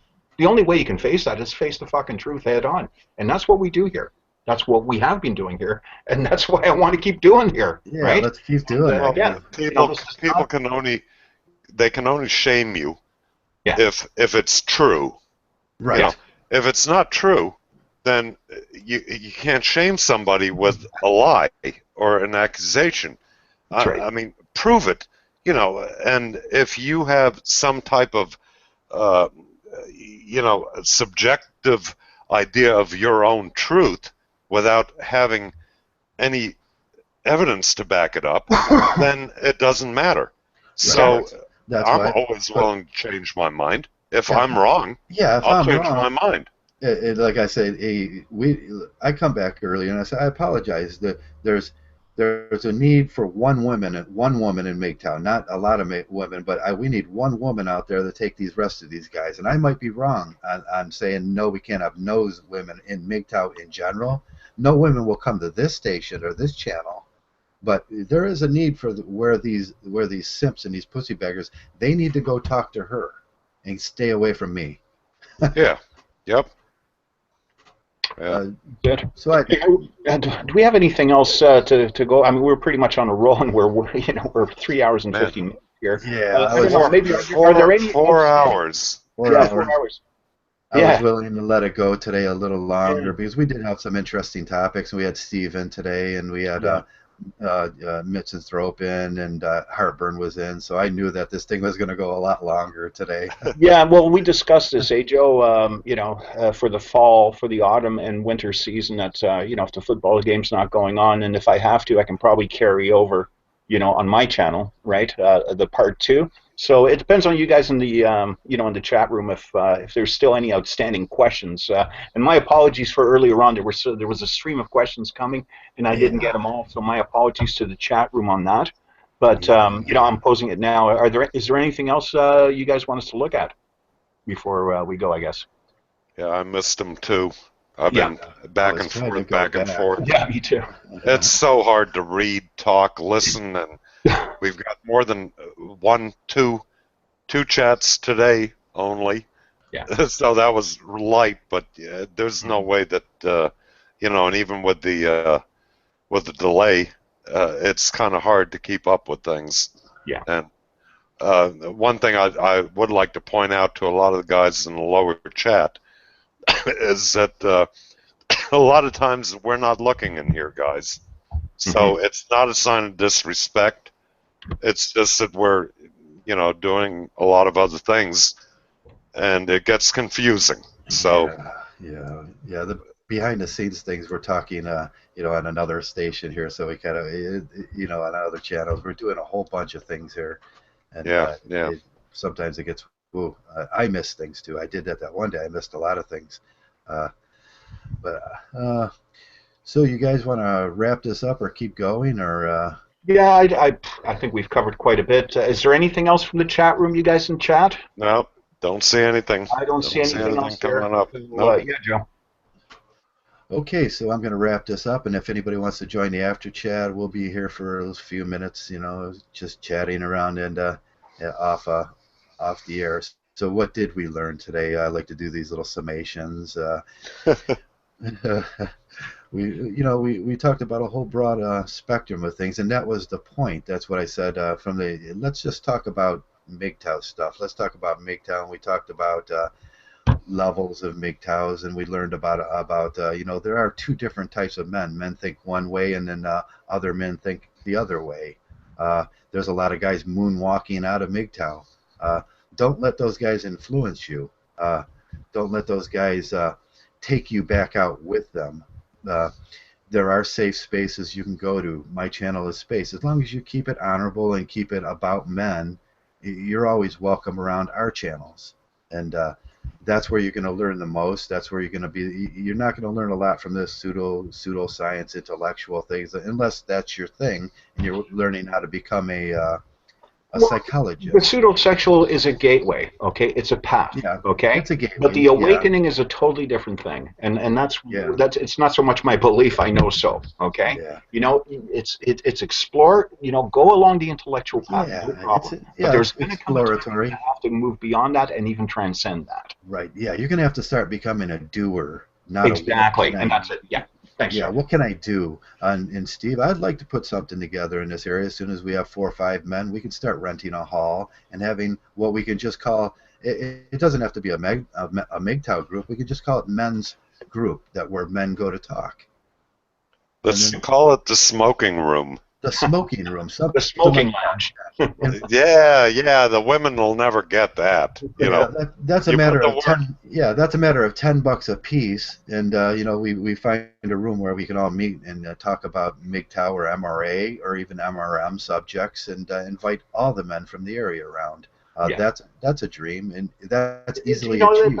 It's feasible, but let's keep in mind we're predominantly online, okay? And that's where our loose community is stemming from. And I mean, I'm just working right now with a guy on during the week, getting together in person and doing interviews. Romer 45, right? Yeah.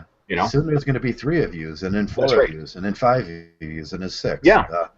It's going to happen. It will happen, and eventually, this theory, these things we talk about are going to become prevalent in society, and that's when the men will start putting their foot down. It will cause a reaction in society.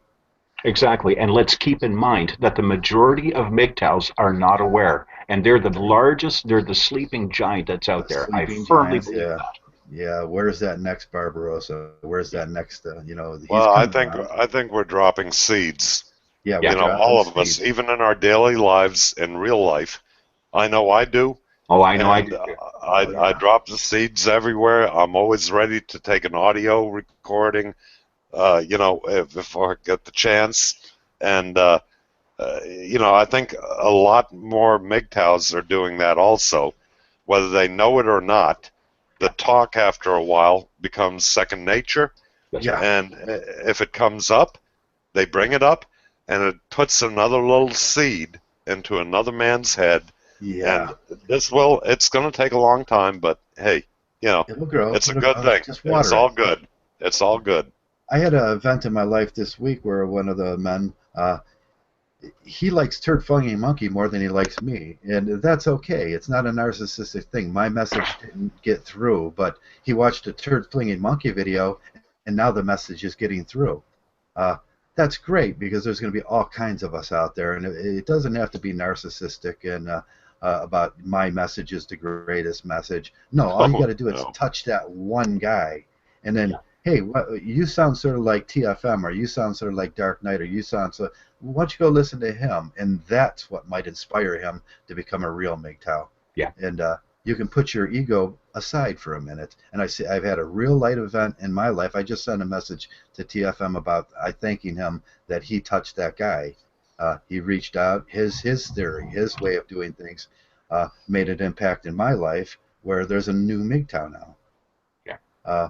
So with that, I think it's about time, huh? Yes, it is. Sounds good. Thanks to everyone in the chat room for showing up today. You know, really good comments. You know, we're going to keep this going, guys. And like I said, the winter season's coming. So if we can extend these sessions, or like I say, start a part 2, like we discussed, I'll definitely be up for it. Okay, you guys take care. I love all my Mgtow brothers, and you guys keep strong. Thanks a lot. All right. Be cool, guys.